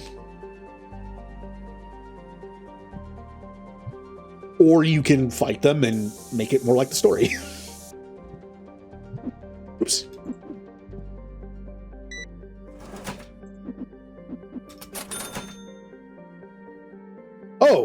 Oh. We are we're almost to closing time, so.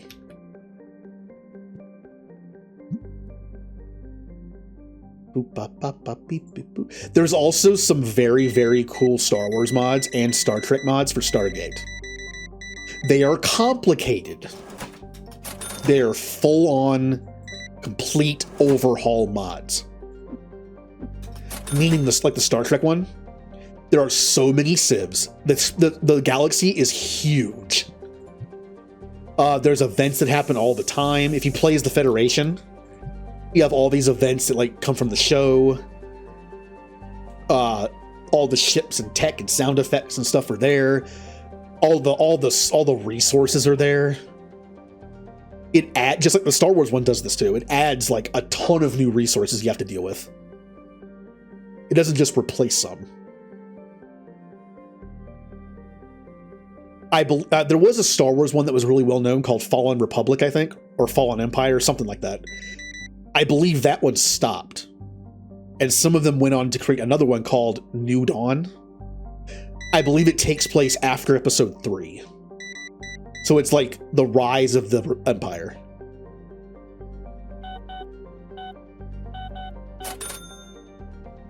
There's also 2 Star Trek ones that I think are fairly similar. One is called New Horizons, and one is called New Civilizations, I think. I think the one I played was New Horizons. I played it a little bit. Maybe someday we'll play those. They're very, like I said, they're very complicated. Stellaris is already complicated enough for my brain.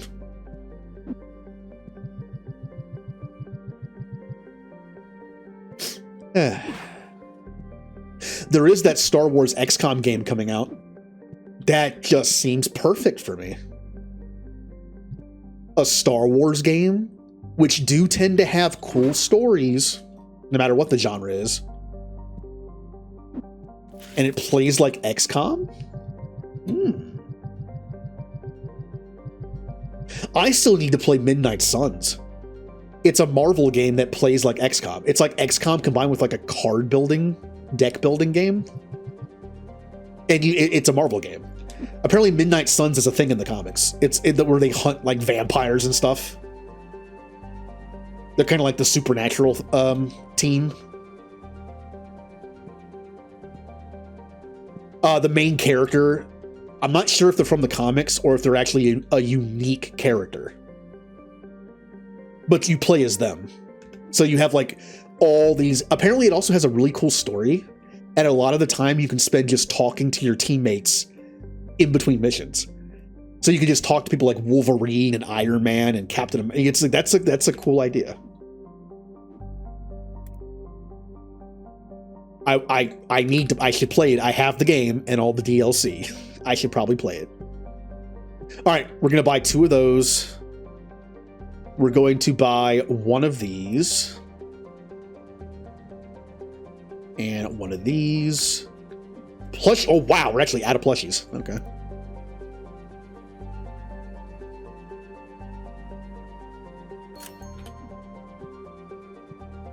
Well, or they'll miss.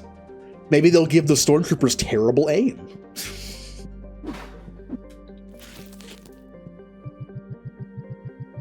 Well, you know how my luck is with XCOM games. I have plenty of clips showing it. Stupid 95% shot misses. And I have one clip from XCOM Chimera Squad of a 95% shotgun shot missing. I have several clips of the Mass Effect playthrough I did where Grunt and Rex both miss up close shots. Ugh.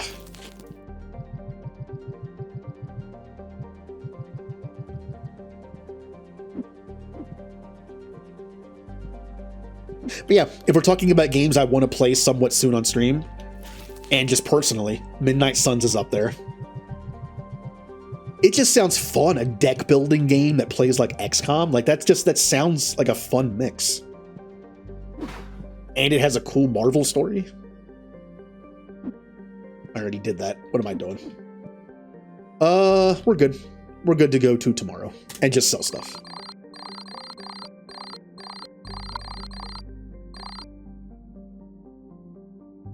Also, the Stargate mods in Empire at War. What else? What else is kind of like high on my list? I mean, I'm starting Suikoden tomorrow.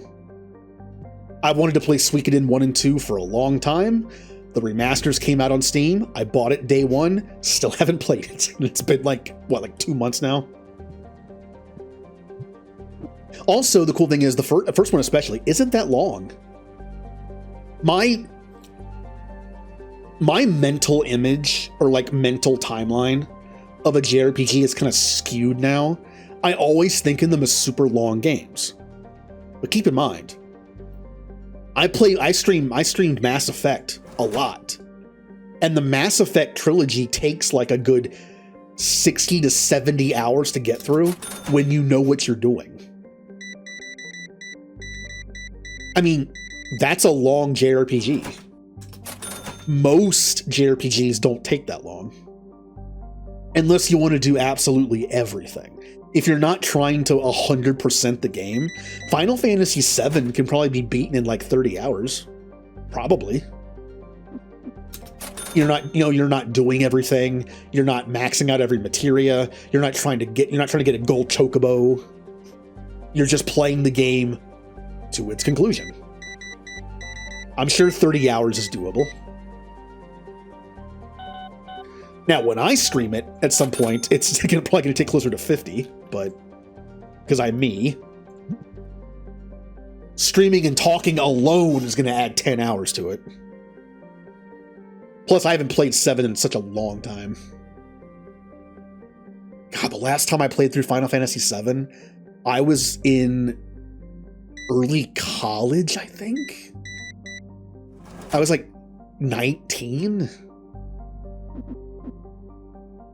Oof. So a million years ago.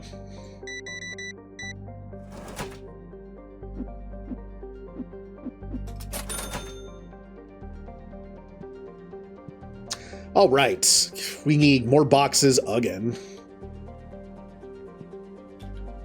So one of the big boxes and one of those. No. I can do big box of that. One big box. I'll take the hit. In the long run, it's just worth doing. Level 15 for that, level 16 for that. Buy one more of these. Oops. It would help if I actually bought it. Ah! Stupid silent customers.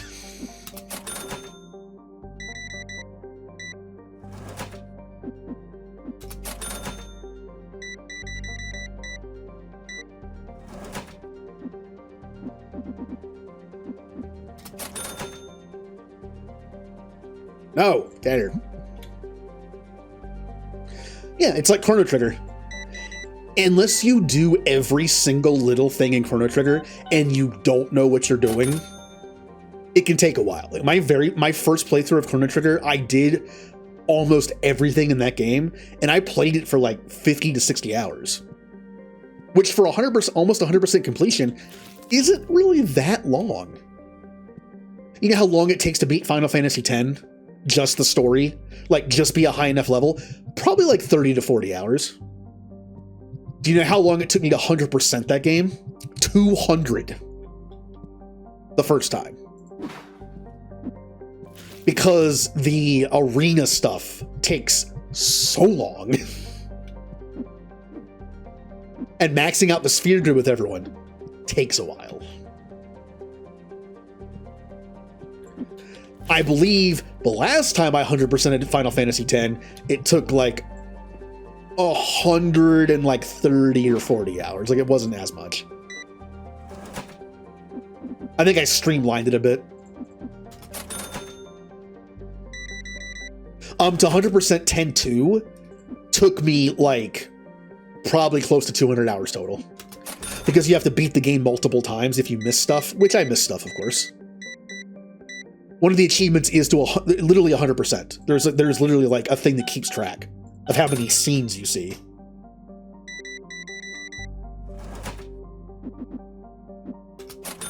Also, the monster arena thing in 10-2, where you capture monsters and fight them in an arena to unlock more arenas that are more difficult, that took a while. That was like a 50-hour time sink on its own. Then there's that DLC thing. Yes, there is DLC for Final Fantasy X-2. There actually are two of them. There's the Psychic Dress Sphere, and then there is that tower thing, which I believe both came together in the international version. Which I had. I don't know where it went. I bought the international version of 10 and 10-2, and then modded my PS2 so I could play the Dark Aeons. That was the only difference in 10, really, was the Dark Aeons.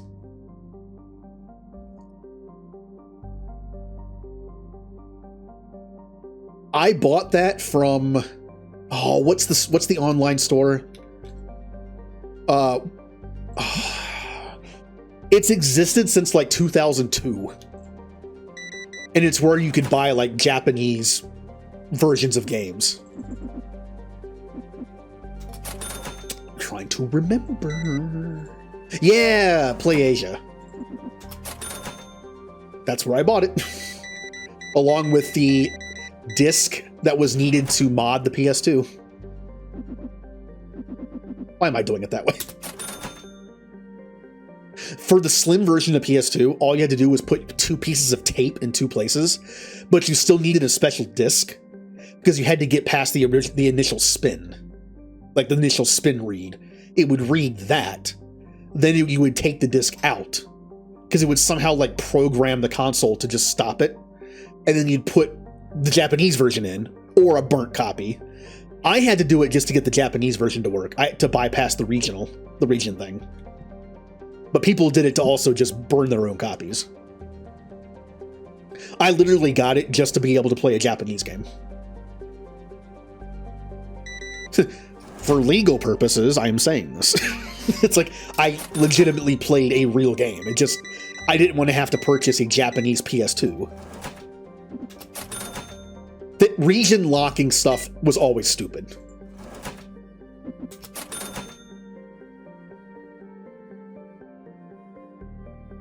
Yeah, region locks were always stupid. Then there's the fact that we still have region locks on streaming services. Like Netflix in Canada has different stuff than ours. Apparently. So we kind of have our own region lock stuff still.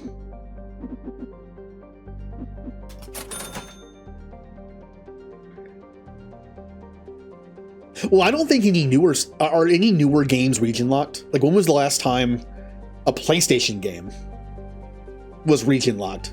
3? Maybe?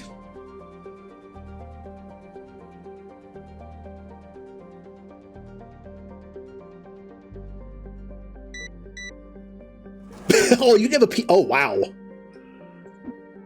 I had a PS3. I didn't use it that often, but I did. Yes, I'd love to give you $3,000 for this card. Thank you.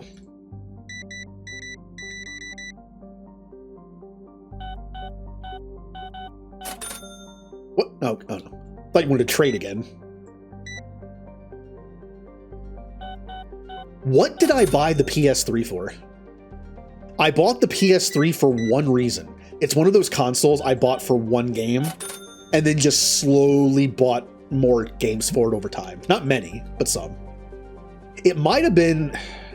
It wasn't Final Fantasy XII, because that was on the PS2. What did I buy a PS3 for?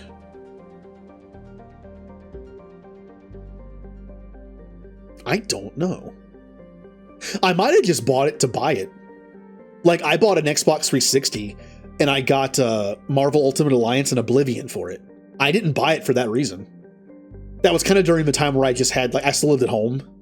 So I had, like, money to burn from a job. So I just bought the console to have the console.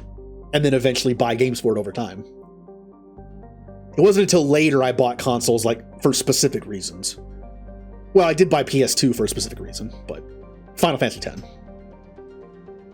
I bought a PS4 for one game.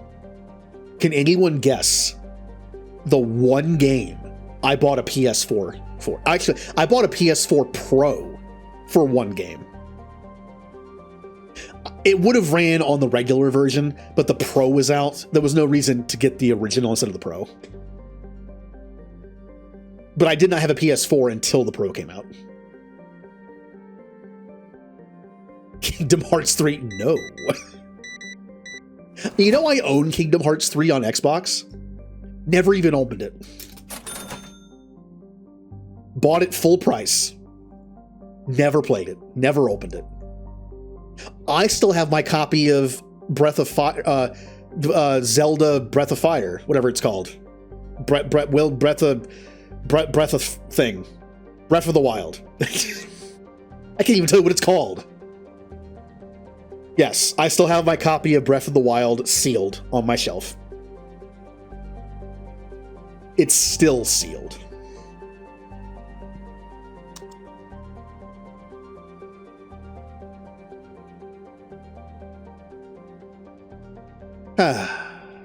Bump, bump, bump, bump, bump. Oh, hello.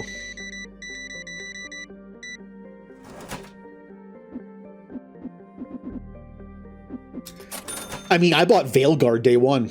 I've played it for like 10 hours total. I still haven't played it past like the initial chapter. And it's already been on sale for half off. I spent $60 on that game, and I could have got it for 30, and I wouldn't really have lost anything.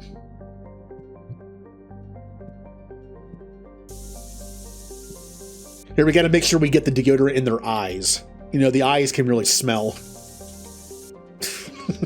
The burning means it's working.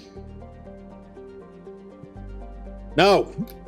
Why do you try to trade me a 21-cent card? I don't want it.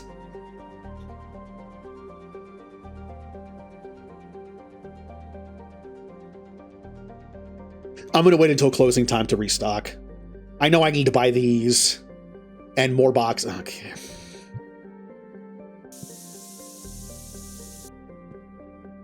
Can I buy the decontamination thing yet? Decontamination in progress.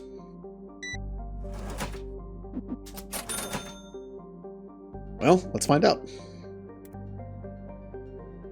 I can buy the small one. From what I have told, it's not worth it. I've been told it's worth waiting for the second one. You just need 2 of these. Obviously, there's the bigger one. But if you just have 2 of these things, like 95% of smelly people will not be able to get through it.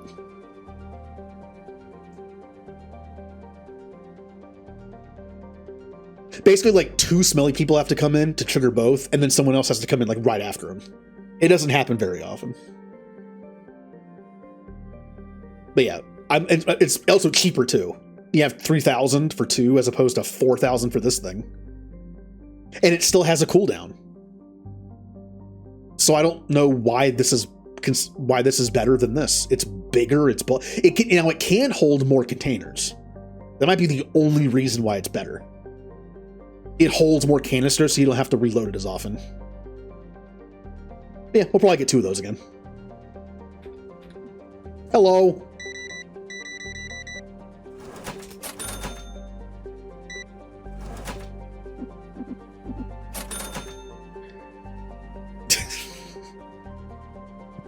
Oh, whatever. There's so many games I haven't played yet that I should. So many. There's too many. There's too many. Like, I waited for Suikoden Remaster to come out for 2 years. It came out. Still haven't played it. I'm playing it tomorrow, yeah, but it's just like, I waited for 2 years for that game to get a date to come out. And it finally did, and I got it. Still haven't played it.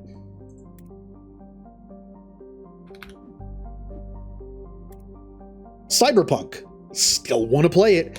I mentioned one of my favorite, like, bigger streaming channels is playing through Cyberpunk right now. They already have 100 episodes on YouTube that are at least a half an hour long each. They'll do like a 5-hour stream and cut them up into episodes for YouTube. I can't watch it because I don't want to be spoiled for the story, because I want to experience the story. But I have to play the game. Ugh.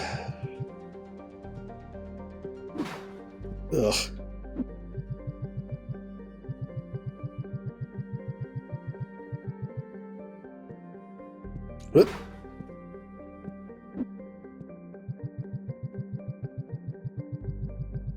I mean, we mentioned Radiant Historia.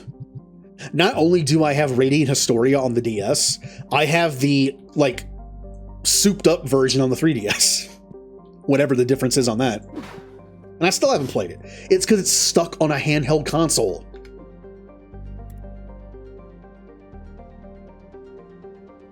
I feel like at this point in my life, I'm done with handheld consoles.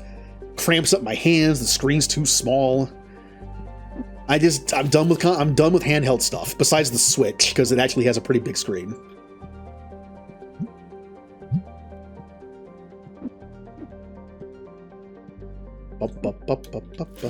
My dream was to have the Switch 2 have some way of playing DS games.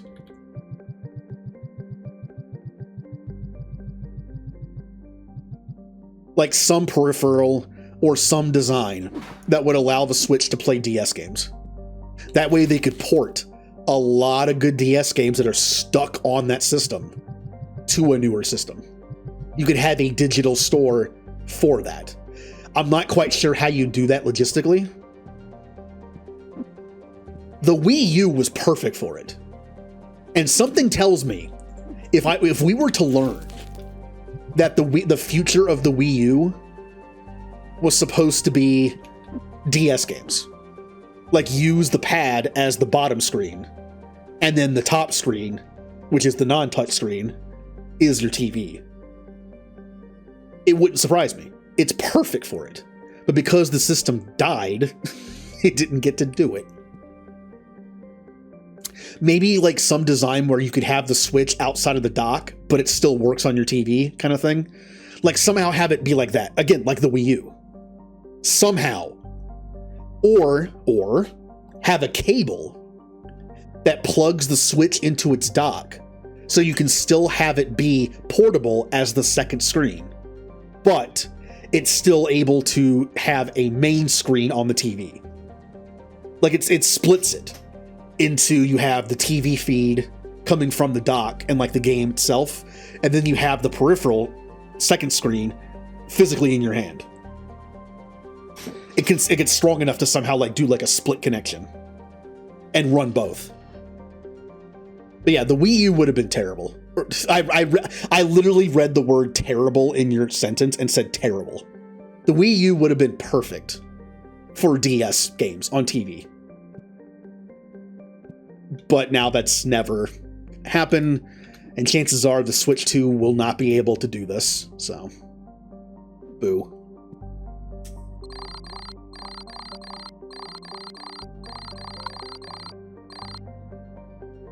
Oh yeah, it was marketed in a way that I didn't even know what it was. For the longest time, I thought the Wii with the Wii U was the tablet. I didn't even know it had a disc tray. I didn't know the console itself was like the Wii. It was like a disc tray and a smaller system by itself that you sat somewhere that hooked up to the TV.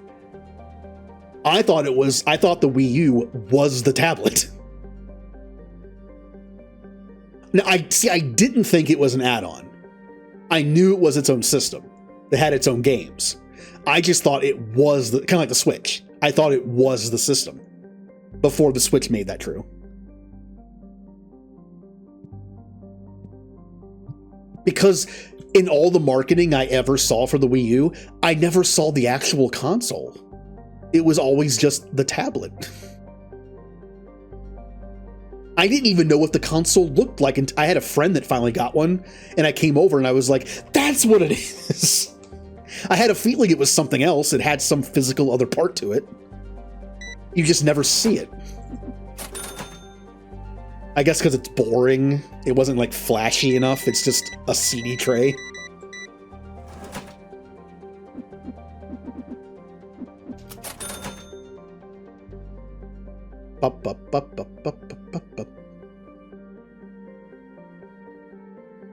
Oh, you want to trade me, huh? No.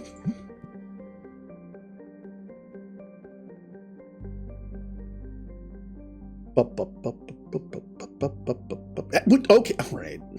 Personal space. Oh, I forgot to order those again.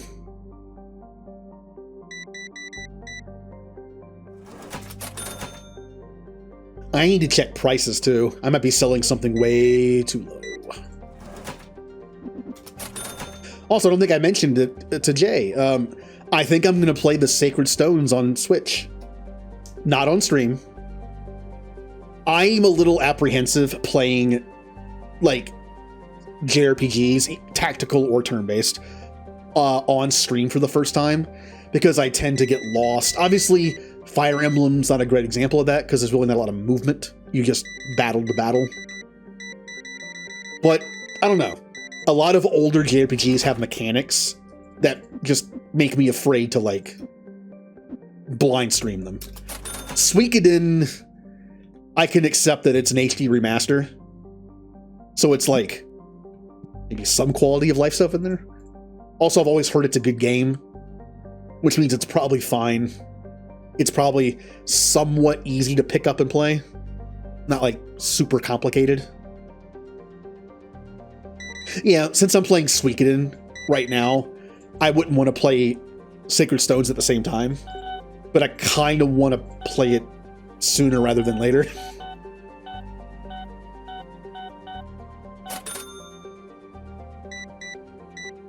To me, with art, it's more like, where do I go? It's the where do I go problem. Because a lot of JRPGs around that time, they don't tell you where to go. It's like, where am I going? Especially some older ones. Like Final Fantasy II?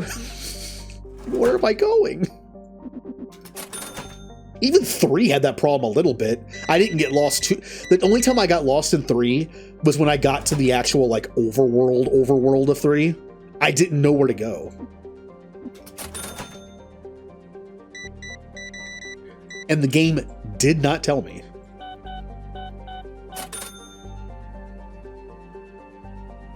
Mostly in 2. Interesting. I do know that the game series, at least those two, I know the combat is supposed to be like fast-paced. Like you have a party of like 6 people, and it's meant to be like more fast-paced combat, especially like level grinding. I don't know much about the combat system beyond that. I do know that there is a character you can recruit early in 1 that is very, very good to get. Like, they apparently have like a dual tech with the main character. And since the main character is always in the party, you always have access to this like amazingly strong dual tech the entire game. But like a lot of characters in that game, they're missable. Oh, speaking of that, if you're looking to see a 100% playthrough where I get every single party member possible in Suikoden 1, that's not going to happen. I might play it through some point later and follow a guide and get everyone. But for now, I'm going to play it just to play it. Whoever I get, I get. Whoever I miss, I miss. Yeah. Also, inevitably, when you follow a guide, you're going to be spoiled for some stuff. I want to just play the game. And what I might do is, I'm not moving on to 2 right away. What I might do is, I might play 1 off stream, following a strict guide for all recruitment. Don't have to worry about spoilers because I'm playing the game. The only thing we're going to miss out on stream is like, you know, some character interactions that we didn't normally get. But I can't really help that. Yeah. But what I do know is, if you have a save file that has every recruitable character from 1, you get something different in 2. And that's what I want. So after 1, I'm probably going to play through 1 again off stream following a strict recruitment guide. And then we'll play 2 with that save file. Just so we can get the bonus stuff and see what it is. Okay.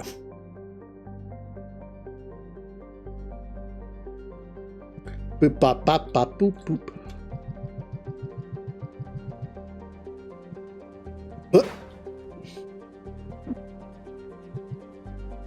We're getting a little low on some stuff. So, in a way, I was destined to, like, want to play this game. Because it has a mechanic that Mass Effect does. I mean, it's simple, but things carry over. Even in that kind of form. Like, that's kind of funny. And fitting. What was like the first, I wonder what the first real video game was to carry things over. To read your system and go, oh, you have a save file. Here's, I would say, like, split it into 2 answers. One is like this, where it's not like choices carry over, it's just like, oh, you have a 100% complete save file. You get some bonus stuff. That's one thing. I'm talking about like actual story choices carry over. Or like if a character died in the first game, they're dead in the second game. Kind of thing.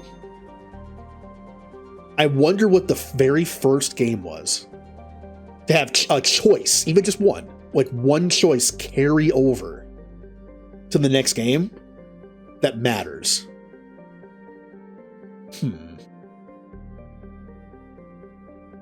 For that, you'd have to have a system that can read a memory card.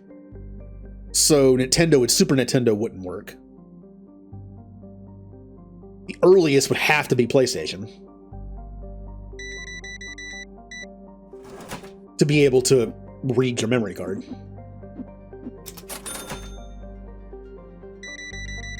Or technically PC.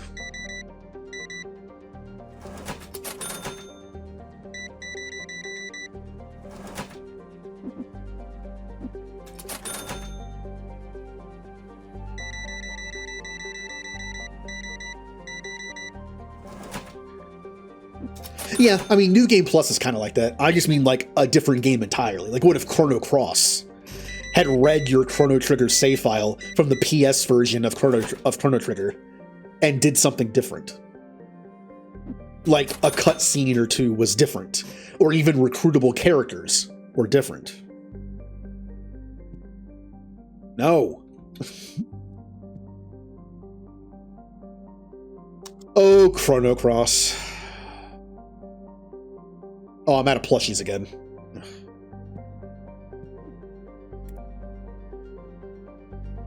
One of those. One of those.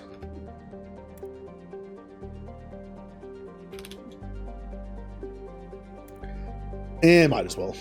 And then one of these. And then both plushies. And then 2 of these. Well, hold on. Big order. Hey, I wonder if the employees are still stupid in this game.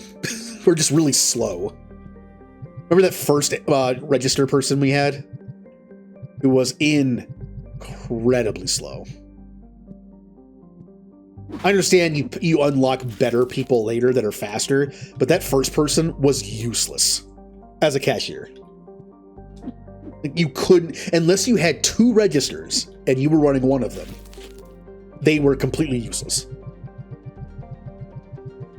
Because they were so slow.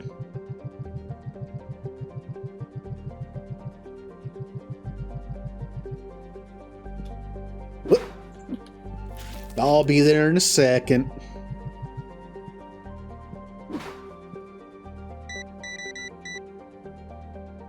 Bip, bip.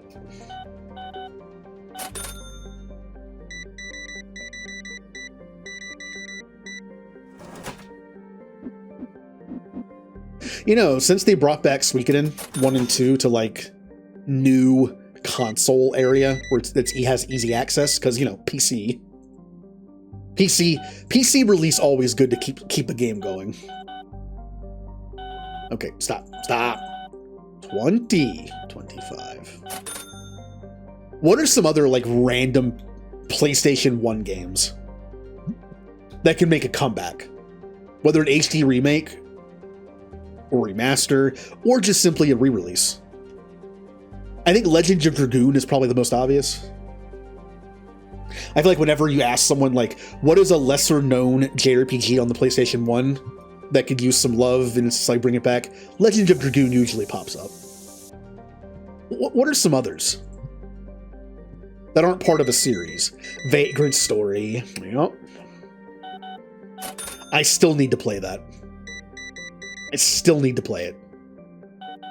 I've always heard good things about it. Unfortunately. Okay. Brain, please. No, brain. As in, use it. Okay. Vagrant Story, I think, has an issue where I don't think it ages well. I've seen, like, the first little bit of it played. I think it's unfortunate, but unlike Tactics, that uses, like, you know, like little sprite models, and it uses that kind of, like, top-down camera, it ages pretty well. I think Vagrant Story might not age as well. That could use a remaster.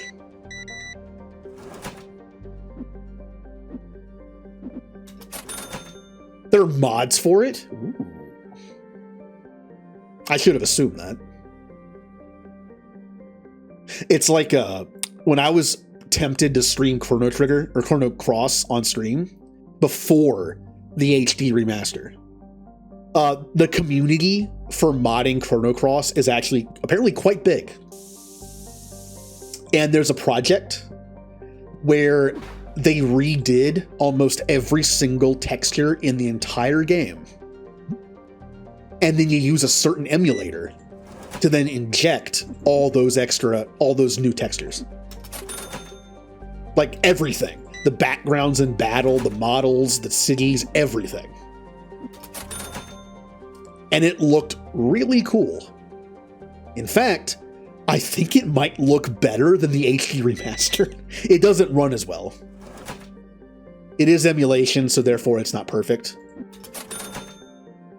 But I think it might look better. The cool thing with the remaster, though, is unlike the emulator, the remaster can run Chrono Cross in like ×2 and ×4 speed, but it doesn't increase the speed of the music, just the gameplay. The emulator can do the same thing, but unfortunately, it speeds up everything. So you have to hear the amazing Chrono Cross soundtrack fully sped up, which is kind of annoying. The remaster, you can speed up the gameplay, but still listen to the awesome music. So that's cool. You also mentioned Parasite Eve. I tend to forget about that series. That could also use some remastering. Or even remake. Can you imagine hearing there's going to be a Parasite Eve remake? That'd be something. Whoopsie.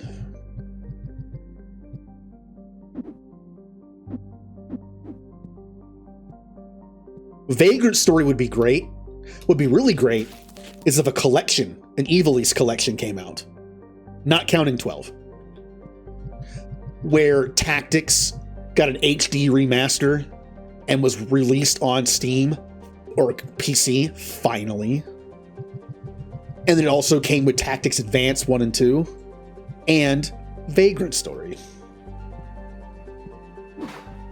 Because Tactics 1 and 2, Tactics Advance 1 and 2 and Vagrant Story are kind of dead at this point. They're stuck on Game Boy Advance and PlayStation. Yes, I know Vagrant Story is on like the PS3 digital store, I think. Other than that.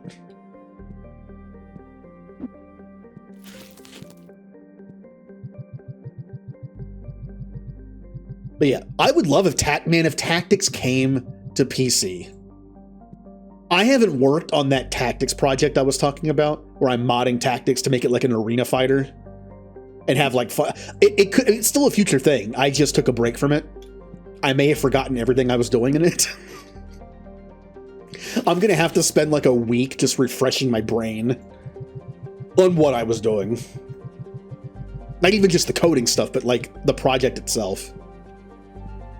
Like the teams and the mechanics for like going season to season. I've already forgotten everything. Oops.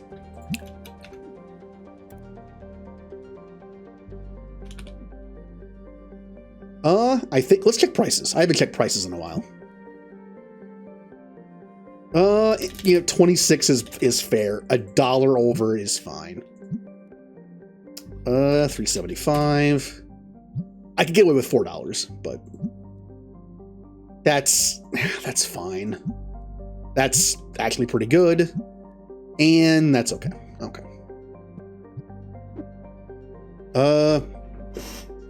Yes.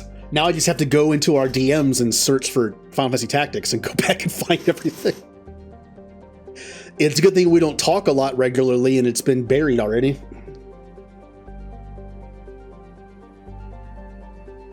Yeah.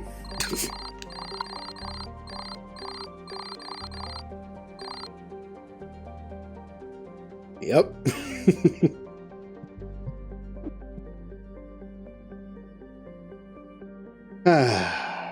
We're getting there.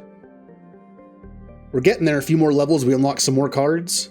I'll start ordering like twice as many that I need, and we'll just put them somewhere for safekeeping for later, and then open them all up.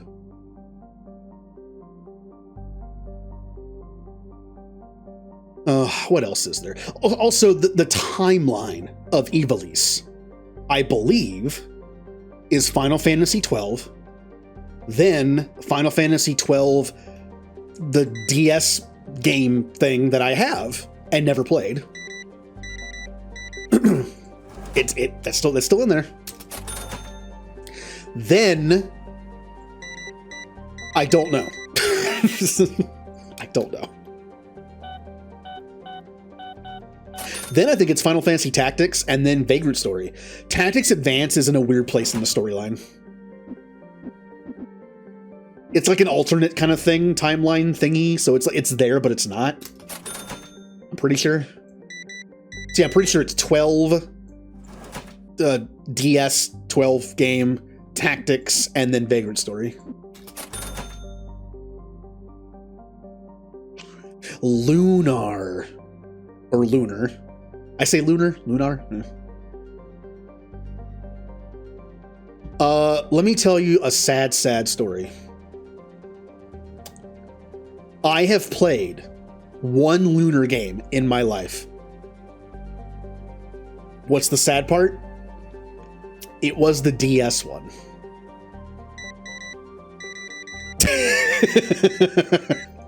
Yep.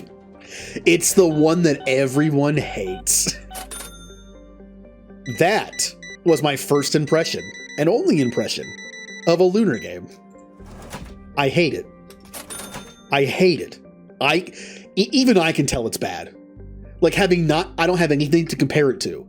Never played a single other Lunar game. I can tell it's bad. Yes. Like at the end of every fight, you choose to like get experience or heal or something. It's really weird. And just not good.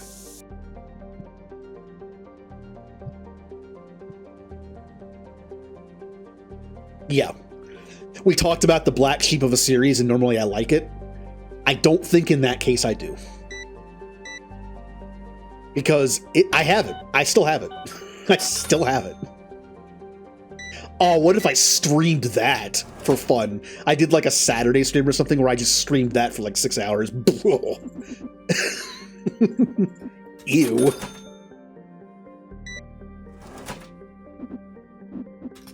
Whoops. Whatever. Really?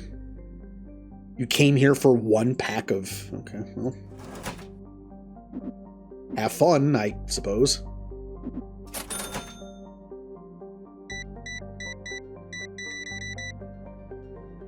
$184.50. No. Wild Arms, I've heard of that too. I'm trying to think of some one-off RPGs that only got one game, like Threads of Fate. I think that's what it was called, right? Was it Threads of Fate? I think I had that. I think I traded it to somebody. I think you had two protagonists you could play as.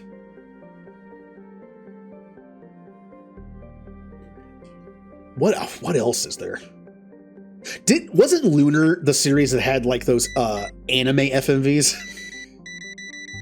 It was very anime. Yep. That is very 90s to me. Like the anime FMVs from games like that, like Sega CD games, kind of things. Yep. I had a Sega CD with like 2 games. Neither of which were good.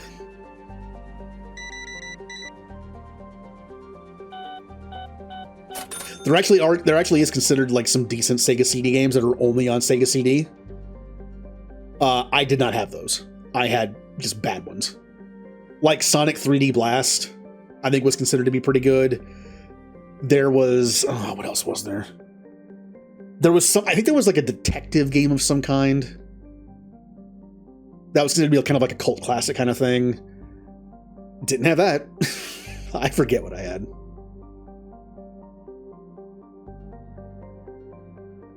Hello.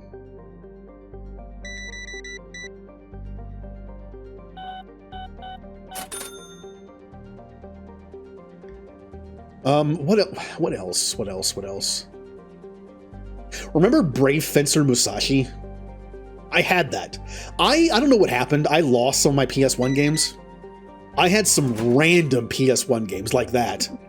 I don't know what happened to them. Then the sequel came out on PS2. I know someone who got that. Apparently it was actually kind of fun.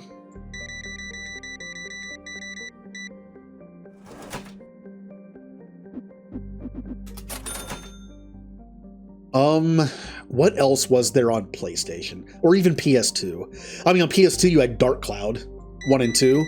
I got those digitally. On the PS5, wherever you can get them now, is where I got them. I'd have been the PS4.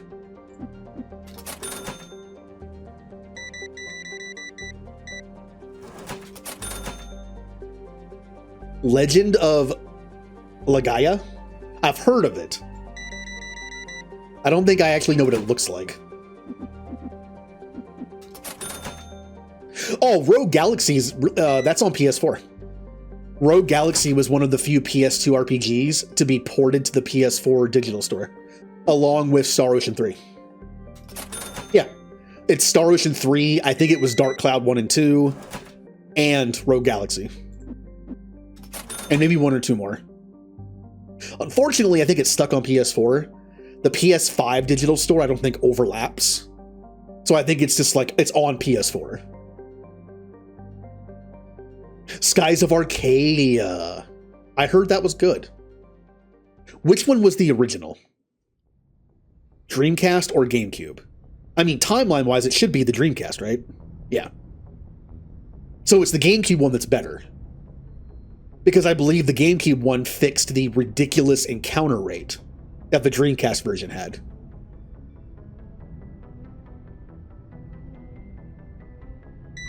I've heard that game was fun. Remember Bait and Kados? Didn't Bait and Kados get an HD remaster that didn't do well, I think? Oh, that's right. They quote-unquote lost the English voice acting lines for Bait and Kados. So the game doesn't have voice acting.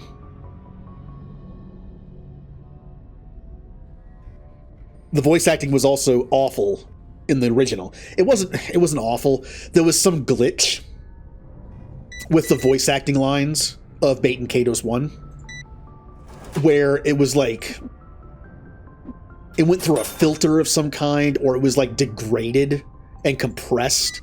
It sounds very weird. They say they lost the lines. I'm going to assume they just thought it was so bad that they were just like, we're not putting that in the game. I'm trying to think of what happened. It might have been a situation where they had to compress the voice lines to fit on the disc, because it's a mini disc. But yeah, I remember the voice acting in Bait and Kados. It just sounds weird. Like if you look up scenes from Bait and Kados on GameCube, all the voices have this really weird sound effect to them.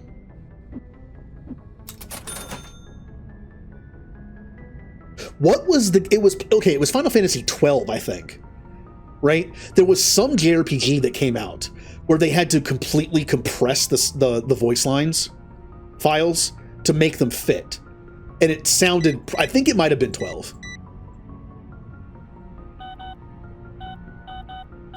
Where the original voice lines were just super compressed. So when the HD remaster came out, they had to, I don't know if they had the original lines or what, but I played original 12. I never beat it.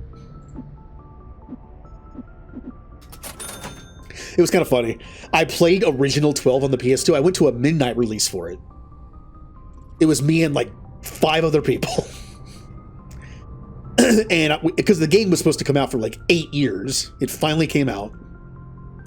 It was fine. I got to a certain part of the game and just stopped and never went back to it. Then the HD... Oh, by the way, my original question, why did I buy a PS4 Pro? Final Fantasy 12 HD. I knew other stuff was coming out in the future. I just wanted it for that at that point. I stopped in the exact same place. Not on purpose. I stopped and never went back to it. And it was right there, in the same exact place. I eventually did go back and beat it. I also 100% of the Xbox version. Let me tell you, there's an achievement in that game that is ridiculous. Do you remember how the limit breaks worked for Final Fantasy 12? Where you had to like quickly input buttons, but what you got was random. You chose between like 3 things, and it would just keep going until time ran out. There was an achievement for getting every combination, because there was like an end result of certain combinations that would do something. So you had to get all of them, and it was based on RNG. It took me a long time.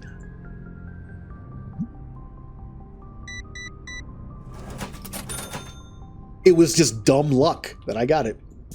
I believe it had to be all in the same battle too, maybe. Like it was something ridiculous like that. Where you had to get very lucky. I got it. There was also a really fun glitch you could do in the PS4 version that existed, I think, in the PS2 version. I don't think it was in the PC version, but I believe it might have been in the Xbox version. It was just a little different. There was a hidden weapon called, I think it was called the Zodiac Bow. No, that was the Zodiac Spear. It was called like Sagittarius or something. It was an invisible bow. When you used it in battle, it was invisible. And it was the strongest weapon in the game. It hit really hard and it was fast. But you had to RNG the game to get the weapon. And on the PS4 version, I got one for every one of my teammates. That was fun.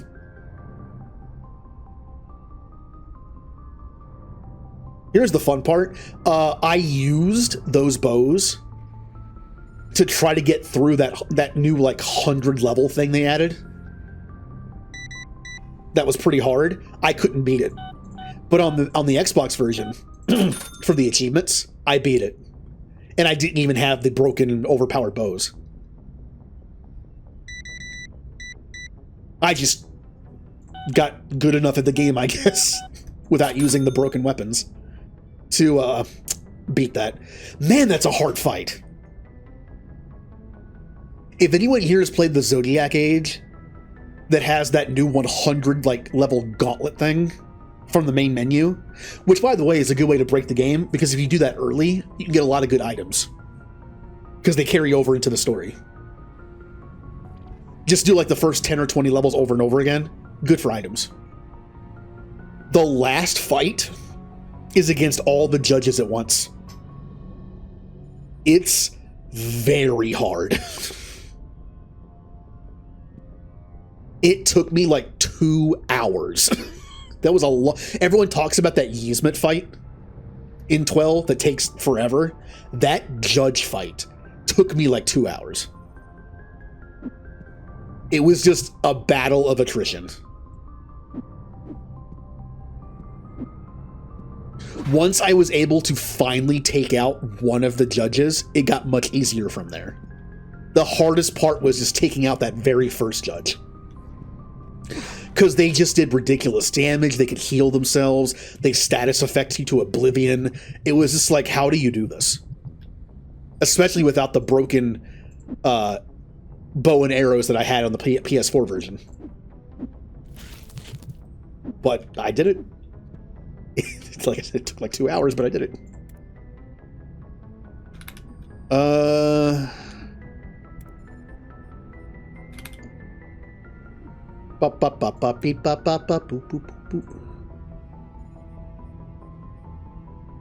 still can't get that yet. Level 16. Bills! The Reapers are here. Reapers? Animal Ursa, thank you for the raid. I'm playing a card game.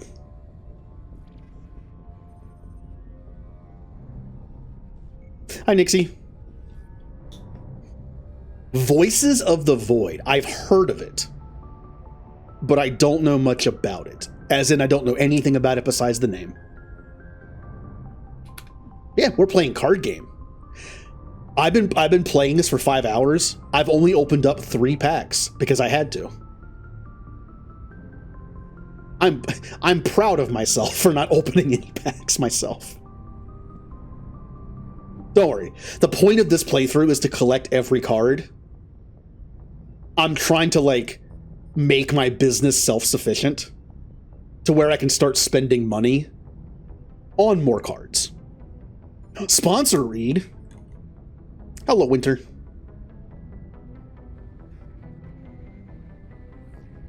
Oh.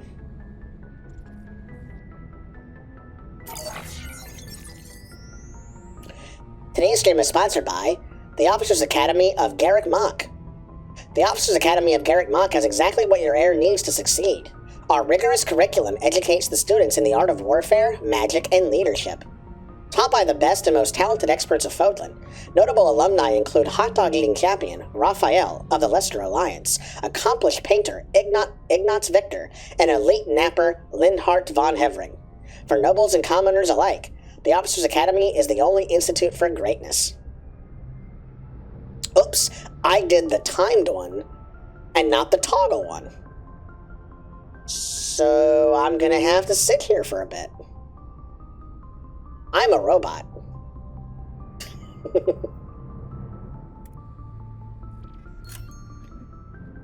I'm still a robot.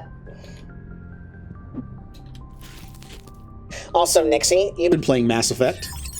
Did that voice sound in any way similar to Glyph? It's supposed to. That's Blitzball, a friend of Glyph. It was by accident, by the way.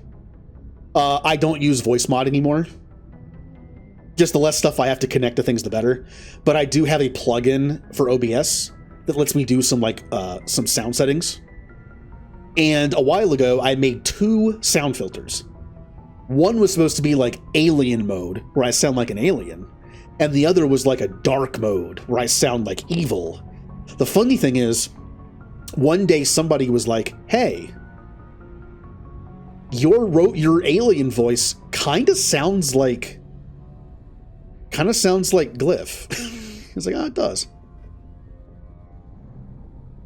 Kind of creepy. Okay, thank you for the raid and the lurk.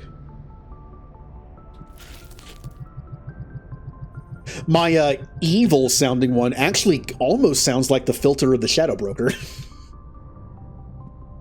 Almost.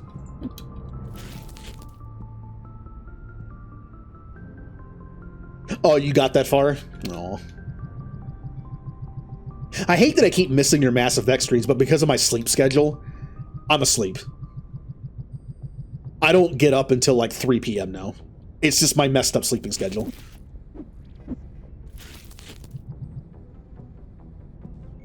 Hard to fix. Honestly, it's my natural sleeping schedule. I like going to bed early in the morning, I guess, and I like not getting up until like 3.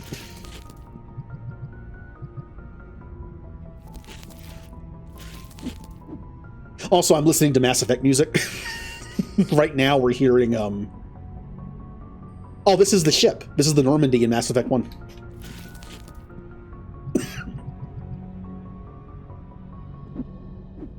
But yeah, we're doing another card playthrough. Like I said, the goal of this playthrough is to collect every card. I don't have a lot of cards yet. I'm trying to get the shop going, and then we'll buy a lot of cards in bulk and then just open a ton. In fact, we're getting a little close to end stream time. So for the first time this stream, well, we order some cards. Oh, I can buy the license for this. Good. I don't want to open too... I don't want to go crazy with it yet.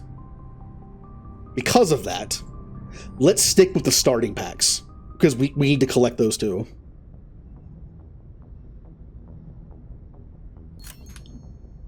Let's not go crazy with it yet. Also, get out of here.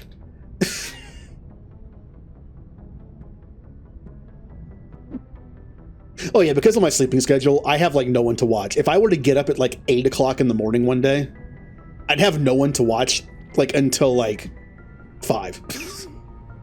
But now that Nixie streams in the mornings, I have a morning person to watch. Oh, my ghost cards.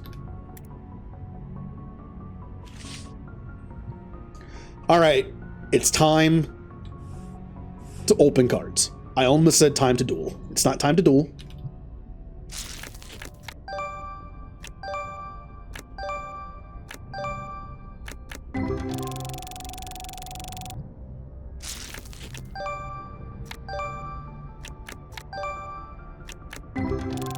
All right. I mean, I need a bunch of cards. This game has a ton of cards. Every card has a common, like every card has its regular form, a silver form, a gold form, an EX form, a full art form, a hollow form, I believe a hollow EX form, no, a hollow full art form. That's the best one. So there's a lot of cards. Every card has like 7 versions of it.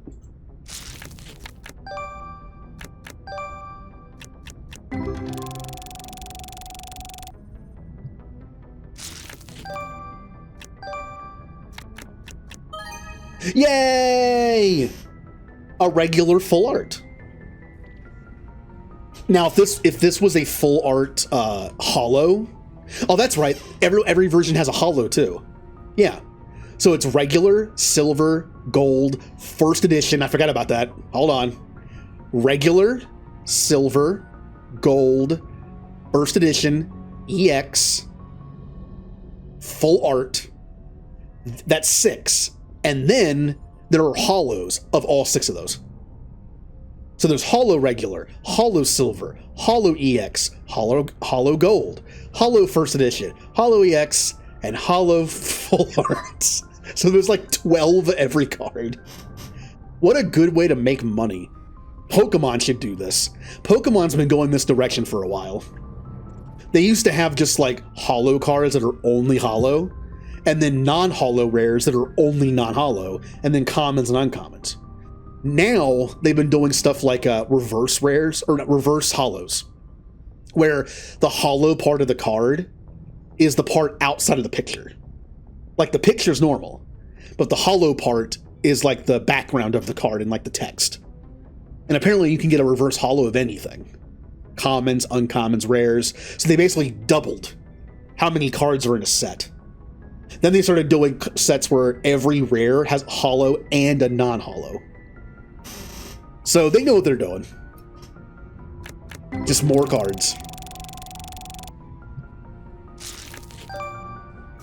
Just clam, bird, worm, fish, thing.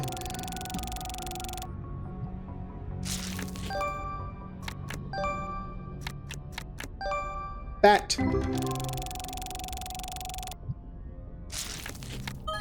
Ooh. I believe this card is new. Like new, as in when I played this game last, this Tetramon didn't exist. They've also replaced some of the art. Because of the whole AI art thing that I mentioned before. They commissioned people like years ago to do the art for this game and their app. But apparently some of the artists they commissioned were on Fiverr and they used AI, so they like recommissioned some of their art. Which I can appreciate.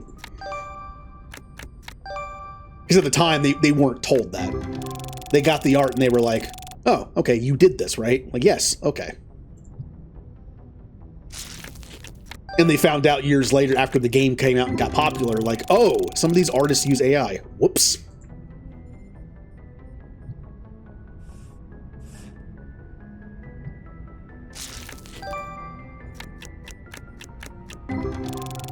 So yeah, so there are some Tetramons that have different art now because of it.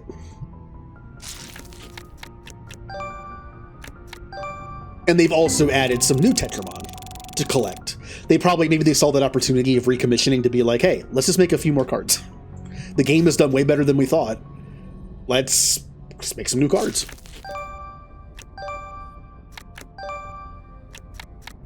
I believe that Wereboo, that's new art. You can tell the style of some of these artists. Like this one right here, I can't use my... From left to right, you can see that the three on the left have the same artist. And they have a very similar style. But the one after that is different. And then, like, same.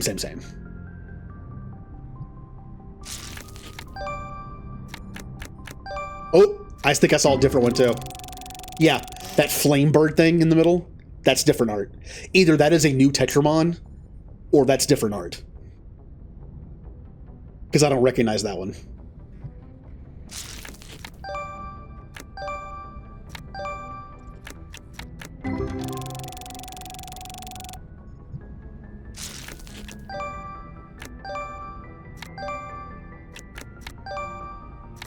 I think that Helio is also new art. I'm pretty sure Helio existed from the beginning, but I'm pretty sure that's different art. Also, that sludge thing is a new Tetramon.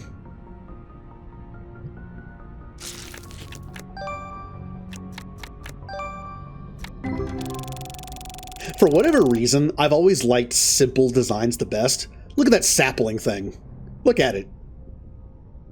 It's literally just like eyes and a small mouth, but I like it. It's one of my favorite. It's so simple, but just look at it. I don't know why. It's just, yeah, it's just like the simplest little design.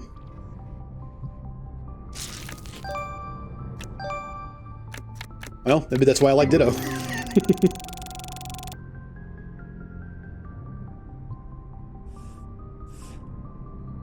I especially love the Ditto in the anime when they copied a Pokemon, but still retained its stupid derpy face. That's a classic episode.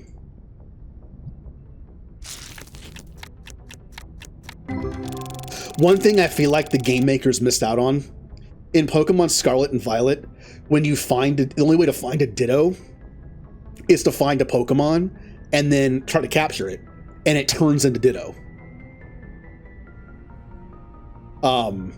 Like when you fight it, it immediately changes into a Ditto, so you know it's a Ditto. But you can't see it. You can at no point can you see a Ditto on the screen until you fight it. It's like Zorua with its ability. That's why it's kind of hard to find Ditto. You have to like fight everything in the area to see if it's a Ditto. They missed an opportunity. They should have made the face of the Pokemon they were turning into have that face. That's how you can tell it's a Ditto. And it's a callback to the anime. Of course, they're not going to do that. But considering how the game runs, I don't think they would take the time to do that.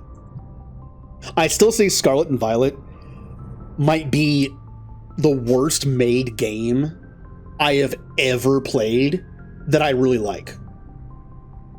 If only it played better. It has so many cool ideas. I like it. I obviously like it. I still play it. I have 5 save files at the end game. I played through the game 5 times. But it just runs so badly.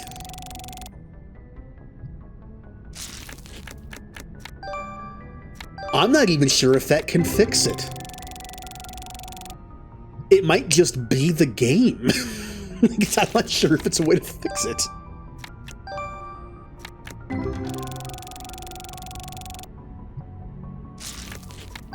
I know when it's emulated, it fixes it, but that's emulation. Emulators can like do that thing where it adds frames, speeds up the game and adds frames and fixes that kind of stuff. I'm not sure if they can fix it on console. Maybe.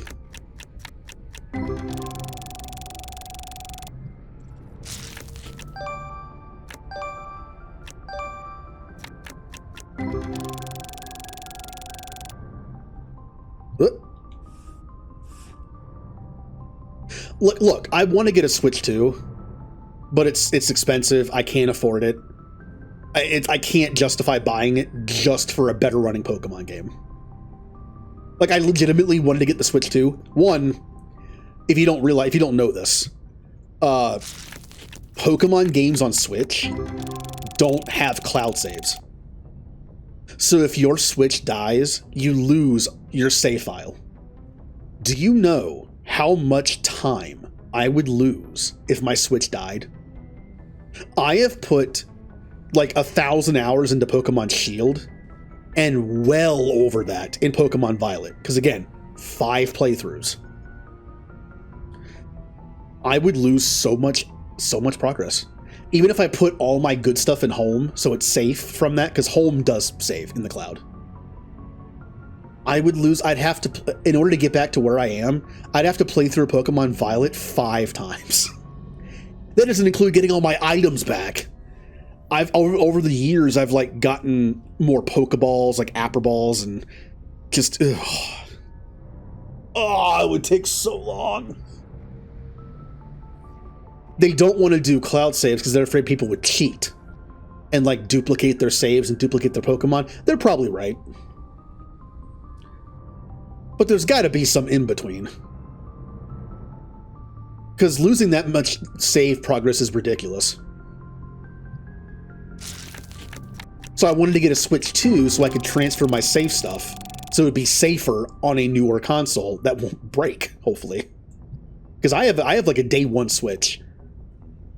The fan is not doing well. When my Switch turns on, all I hear is like...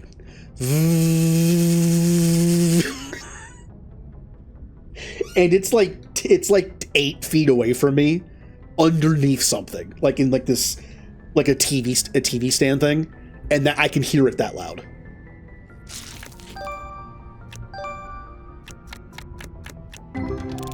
I'm afraid it's gonna die, and I'm gonna lose all my progress in those games.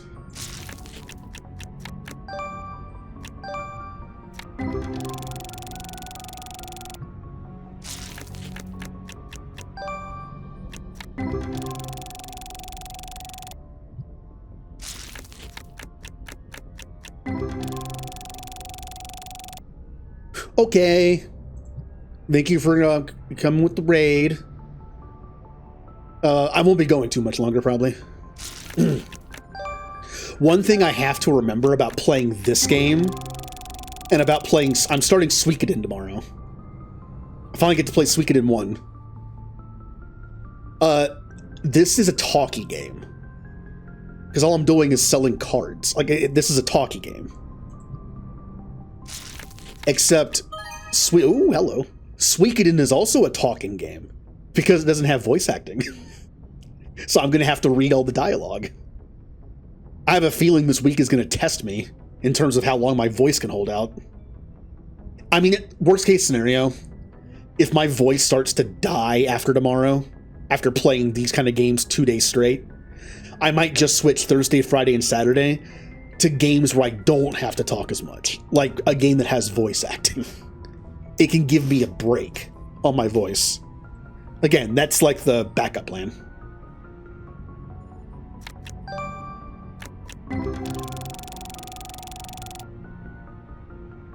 What?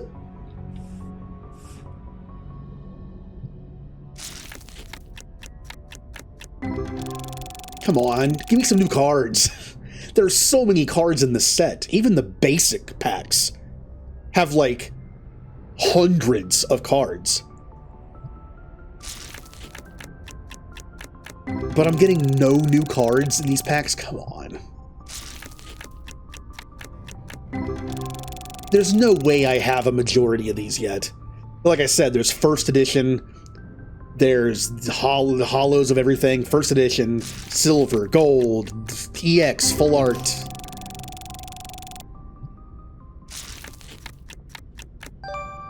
Yay, a silver. They're not worth... In fact, the only kind of card that's really worth a lot is the full art.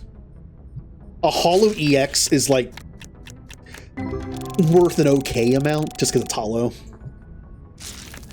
But a hollow full art is what you want.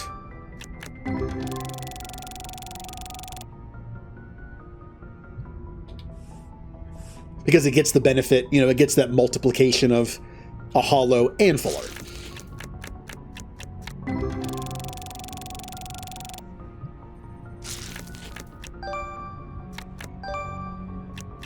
Also, Julie, I'm going to point something out next time I see him. There's a Tetramon design that reminds me of somebody that we both know. I want to see if you see it. If I get it again, I'll point it out.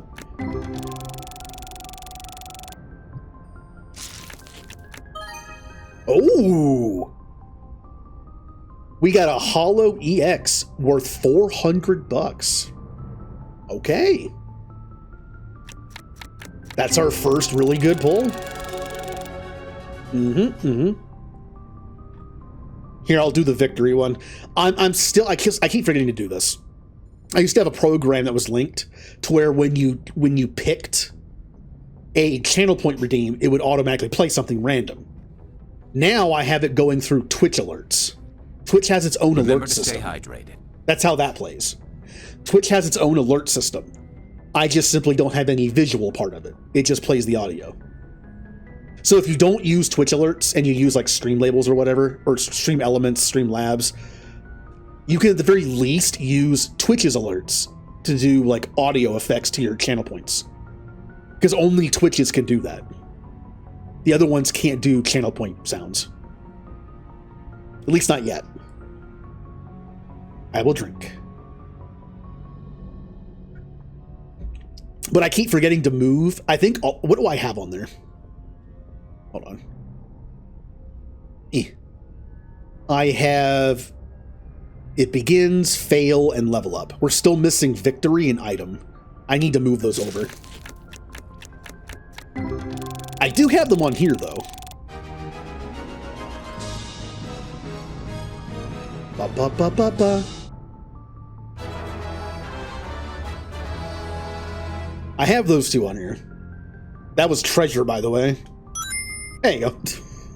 That's more like it.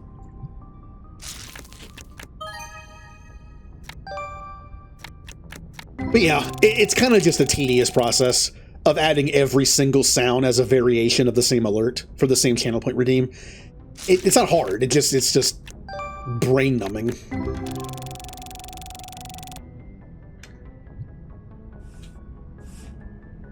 Because you have to go through. There's like 5 tabs of settings, and you have to go through like all of it. It's I don't know. Like I said, just brain numbing.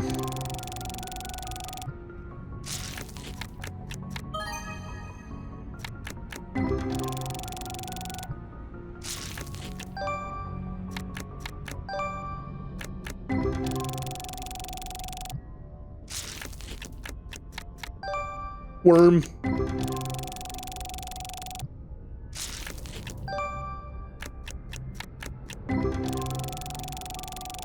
Now I will say, when I told you that there's a design that kind of reminds me of someone we both know, the sapling thing kind of has that look to it. I know I said it's a simple design, but that kind of, like, there's one that's a little closer.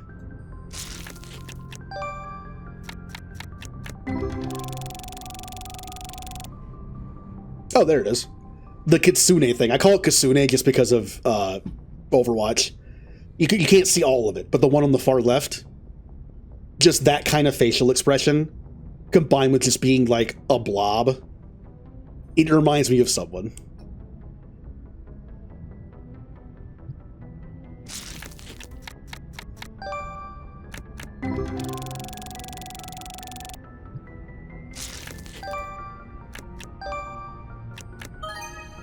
Ooh, another Hollow EX and a Hollow Silver. You can see the drop off on the amount it's worth. Not bad.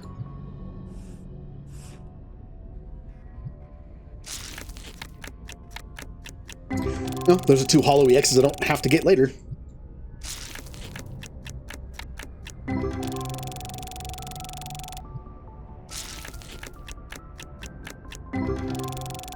Also, Julie, I'm pretty sure you're subbed to them. That's a hint.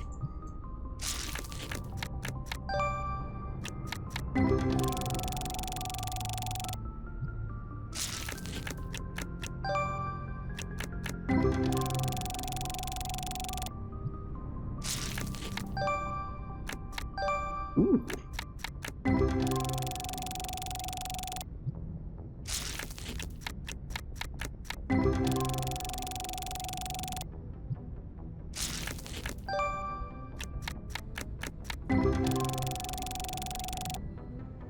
No, the box is empty. That's okay, we have one more.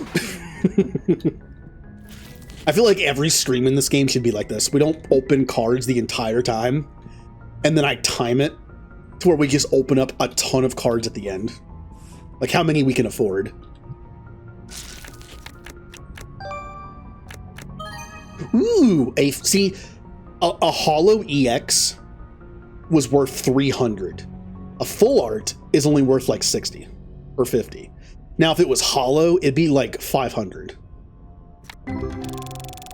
You need that like multiplication of value.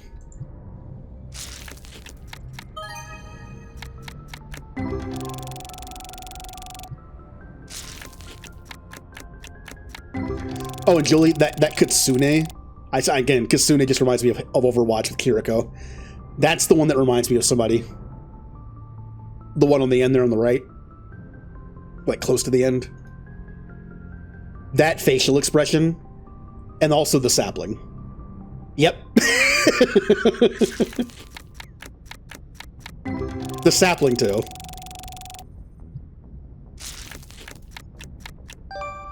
Like, that's them.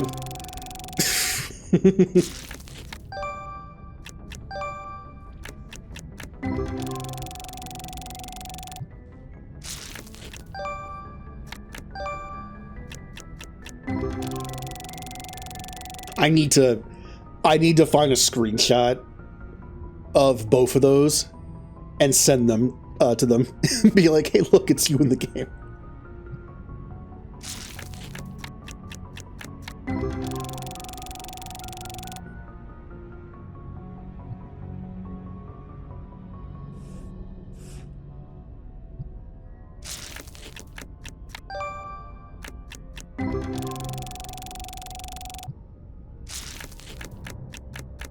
Oh, I should have done this when Nixie was still here. I didn't even think about it. I started to do this thing where, like, you know how some streamers have a thing where they can play a random clip from somebody's channel? I don't have that. Again, I don't like to connect stuff to my account too often, so it's like I don't want those kind of things. However, I made kind of a manual one where I asked people that I know who stream to send me links to clips of their channel. And I manually put them in my stream deck and can play them with a button press. Now, unfortunately, it was supposed to be a random button that I could hit that would play a random clip from a file. Problem is, with Stream Deck, you can't do multi-actions within random actions. Meaning I can't have a multi-action of like turn on visibility of scene, delay, turn off visibility, and have that be grouped into a random. Random can only be one thing. And since I have to be able to turn it on and off, I can't do that. So I have to just have them numbered between 1 and whatever, and just pick one. So, like, for Nixie, for instance, number 4.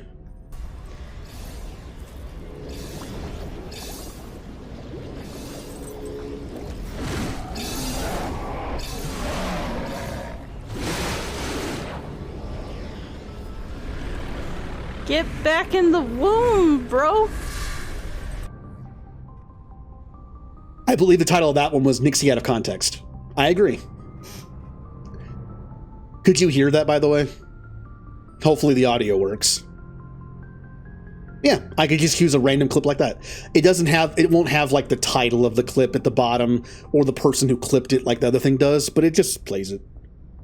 Again, simple, but it works. Also, it lets people control which clips play. I don't know about you, but I have a lot of clips that are just kind of there. Like, they're not worth deleting, they're just there. So if someone does that for me, and it plays one of them, I'm just kind of like, funny clip of nothing. It's kind of awkward. So I let people choose the clips they want to play, so that doesn't happen.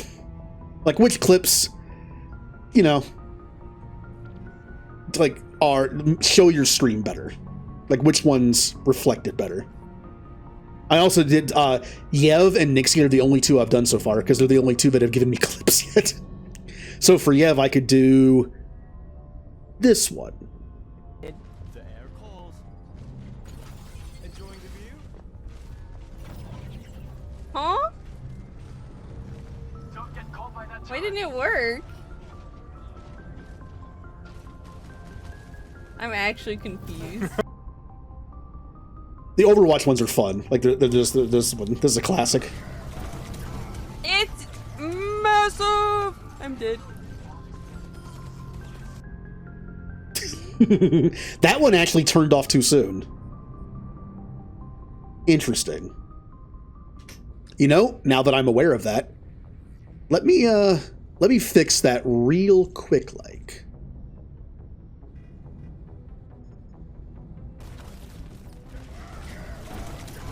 It's massive! I'm dead. Okay, let me change the delay to 9.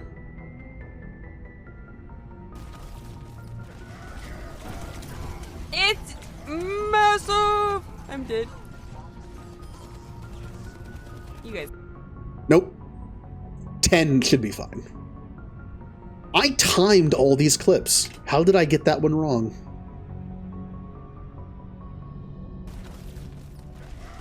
Interesting. That should be fine. It's massive! I'm dead. You guys got this. Yeah, it cuts off right about there. Yeah, we're good. I have to make the delay, you know, like a second more than the clip is long, because the delay has to be manual. It won't just turn off when it's done. Yeah, there's Yev. I think the sapling is closer than the other one. I just like the Kitsune one being her because it's Kiriko.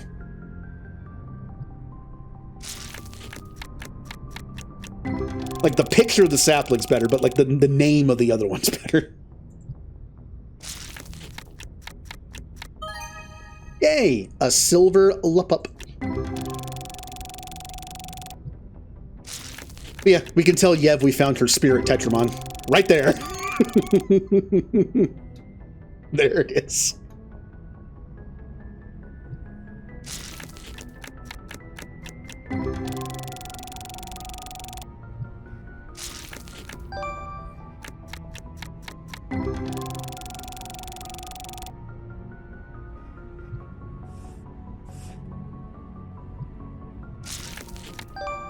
Ooh. Okay. I mean, they're not worth much, but I'll take them because I need them.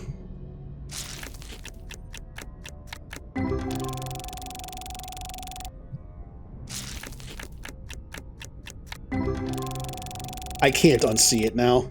Every time I see that thing.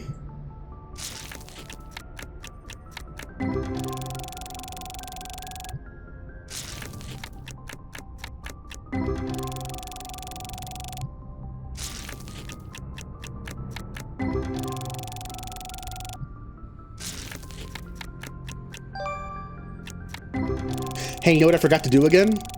Get my smoothie out of the fridge and drink it while I'm streaming. It's supposed to be a meal replacement so I don't have to eat after stream. But if I'm going to drink it after stream, then what's the point? I might as well eat something. I'll do it eventually. I don't like to take breaks when I stream.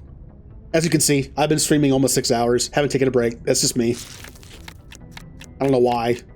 I just have that, like, focus of, like, do what doing until done. Even if it's not good for me. Ooh. A silver hollow bat ring. Nope, there's the other Yev one.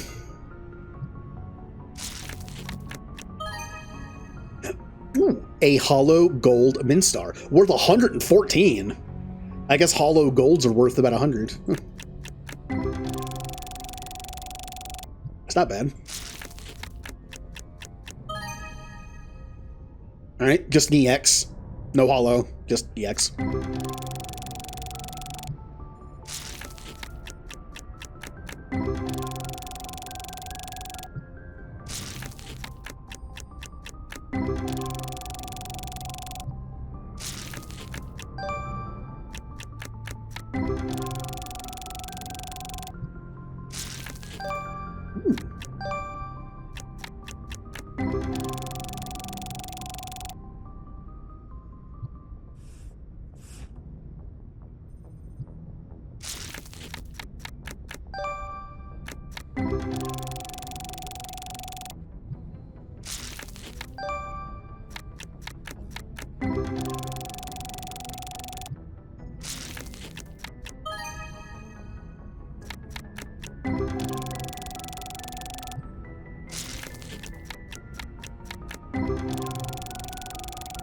I have so many sapling cards. I know, I'm just noticing them. Because of the thing, I'm just noticing them more.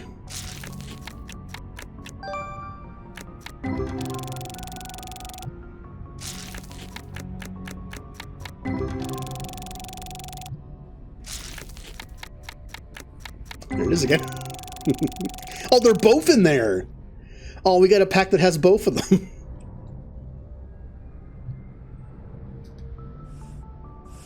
Do do do do do do do do do do do do do.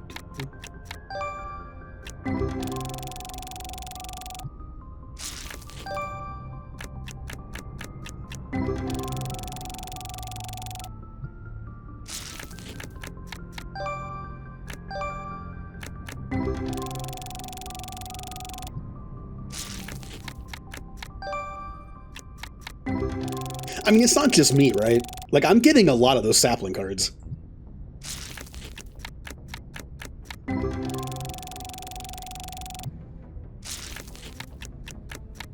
Of course, I say it, now I'm not getting any.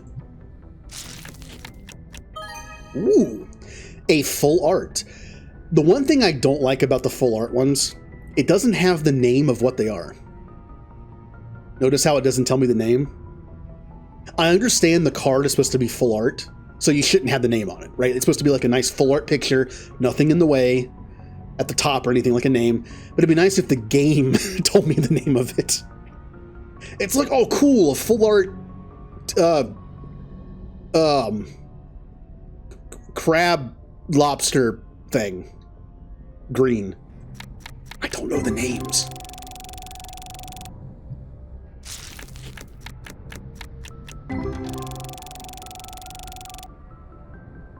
Aw, only 2 boxes left. No, no, stop hitting all the wrong buttons. Reason why I don't like keyboard and mouse. Keyboard has too many buttons.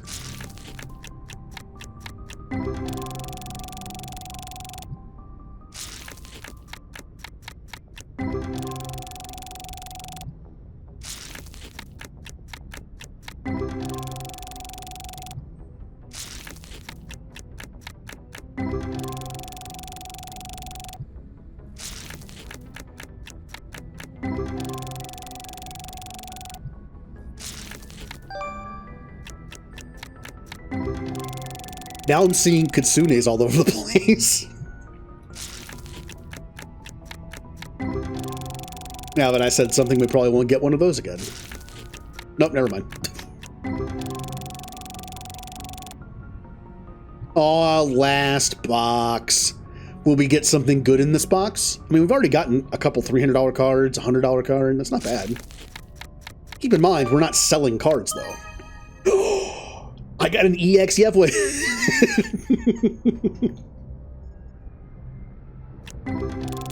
I would love if we could end this with a full art of the sapling or the kitsune. Just to complete the joke. You know, I want that. I want that card.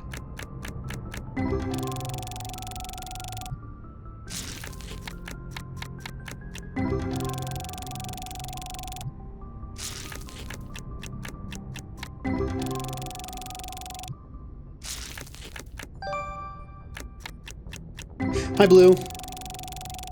We're just opening some card packs to end the stream. I started a new shop.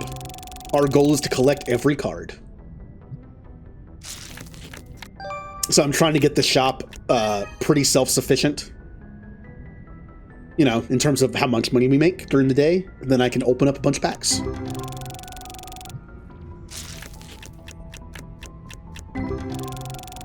And yes, I opened up an entire store just to fuel my card pack opening problem. I still say that's a... I mean, you're going all in at that point, right? Imagine in real life, again, like opening up a card shop like this, just so you could use the profit to pay for your own card addiction. Like, I opened up a card shop just so I could open cards. I'm sure it wouldn't be the first time somebody's done that. Oh, everything's full. You know, just so we don't have any boxes lying around haphazardly on the ground, what do you say we open up all our overflow? It's overflow, right? We don't need... Oh, hello. A full art? That thing.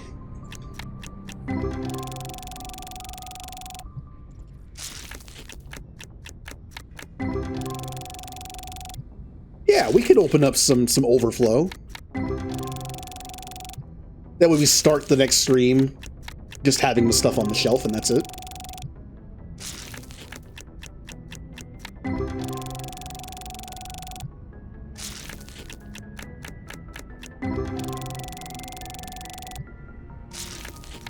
We're also getting experience opening up packs. That does help. We want level 16 so we can buy the box. I believe it's level 16. You can buy the box of the epic packs. So I can finally put something here.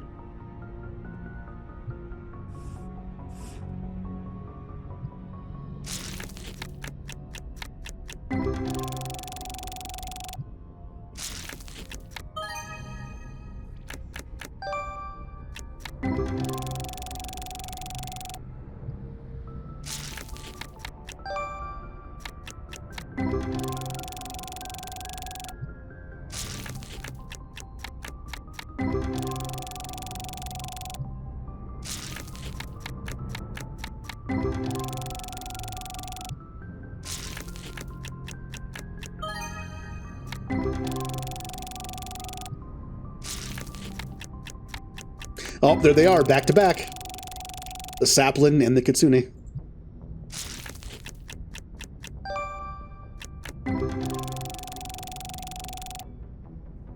All right, so this box is done. Then we got some, well, nope. We got some packs in here. Yeah. Everything in here should be new.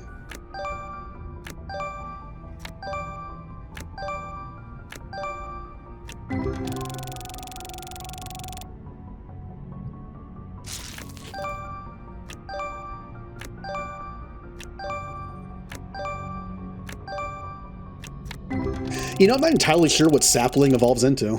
I kind of want to see what it looks like. Oh, okay.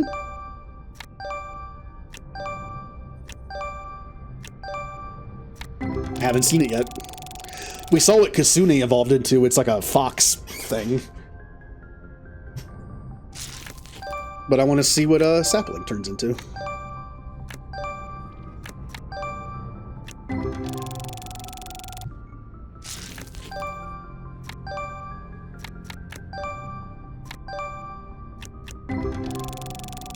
Oh, pig turns into bigger pig.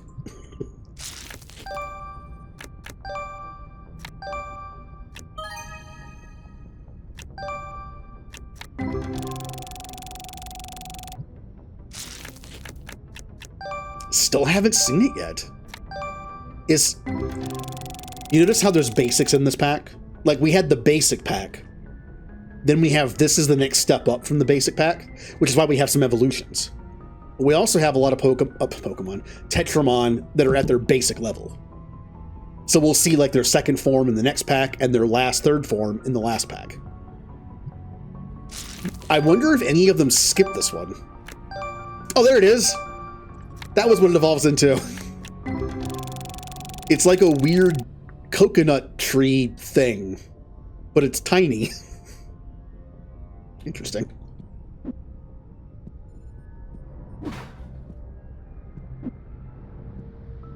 Well, it does seem we have an entire, almost full box of the epic one. I mean...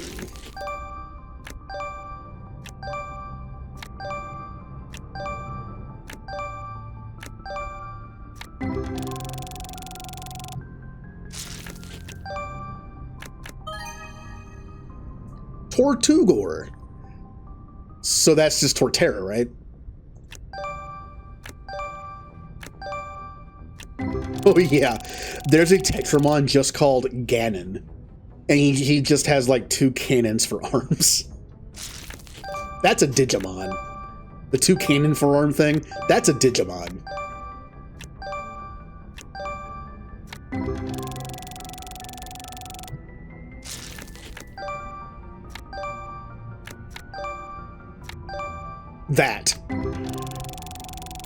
That is 100% a Digimon look.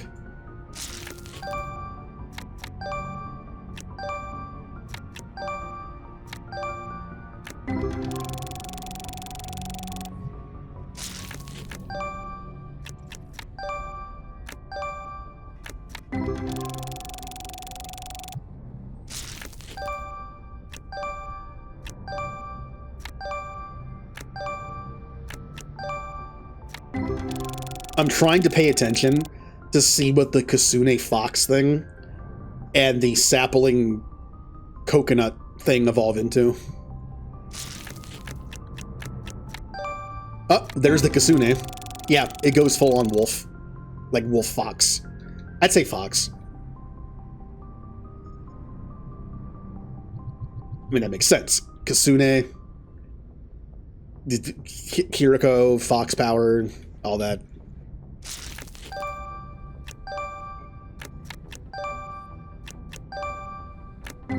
Is that just a buff crab? It is a buff crab.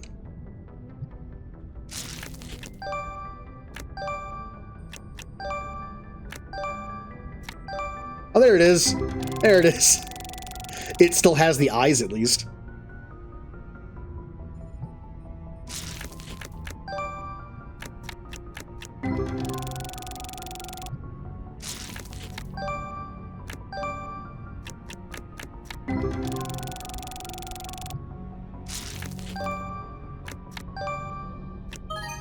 Ooh. I feel like one of my goals now is just to get a full art sapling or Kasune. That's like our current short-term goal.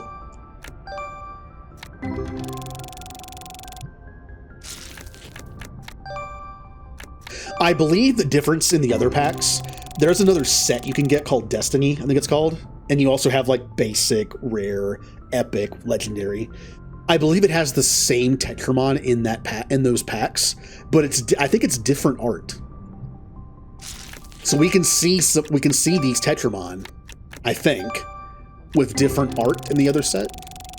Again, it's been a while since I played this, but that means we could see stuff like those two in different art. We'll see if they still look like the person I'm talking about.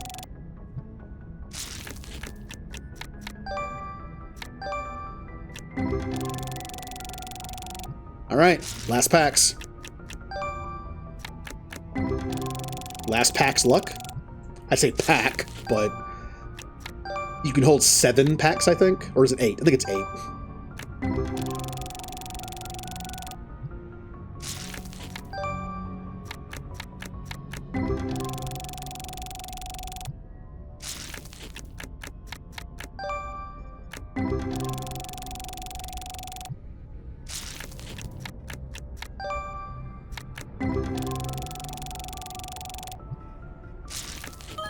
Ooh. We have an EX3s. Oh, get it? Because there's 3 heads and it's cold? That's a Pokemon name. Yeah. Oh. A first edition holo Gecko Flare. Oh, that was the last pack. No! That's okay. We'll have more packs to open on Thursday. And Saturday. We'll do the same thing. We'll keep the store going. We'll keep making money, and then in the end, we'll just order a bunch of cards and open them up at the end. I like waiting till the end to open up a ton. All right, save the game. Oh yeah, I have multiple save files here. We will replace this one.